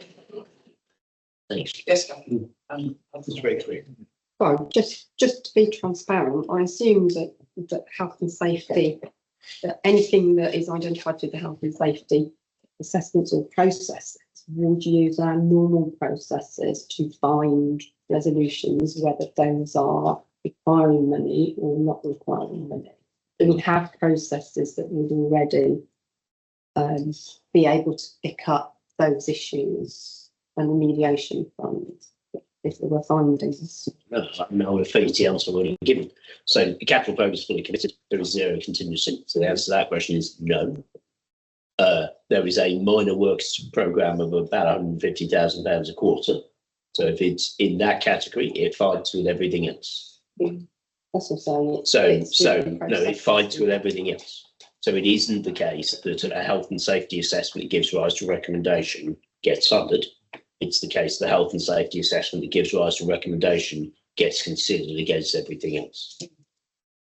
I think that I think the saying sort of that I'm saying that there's the same process that there has always been, and it's still there. But obviously, it has to be considered against all things that are coming up for consideration in terms of timing impact. it is a better process than has been there before. Yeah, it is with a lot less money. And so I don't want, the reason I'm probably over making my point is I do not wish the board to take some sort of generalised, this is a highly competitive space. Yeah. 150 grand across the entire trust for 3 months. Yeah, okay. These things need to be red rated impact. Or they're not rare, have they? You and the clinicians now running the So yeah, there's something about that membership of that group as well. So we've got sort of clinicians on that group. Previously, it was a states-led group. Okay. So we've sort of scrapped that and set up a new group, which essentially is care group, clinical representation from each of the care groups with finance administrating it. We've got subject matter experts from estates there. But that's all they are really. They're there to sort of provide some advice rather than make decisions on which things to prioritise. So it's a clinically led approach. Can I bring Richard in, Steve, and then I'll come back to you and then we'll close the stuff. Yeah, thanks. Two very brief points. I think one, just to link, so obviously in the IQPR, we do have ligature risk, and this time we've seen this 20%, which on face value looks like, oh, there's an increase. But what it's saying in the narrative is it's often, that's 2-3 people. So I think both your point, no matter how fantastic there will always people who will find ways to self-harm, unfortunately. And that's Jude's point about risk. But there is a measure in the IQPR in a sense which might help, us keep. So I've said it's a watch and wait, and we discussed that at the quality committee. I think, Kathy, just to touch point, probably the message for today is not just everyone else managing risk as a board. So I think the national context around money is going to make us have to, as Toby's trying to emphasise, we're going to have this tension around all of these things, which is going to become intensified as the money is really bad for 2 years at least. So we're going to have to be able to support some of the complex decision making. No, absolutely. That's when your expertise comes in. Steve? Yeah, so I just wanted to reiterate what I heard from our chief executive, Toby, was that there is no veto on not addressing this. There is a very clear process. So should a health and safety contravention be identified, then there is a process to manage that alongside what the current budget is. So I don't want it to be reflected that, and I didn't hear it that there was a complete veto. No. But there is a very clear process, a much higher bar on what will be reviewed and considered. And I want just to be reminded of the commitment and investment that has been undertaken by the organisation. The DOOR programme, which was one of the first in the country to fit the style and door across all its inpatient units for en suite, and also the bedroom doors, which has included our older adult units as well. That's a really good point. Considerable investment to a very good end. Necessary we've done. If we could recognise that the work done since October 24, note the advice that there remains no major capital dependent ligature or other safety steps that we've done the work, in other words, and acknowledge the unresolved issue of staff safety and security and agree to discuss that further at the next board meeting in May. Okay. Are you okay with that? Thank you. We go to the apprenticeship levy. This is one of our promises, as people will remember, and we have made progress. Carleen will describe that, but we've got a bit more to do, haven't we, Carleen? So over to you. Thank you, Claire. So our promise, just as a reminder, was to exceed the apprenticeship levy by 2025. We haven't exceeded the apprenticeship levy this financial year, and it's actually one hits the window. No, I was cross too. At the point of writing the paper, we've utilised 73% of our apprenticeship levy this financial year, so still some work to do. Our apprenticeship levy pot has changed throughout the course of the year. Just as a reminder, that goes on our pay bill, and as we filled our vacancies, our pay bill has increased, so our apprenticeship levy pot has increased. But we did expect that, so we should have planned and accounted for that. So not minimising the work that we need to do.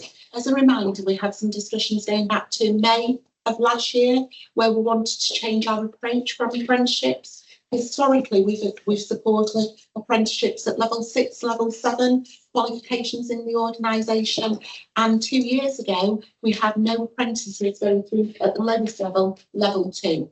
We have changed that approach within the organisation.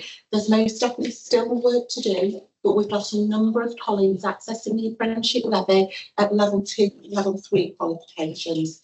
So we have made progress there, and some of that progress is due to the apprenticeship first approach that we've adopted, that we discussed at board last May, and that's where we offer bands 2 and band 3 the opportunity to join the organisation paid at the relevant pay band and not a lower apprenticeship salary, but to also access a qualification whilst running a band. And we are starting to see some dividends from that work, and that has increased the number of applicants we are getting for those posts. So we've seen a direct correlation with our changed approach and the number of applicants.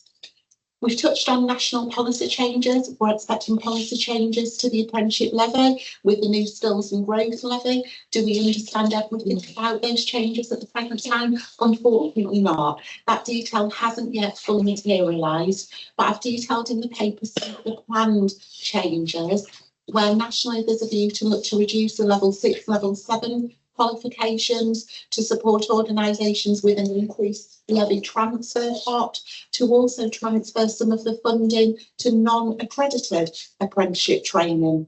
So whilst we've utilised 73% of our levy spend, we've exceeded what's known as our continuous professional development training. We do have the opportunity in coming years to utilise some of the levy to support that non-accredited training. And some of that has been targeted from the feedback that we've received nationally. Those at the middle grades of their careers and middle managers, middle management roles don't necessarily want to go on a lengthy apprenticeship qualification. So the apprenticeship qualification framework is being shortened. So some of those short courses that we would have had to pay for via alternative routes is an opportunity for us. Historically, as an organisation as well, we haven't utilised the levy transfer. So a number of other NHS organisations have utilised levy transfer, and that's supporting other NHS organisations such as Yorkshire Ambulance Service that utilise and maximise their levy, but also VCSE organisations. So we've included as part of our levy plans going into 25-26 to support some VCSE organisations to really drive up the work within our local communities, but recognising we have a privilege that they don't have. They don't have their own levy that they can access. So by us gifting some of our levy appropriately, that feels the right thing to do. You may be concerned that that then impacts on our ability to support colleagues within the organisation. That isn't the case. We've got a growing levy, and we've also got some levy that have been banned from previous years that we need to utilise before that is lost back to the Treasury. So even if we exceeded all of our plans internally in the organisation, we still have opportunities that we can tap into. There's a lot of work though that we need to do moving into next year. And I don't want to sound far too positive because we have to nail down that work. We had a discussion at the last education and learning group where we've agreed those plans with our care groups and our backbone areas, where we're doing an audit of current staff members so we don't have a two-tier workforce. We've introduced apprenticeship first for those coming into the organisation, but as every current employee had the same career conversation with the manager and the opportunity to attend some training, such like. There's various other schemes that we're exploring, clinical expansion. So we do have plans, and we've done some modelling. So we've liked a lot of modelling and projection in the board papers today. We've got that modelling within the paper, and we'll have those discussions. We've talked through education and learning. Rachel's not with us, but feeding into pod for that continued oversight. But we need to ramp up our plans in H1, so Q1 and Q2 to deliver on the promise. Thank you. And I'll bring you in, Colin. It just crossed my mind. This is obviously a very important anchor institution work stream. That we serve the ability to get people, this is not just young people in apprenticeships or something for young people, but in fact it's a much wider age group, any age group, from communities where poverty is with us, that getting them into an apprenticeship is a really good thing. But given the cutbacks in benefits and the issues around disability benefit and carers allowances that have been announced, I'm wondering how much we can encourage people who in this get everybody back to work agenda into our apprenticeships as a way of mitigating those effects in our communities. That would be a good thing. That might be working through the third sector. You're absolutely right. But I do think there are opportunities here for us to use that levy to just mitigate some of that effect in our community. And as part of the work plan, what I didn't mention is the work Toby and I are going to do to focus on four specific groups to really drive forward the engagement with those groups, to think about how do we support them to build that route into employment and support them through the levy and see them thrive in the communities and hopefully within health and social care. Excellent paper, good to see progress, and but you're looking forward in terms of how we take advantage of future changes and the SC sector. Two specific questions. When we have the appraisal conversations, do we talk about apprenticeship schemes? Is that part of the process? To understand that. You would hope so, right? But the reality is something is very different. In theory, it's baked into that, and it's about how people are actually doing it. And then, if there's 23% left from this year, is any of that? Can we carry any of that over to next year? So there's 27% left. 7% left from this year, and that will go into the overarching pot. So we don't lose it. It's only after a set number of years that it drops off and goes back to the treasury. So that we've got this year that we've accrued and put into our apprenticeship levy bank, we have that for a set period of time. It's about 4 years, isn't it? Before we lose it. So it's a long period of time. I've heard you. Well, that's positive news. Yeah, so a couple of things. I mean, I think the paper's absolutely great. We've obviously been concentrating, Colin and I, both doing the education and learning meeting, and part of what we've been concentrating on is also aggregating our spend by protected characteristics to enable us to be differently, and also working with care groups to say, are we privileging people differently? I think there's those things that internally we can change, which is Carly's listed. There's also things around the national change, which is a bit slower than we are, but certainly with the discussions about removal of maths and English, that is certainly something that's significantly put up people, particularly people who English isn't the first language, and we've seen people really struggle, so not wanting to take on apprenticeship routes and actively ask them for different routes. That obviously is really pertinent to the people that we said we're going to target, and also the people with learning disabilities. It needs to be made easier for them to target it than not. Reduction in maths and English is very important. Thank you. Thanks for the report, Caroline, and I know there's some tough work to do. I mean, acknowledged in the paper. So if we can, the resolutions are on the report. We'll just acknowledge the and the step up needed between April and July. Carly's outlined. Can we agree those? Yeah. Thank you. We'll go to report 23 on RDaSH, which I can never remember what it stands for. I sort of know what it means. I couldn't remember what it stands for. So thank you for the reporting of injuries, diseases, and dangerous occurrences regulations. So at least I can get it out of my mouth today. Thank you. And it's Steve's report.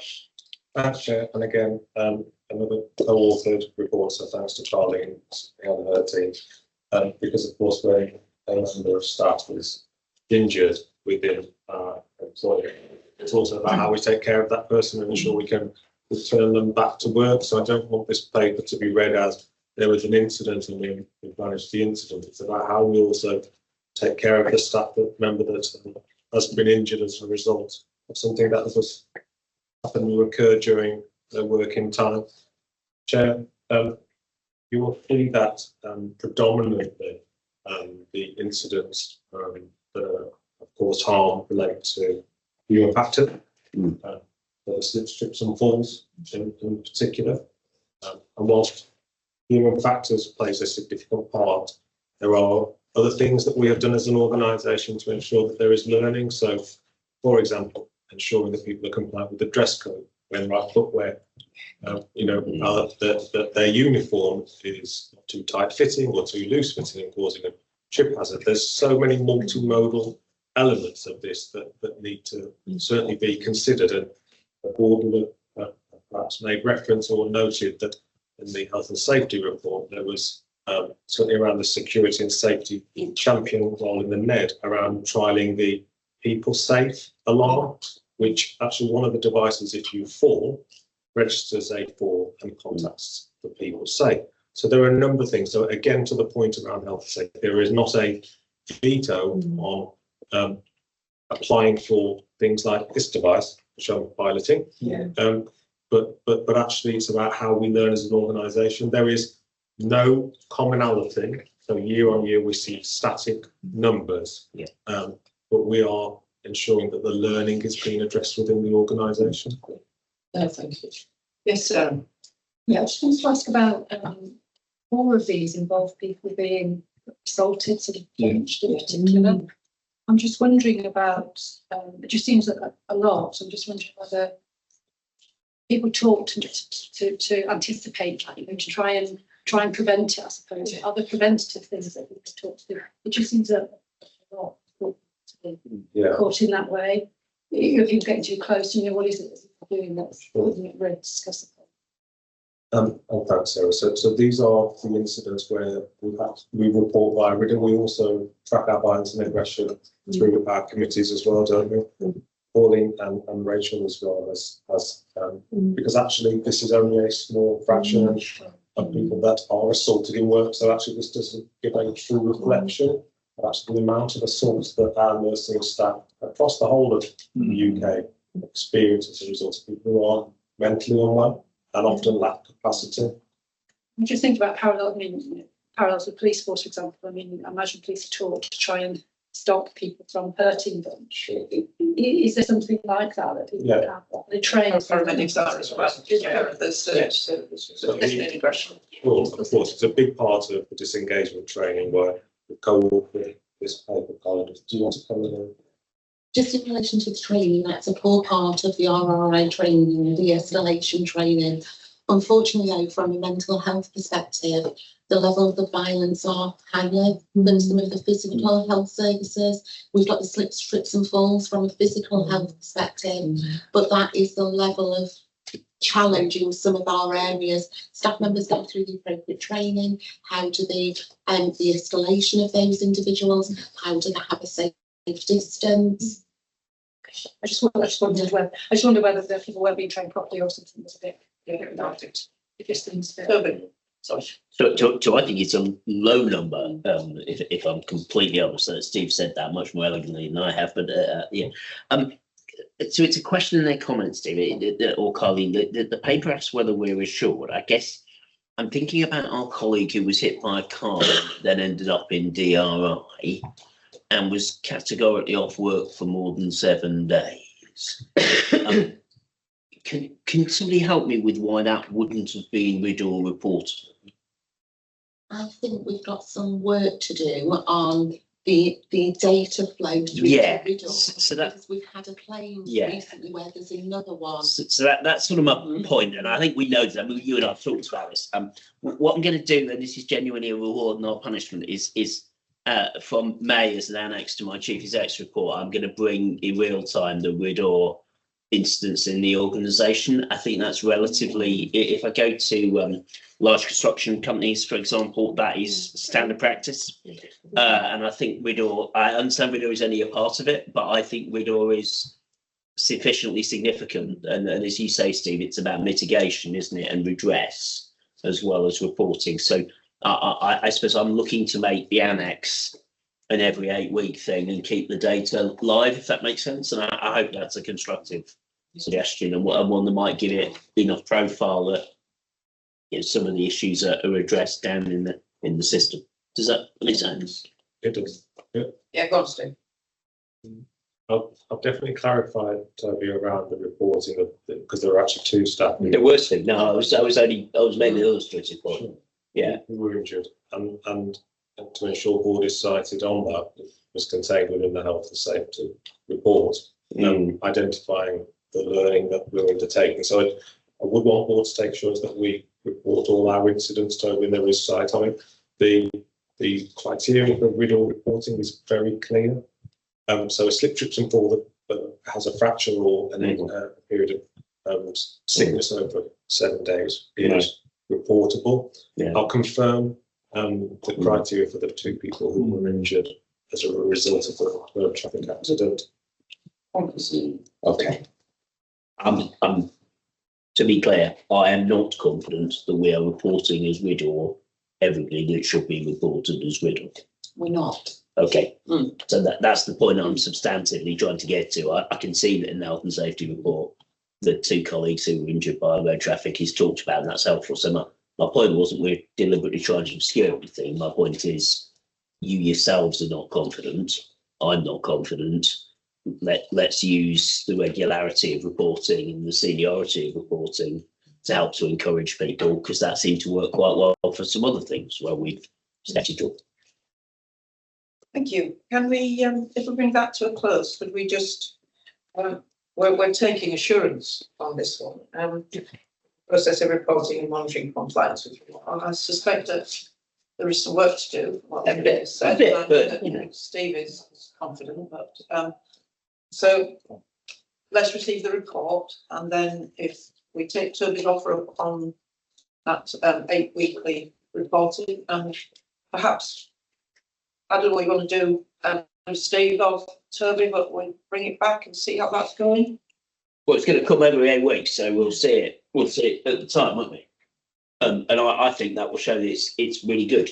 Yeah. That's what I'm hoping it shows, and it means our colleagues' experiences will be really live. I misunderstood. I thought you were taking it into CLE 9. No. I'm suggesting bringing it as an annex to chief exec's report. Yeah. Okay. Well, that makes sense. Can we agree to do that? Thank you.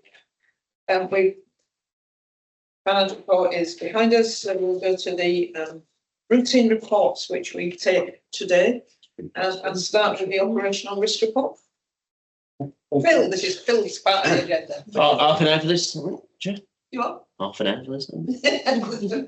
Thank you very much. So the first part of this operational risk report is around the extreme risk. So as the board will recall, there are registers across our organisation in 23 directorates. They are scored at different rates. These are the currently six that are scored extreme. That represents the same number as you received last time, although with really marginal change that one was de-escalated and one new one was coming back on.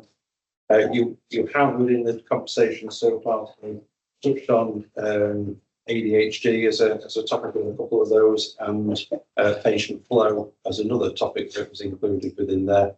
And there is some information related to it was included within the paper.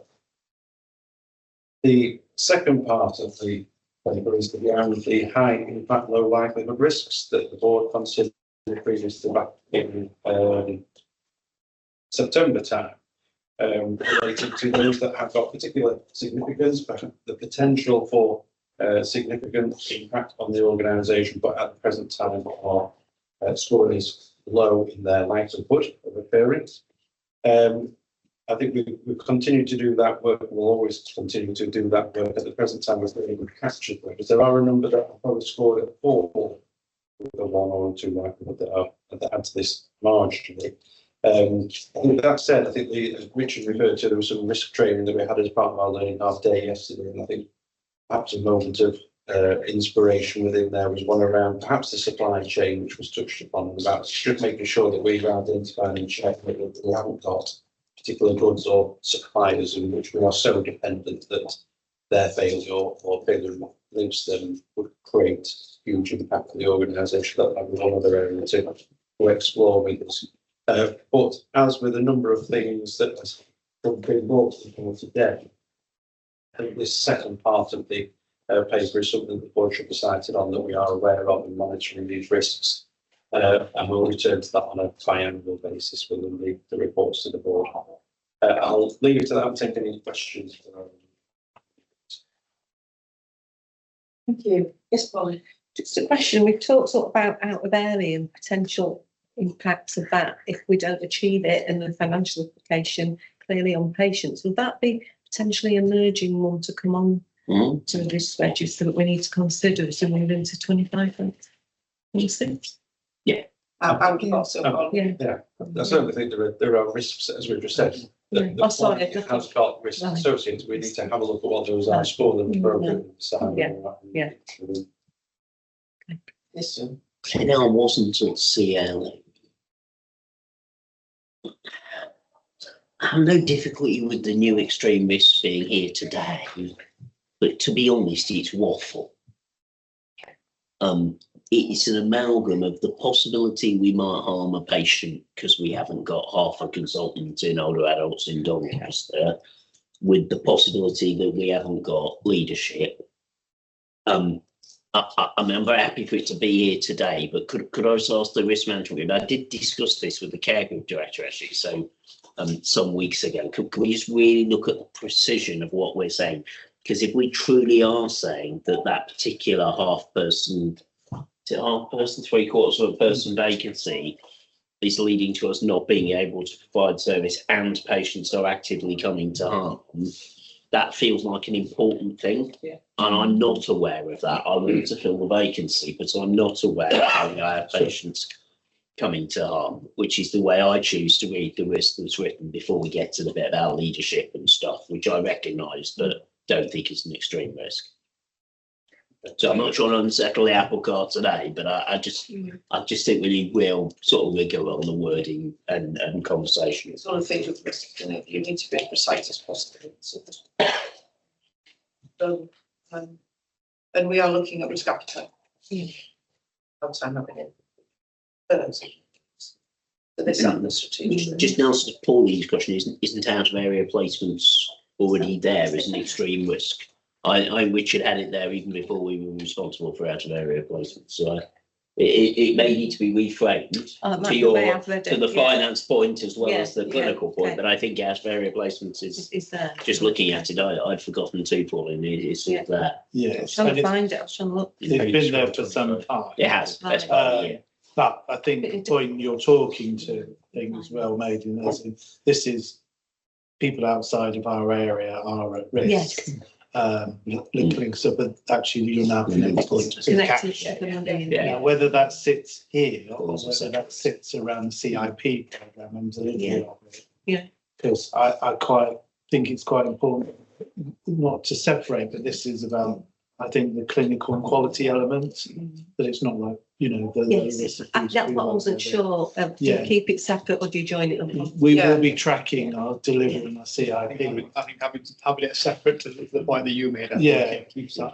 And I was also picking up the audit committee. I think the auditors fed back, was surprised we didn't have a financial risk on our SDR. We explained that was a conscious decision, but it was just somewhere to see that financial risk. But we haven't got that financial risk this year, so your point you made, next year we will. They do, yeah. So things change. No, that's fine. Just while I'm playing to the half an hour check, and I just have one more. It's all right. It's all right. Some of you got a place to be. I haven't. There's a ligature alarms on inpatient bedroom and bathroom doors on Laurel risk. Is that unique to Laurel, and is it as low as that? And have we got a plan for it? Yeah, the risks are mitigated within low, we saw Hull and Mulberry to what have the new type of door system. Okay. And it makes reference to that. Well, that was part of the refurbishment for phase 3 and 4, which is planned. That's absolutely We fine. bought the door. No, that's absolutely fine. They're in a garage somewhere, can't That's they? no, no, not maybe not use the garage in the minutes. Yes, Thanks for that, Richard. they're worth quite a lot of money, actually. But they'll be part of. That's right. No, that's okay. That's what it is. I haven't quite clocked that. So Yeah. that's fantastic. Thanks. Unnamed destination. Yeah, but if people want it. Thank you. Thanks for that.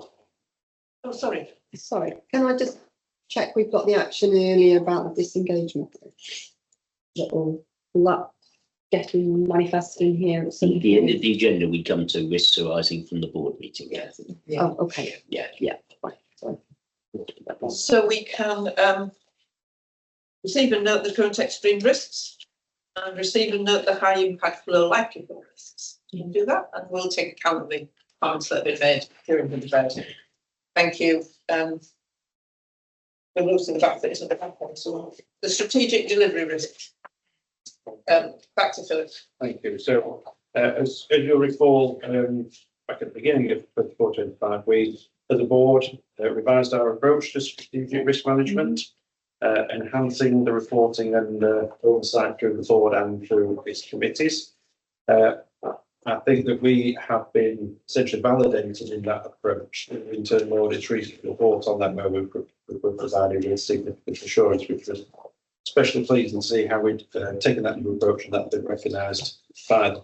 That said, they have made a couple of recommendations within there for us to further enhance that, not least a suggestion around the format, which I've perhaps slightly simplistically documented within the paper, that essentially moves from having a sequential list of controls and assurances to then moving into a new format where they sit aside each other and much more clearly demonstrate the links between them, essentially providing to us that the controls are actually working. And also for us to identify more clearly where we still have got work to do to introduce controls, or still work to do to introduce assurances associated with them. So we've committed to looking at those and revising that format in Q1 the new year, which we will do.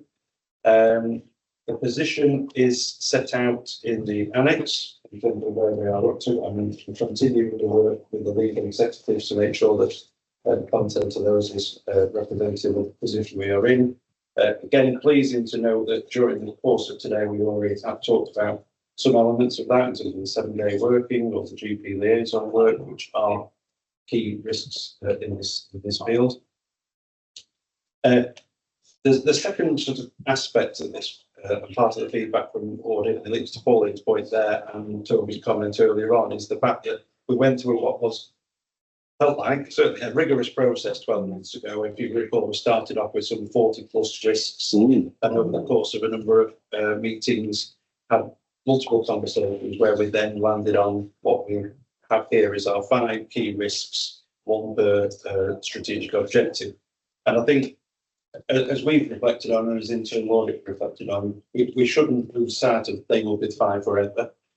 So we do need to spend some time, I think, so we should take the time over the next couple of months to look at that and to satisfy ourselves that we continue to be 5 risks that have got the most potential for disrupting our ability to deliver our strategy. I would welcome any comment from any of the lead executives on any of them. As I say, we mentioned 2 or 3 of those already. If not, take any questions. Just to remind you that it is a year now since we agreed the revised approach, and the new set of strategic risks, as Phil has gone through. I'm particularly pleased with the positive response we've had from internal audit. Kathy, Pauline, because we were sort of being, we were in the naughty step, weren't we, really? And we took a revised approach. We've had a very positive response. That's good to know. It is. So, anybody, anything to say? Any questions to ask? And yes, Kathy. Sorry, I just wondered if there was a bit of a feel for the optimism or confidence in getting from where we are now to the target onwards. A sort of, so what? There's a lot of practical stuff in here about change and review and appetite and so on. But given everything that's going on, we're just asking that question about degree of confidence, or some of this needs to be slightly reassessed. I believe that's a pivotal question for that 4-to-1, and I think what's contained in here in some instances, because of the way we've separated, we have got a lot of controls and then lots of assurances. I think we need to be more specific, so there may be a slight reduction of the things that really make an impact.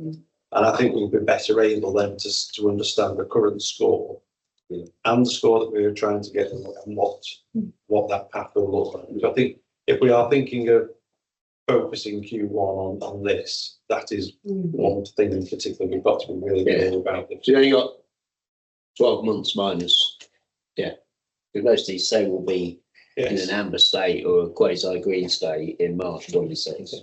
And so we're into the difficult bit, aren't we? And I think taking on board the comments of some of the lead executives, particularly around the reporting for this, which I've mentioned in here, I think they are big things. They are going to take time to we're not in the same vein as we are with some of the operational risks where immediate action will be solved.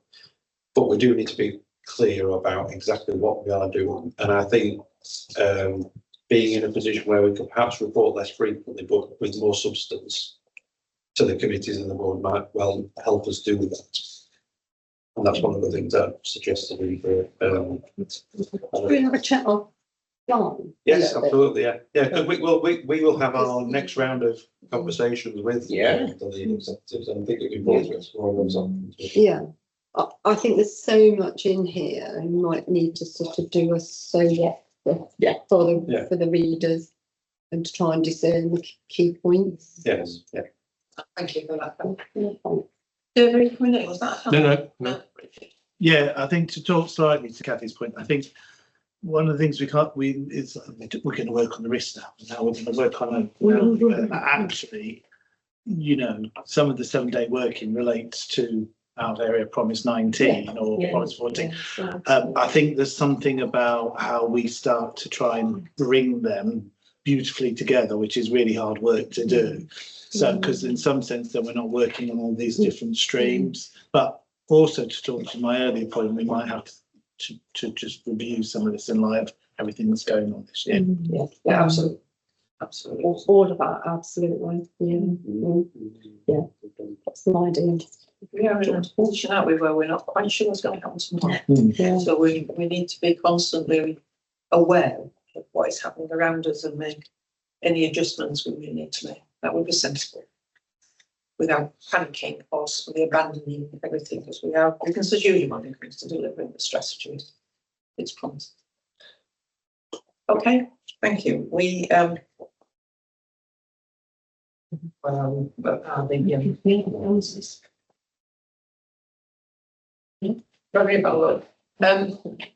so we'll acknowledge the developments in the year of the strategic delivery risk process and receive the positive significant assurance from internal audit, because that is really good. It is. Note the next steps outlined in the report and agree to the proposed new reporting process for 25-26, and note the year-end position with respect to each of the 5 strategic delivery risks. We do that? Yeah. Thank you. The IQPR, Toby, please. Oh, Richard can do it, although we'll do it, although I will make a comment if he doesn't on. I'm not entirely sure that the way that the ADHD problem is represented in this text on further review is quite the source of the problem, but I won't steal your thunder. No. So I suppose, so this is obviously, I'll take it as read. Okay, now I'm brevity of time and stuff. Obviously this is March, but we're reporting in February. So I think the first line there is the sort of signal, it's end of year, that, you know, with our top 10, I'm hoping with a really fair win, we'll get 7 out of 10, which I think if we're never going to do OPES, you know, we're working on the section 136, which is significantly improved. So just for example, as I've noted, obviously we've been meeting the trajectory. When I wrote this was 2 weeks ago. Tony and I had a really helpful meeting again with the team on next week around their analysis of what the problems are. They're quite considerable, which is a range of things. So just in the spirit here, we won't go into ADHD trajectory. I've been really impressed with their analysis of it and looking at it and resetting it. So I think we're better aware, which isn't fair, of what the issues are, but there's going to be a hell of a lot of work to try and get us back on. So, and we may have to resubmit a revised trajectory for not in terms of time frame, but in terms of numbers and things for next year. I think it's really important to note the improvement around seclusion, 100%. However, as Dermot rightly says, it's 1 month. So let's not get the fanfare out. That's thanks to all the work you guys have been doing. So I want to know that. But I think, as you said the other day, it's now sustaining. We'll do a fanfare when it's been like that for a quarter. Exactly. Yeah. So look forward to that, Dan. we've already talked to ligature events going up, but actually this is the first month, and that's down to a number of 3 to 4 people. So I think we agreed with the quality committee to watch and wait, but that talks to some of the stuff Steve was talking about. And then it's just a signal, in April we'll be moving to the falls, which will move to a 12-hour metric, which Steve can talk to at the time then, but that's a much more better quality metric, because it's obviously attending to doing the full assessment within 12 hours. So the manual report shows us 98 for February, and we'll do a manual report for March, and then it'll be mobilised from the 1st of April. I think we've covered a lot of this. So obviously we've talked about vacancies today, so 3.81, and well done to everyone. And obviously 2.5, although that equates to 141 vacancies. So yeah, not no, but that's what we expected. Not quite that, but we're trying to get the under the 100 is also offers made and accepted. So I think it's congruent. Yeah. The sickness remains. I've put stable, but it's a small net up, so it's not good, to 6.41. And we met with all our care groups this week to go through how you get to your PDRs done by the end of this March. So within a sort of 4-week time frame and stuff. So I think my sense was they knew about everyone. That was helpful. And then I think we've talked a lot about the money today. So just to add that as our sort of position for month 11. So they've obviously gone through the committees, but I'm happy to take questions. Yeah, thank you, Richard. I think many of you have discussed it before. This is always the thing with the IQPI. People have seen it in their committees and benefit here. So is there anything that is new or that we've thought about that you want to raise on the board this afternoon? Just to check, so this is me having been on holiday. The year-end forecast are almost 900,000 surplus. That's after the 800,000 they took off us, and after the 1.4 that we'll receive. So are you feeling that forecast really now is the forecast, that is the number we will anticipate? Yeah, £500,000 surplus, about 900,000 better than our 300,000 deficit. Understood. Okay, that's fine. Good result. Are we all okay? Yes, Dave, sorry. Sorry, not to be pedantic, but the fanfare around seclusion will be when we have no seclusion. Rather than moving on to exclusively or seriousness of that is that entertain people in a more restricted environment. Okay, I think realistically, the next 18 months we're not going to have no seclusion. No. Yeah. No, but to the point, that will be the fanfare moment when we are providing treatment that negates people needing such restrictive environment. Yeah, it's just waiting for you two to come up with a decent. I expect a real one, not just a pretend one. I get that. But as we go back out to area placements, we might expect some of these indicators to grow before they fall. Yeah, in terms of reaching there's potential support and Yeah. but yeah, another door. Fine, thank you. And we are just to note the report and raise issues at the discretion of the board, which is where we are. Thank you very much. Right, Chair. So just to wake people up, then we got the little coloured thing with all the weird coloured stuff. Both of you.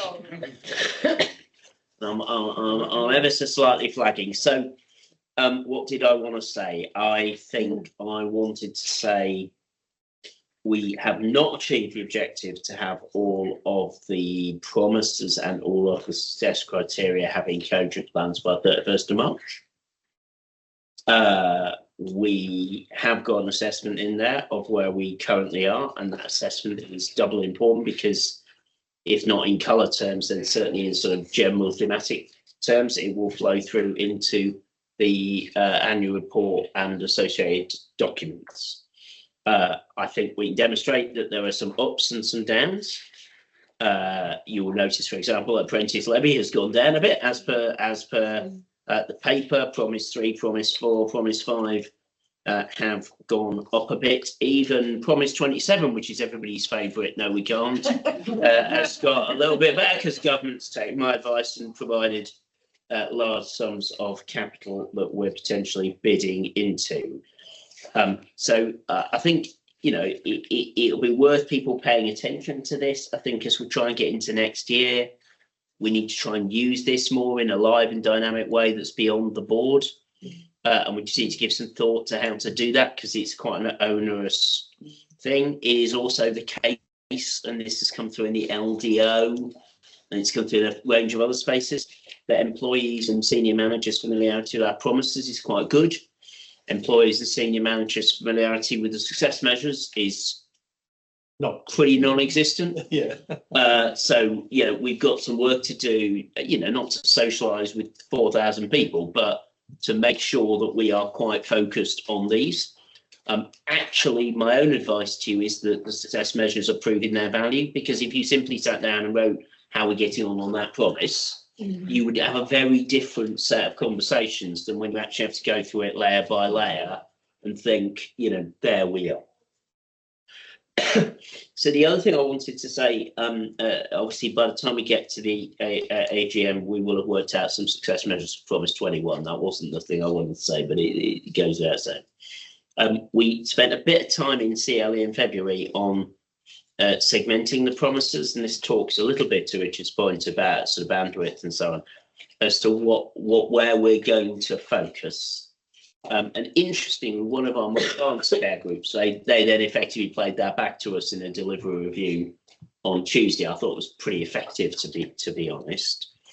So you'll see under that segmentation that there's a number of promises, 6 of them, 3, 4, 5, 24, 26, 28, where we're going to try and make them sort of mainstream business. That's an addition of Promise 25, which, subject to the accreditation work, in Q1 we would anticipate is delivered. So the real implementation effort will be in segment 3, which, consistent with our previous conversations as a board, are some of the health inequalities measures, plus Promise 14 and Promise 19, which together construct Project 33 that we are going to be delivering in the coming year.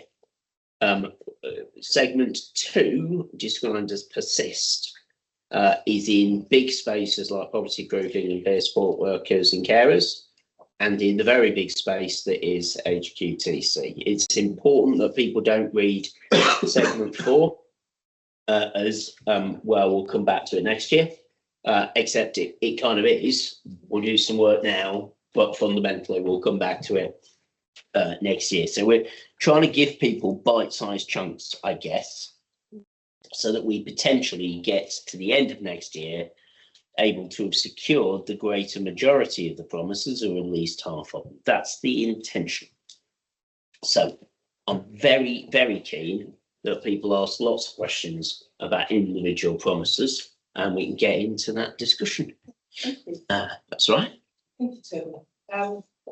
I have to say this is one of my real favourite reports. I think it's not the delivery of the strategy that we agreed through the promises that they're about them. It's what we're here for, isn't it? And so yeah, it is very important. And perhaps, you know, some things going very well, some things aren't. You'd expect that.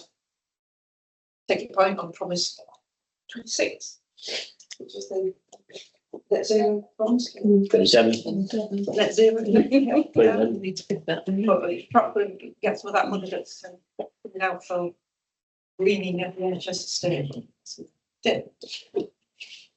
There was a hint of mild sarcasm, thinking your desire to get into huge. No. On my part, there's no sarcasm. I spent time in a rainy Spain doing this. If you all just pass it through, I'm going to be quite cheesed off. I want to get into it. It's really helpful to see in its full glory, Toby, and I like the way that it's segmented. I guess there's a couple of things for me. A, how do we learn from the things that have gone well? Yeah.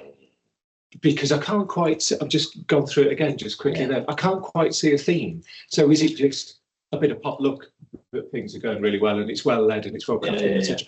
So is there something in there that you can see we can take energy from that? Yeah.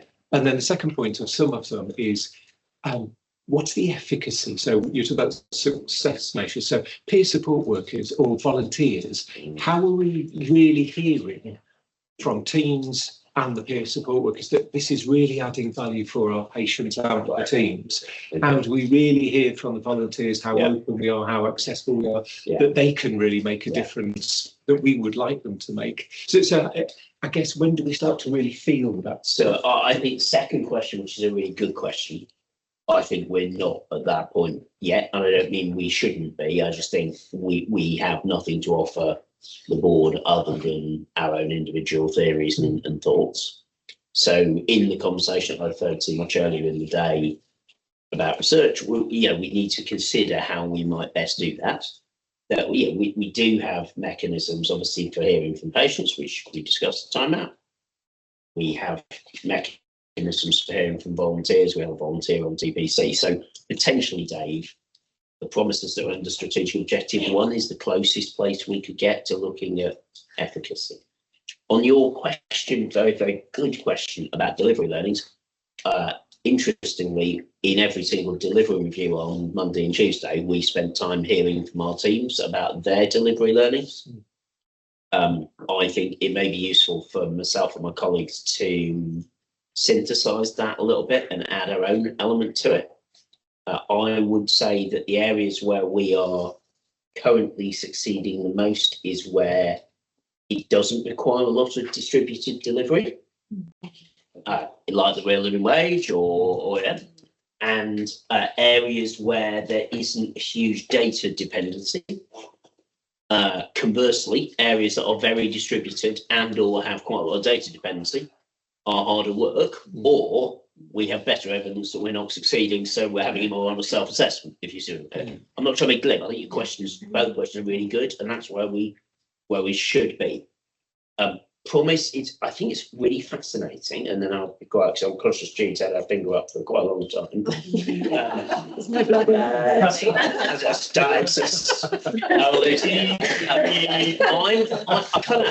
I'm kind of encouraged by the fact that objective 1 and objective 5 are making the most progress, with the exception of the really, really difficult bit of the carers one. Because in some ways those are the most unclinical ones. So that feels positive that we're able to focus in that space outside of what might be seen as core business. Or you can see where this is going. The minute we get into clinical space, it's harder to do. So I think that those would be what I'd offer, but I haven't with colleagues produced a whole synthesis. But with 6 months of these, I think we now could have those conversations. Yeah. And I think it's exactly what conversation. And it's the important bit of it is going to be a pretty full-on year. So how do we take that energy and apply it to others? And again, without frustrating Judy's finger, I think It's still the same finger. It's not moved to middle finger, so turn it off. It's not. You didn't call it out this many jokes, did you? Right.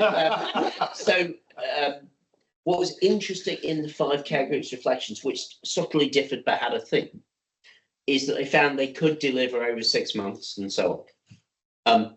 But what was fascinating was the sometimes limited foresight of what issues were going to come up and be important. So, yeah, if we use volunteers, yeah, we're going to do the 350 volunteers by 2025. Yeah, we had colleagues, and I've had them at directorial level say, well, we didn't realise we'd have to deliver in 2025, and you sort of put it literally says it on the tin. So, and that's not meant sarcastically. There's something about where does the foresight get built in? Because we're operating on the basis that people know we're going to get to Promise 14 by March 26. But I know even in our best care groups that there will be people who will come alive to that in July and go, blimey, where's this come from? I feel like I'm being rushed. Yeah, which was a very cool. I feel I'm being rushed. And sometimes you're being rushed, but often you're being rushed because, as I said in the LDO, we had 2 years, we've used one, not doing much. Now we've got to get on with it. Yeah, so there's all of that stuff. Thank you. I will go to Stu. Well played to the thing. You're slightly out. That's absolutely fantastic. You're slightly there. Go on. 3 points. But there's always 3 points. Go on. It is always 3 points. It is always 3 points. One, I don't have lots of questions because I'm living here every day. 2, I will be slightly controversial and say that I think that there is defined methods of success in here, which I absolutely support. But what I really like about the interpretation is none of the interpretations are going to be doing our patients any harm. And actually, some of the things that some of our care groups have talked about should be a measure of success. Yes. So, for example, where our children's care group talks about their youth council, now it's going to design the space that it will receive care in.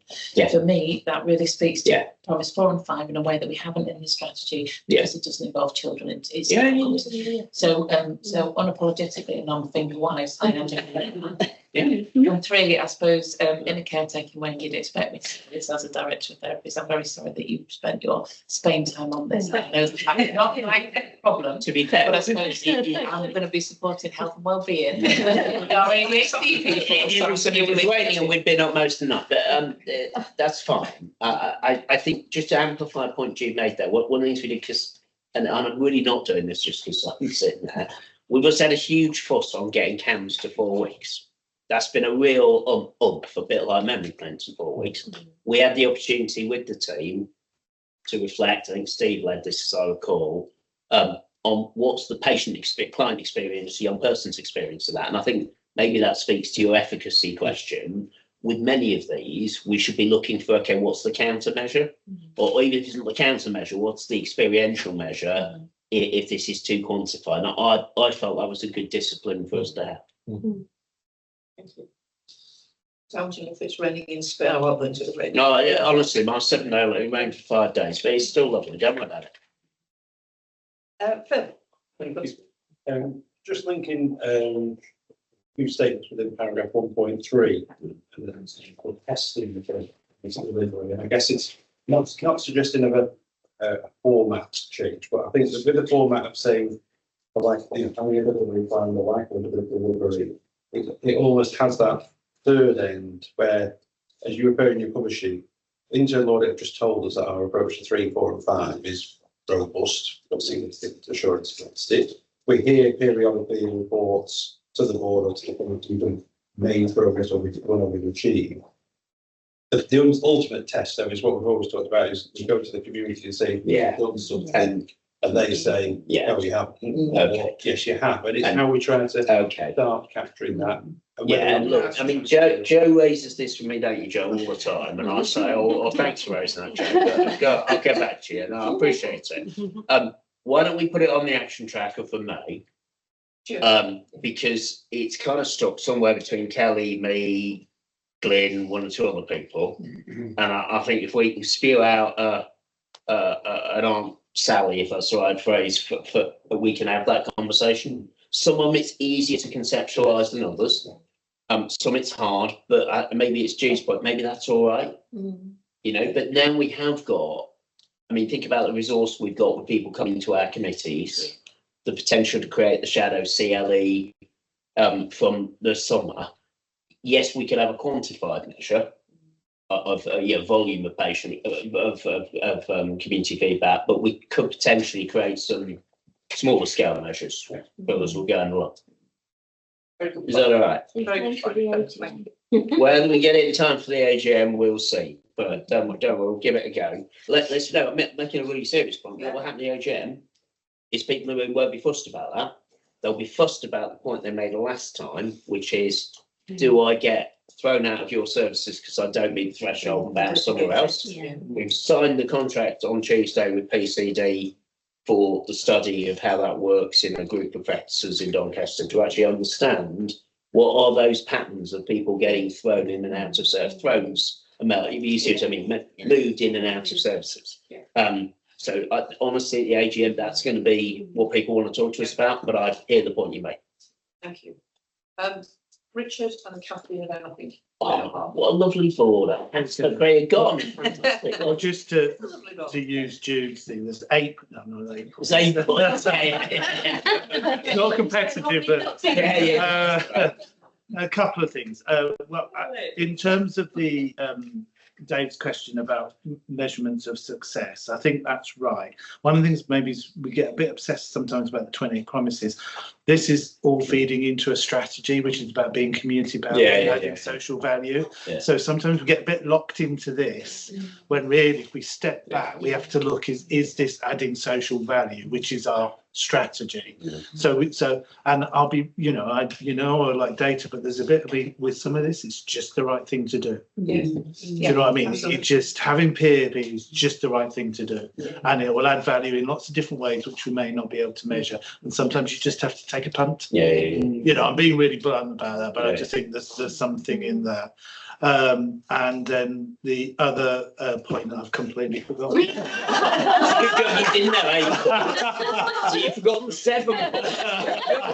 That was it's been a long day, so sorry.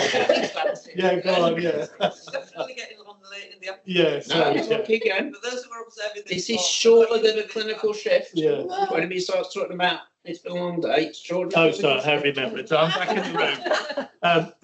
I think the other bit as well is, to go back to directorates. What's the USP that's happening? I'm going to be really, I think some of this is sort of Toby's relentless focus and us doing a lot of this, really leaning in. There is some feedback in the staff survey, which is it's still top down. They're making us do all this stuff, and so we're doing a lot of it. And then I'm driving, Simon's driving the teams, and they're all like, bleh, and it's all the right thing to do. But until we it's a chicken egg bit, until we mature the directorates to run the day-to-day stuff, to give the space there, and this goes back to we're trying to do it all. We are still quite top down with this. And maybe that is the right developmental piece, but that's why the directorate bit is so I think that's absolutely right. And that's absolutely right. It is the case, though, that when teams have nailed this, they're bloody proud of themselves. So it doesn't necessarily, and it may be proud of themselves with if only we could have done it in a more convivial way. But people are pretty chuffed with what they're achieving, But I think if we link it back to the 2 people this morning who said, this is really, really good. We really like what we're doing. However, there's the risk, the demand of that. And I think we're doing that all the time. That really is and I'm not being protective of the care groups, but they're pretty knackered because there's all this shit going on in the real world, the staff, things. So, I think we've got to it's not to do stuff, but we have to hold them a little bit in mind as well, not just take the energy and do more. So I don't think it's what you were saying. You did say, well, let's take the energy of this. The energy is a little bit flaggy at the moment. so we've just got to kind of just work that through a little bit, I think. So, yeah. We take your part, Richard, we do. Keep training and we'll get them there. Isn't it? And, Yeah, got David finally, Kate Blanchett. thank you. Well, 2 points. Rude. The first is, I was interested in here because obviously the flavour of the rag substatus and so on, and obviously gets increasingly green, fortunately, rather. And I was interested as we embark into the new financial year, some of these should be kind of elevated because they're on critical path to other things and to the success and delivery of those, and whether some could be kind of delegated because they've progressed much further and perhaps into the line and get them embedded and so on. So that's the first one. And that's exactly the logic of the segmentation that's in the paper. Okay, and then that would relate to your think directorate and all that. Yeah, absolutely. Okay, so that would be absolutely great. So then we might concentrate more frequently on those critical path elevator ones and Yes, okay, agree with that. Less frequently seen. Okay, Yeah, that's super. And the other one is that in my head, I think that some of these are facilitators to, well, we know they're facilitators because the promise is linked to strategic goals and everything else, but there's a lot of also, you know, they even drive improvements in KPIs and so on. They drive mitigations against risk and so on. I just wonder whether there's a kind of way to present those so that for people, they think, do this once at a kind of me and directorate level that actually then has that multiplier effect about achieving and delivering all the other things. So there's kind of bringing it down to something they do rather than, as Richard alluded to, it's a kind of, it's an extra thing driven from the top. Sort of reverse it round so that by doing one particular thing, it's actually having the impact of delivering lots of those effects that we are seeking. Did that make some sort of sense? Absolutely, Kathy. It's that antidote, isn't it, to what Richard was talking Yeah, about? yeah. I think that Yeah. it's part of the consideration going forward. Yeah. And manage that. It's a bit like saying Just- this is a strategy, but Yeah. it doesn't necessarily mean a lot. So I agree about the make it meaningful. I mean, not to distract us onto the sort of top-downy stuff too much, but I think, and this may be about how I sleep at night. I think a lot of the top-downy stuff is fundamentally not really about top-downy stuff. It's about the construct of delivery at all. So it's not. I want to do this quantified, measurable improvement, but I can't because I'm doing this other thing.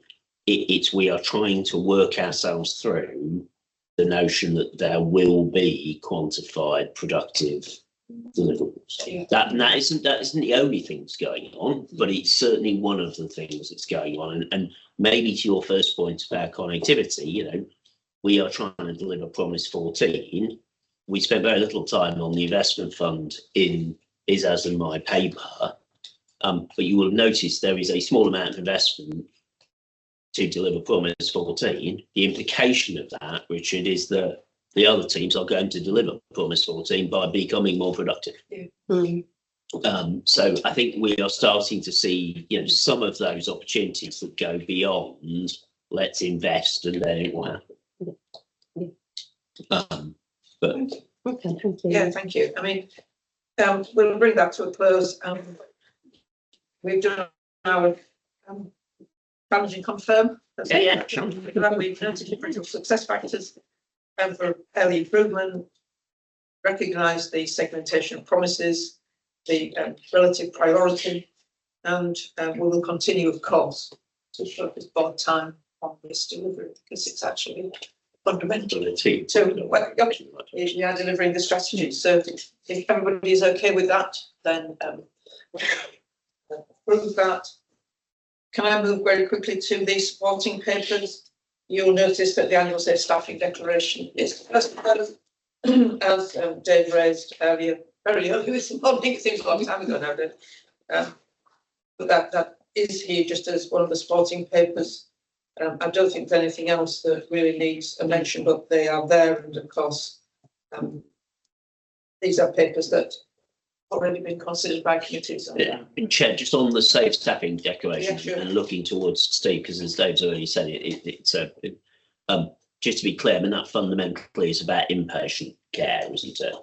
Yeah. So it isn't about our community services, though we've got a methodology for looking at that going forward, or about crisis teams. And Steve and I have had a conversation about how we might try and construct some sort of crisis team, safe staffing idea, because I do feel as we alter, as Richard was saying in his bed paper, where risk is held in a care system, it becomes increasingly incongruous that we have safe staffing measures if you're on a ward and no safe staffing measures if you're a home treatment team or a crisis team. I mean, that just starts to feel really problematic. So yes, something perhaps for Steve's team and for the quality committee to just have a bit of a munch on over the next little while, if we could.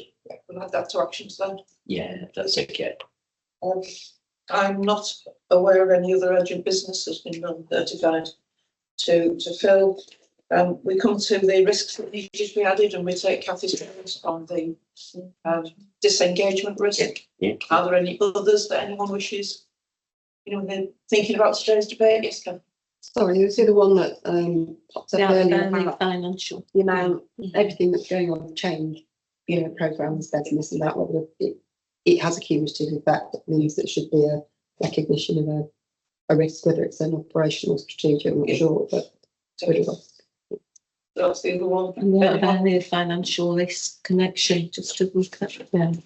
Yeah, I mean, the SIF risk will come, won't it? And because I shall deal with that. No, it's bigger than that. It's bigger than the SIP risk, though, isn't it? Because it's the possibility we may end up with a bill for 10 million quid. Yeah. Any other thing that's been?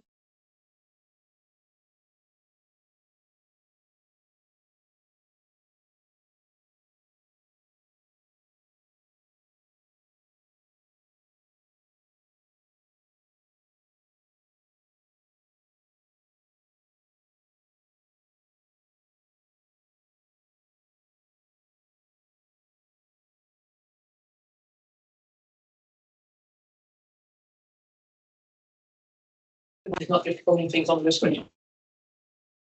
But what she's put in the chat box is that she would like fixed sex accommodation to be considered as part of that.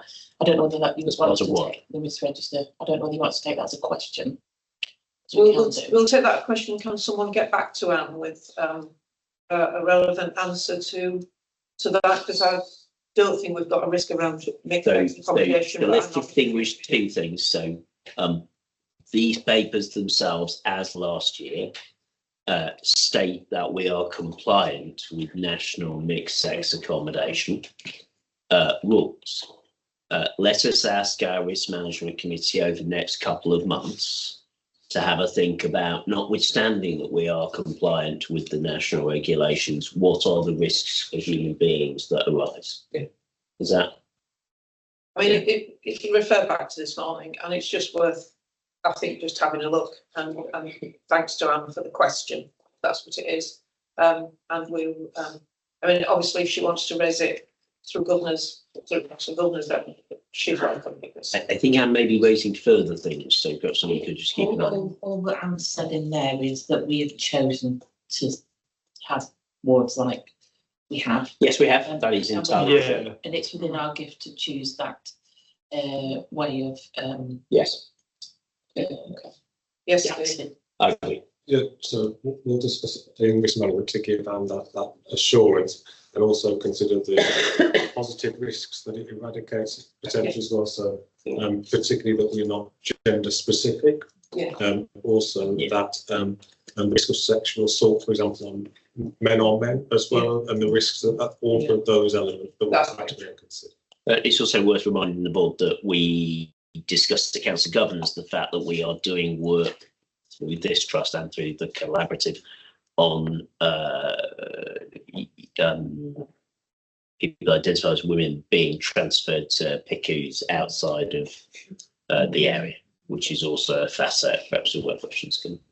But obviously, thank you, Steve, if you give Anne that assure us that we'll take it into the risk management group and ensure safety in the organisation on that grounds. That is the whole of the business. Other than, I now need to resolve that because publicity would be prejudicial to the public interest by reason of the confidential nature of the business to be transacted, I love this paragraph, the public and press are now excluded from the remainder of the meeting, which will conclude in private. So just give everybody time for 2 minutes, 5 minutes. Oh, fantastic.